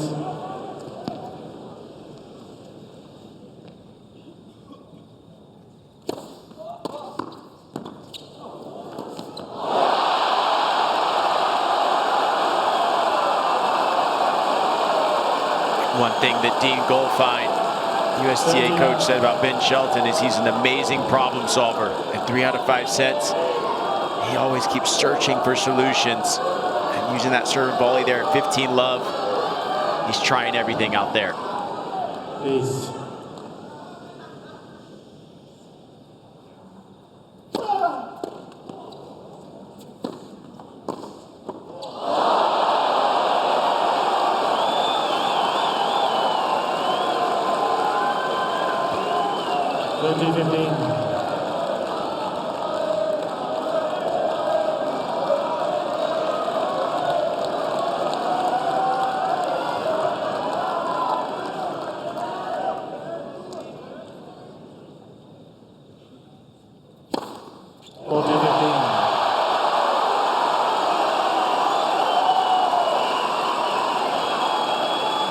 17 aces for the match, 6 in this set. Maybe none bigger than that one to get this game point.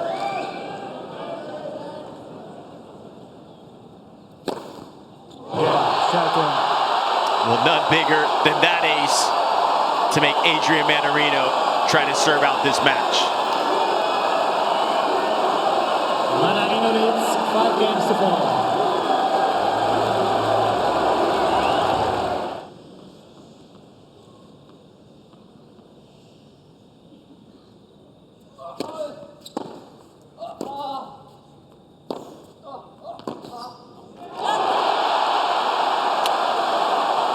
First point of every game, especially this game, is massive. Keep that confidence if you're Ben Shelton. He's swinging freely.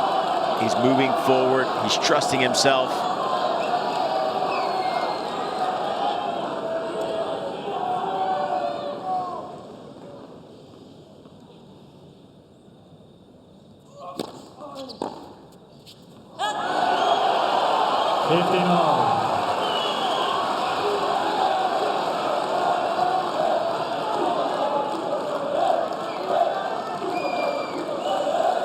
Adrian Mannarino just going through his routines.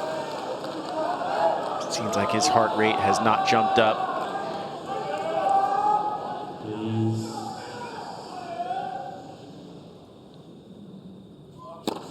Let for serve.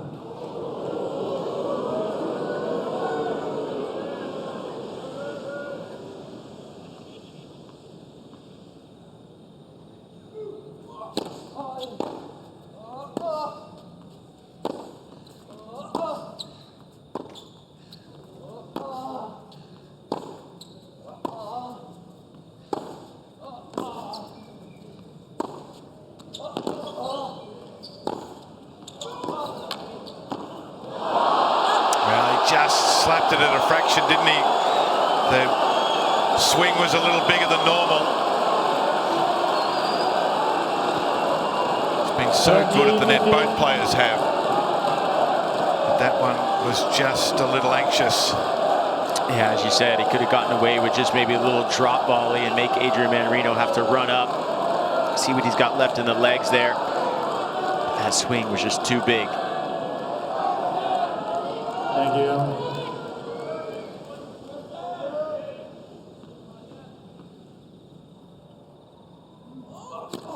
Fault. Please.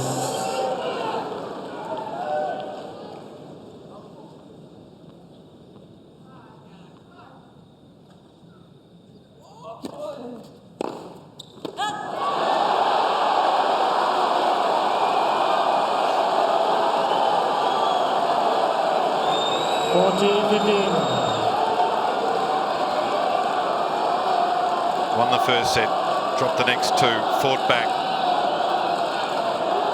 4 hours and 45 minutes. His third 5-set match in a row.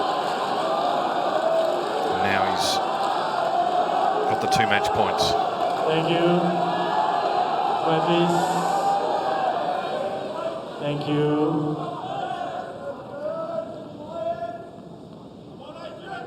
Please.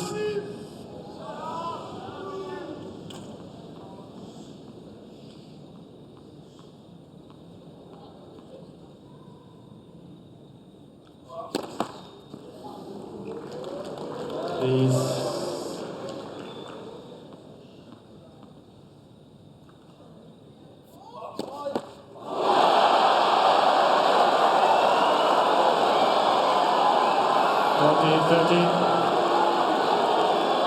Second double fault for Adrian Mannarino in this set.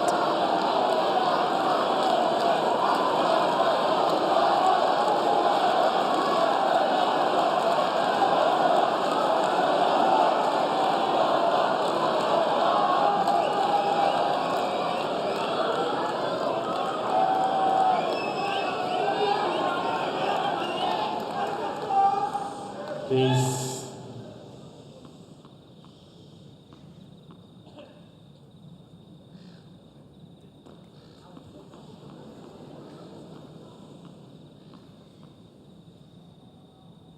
Second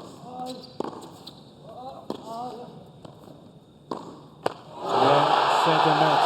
Mannarino is a marathon man. His third 5-set win in a row. He is unassailable when it goes the distance. And the prize, it's a match-up with the maestro, Novak Djokovic. That is a great win. It was a magnificent match. 4 hours and 46 minutes.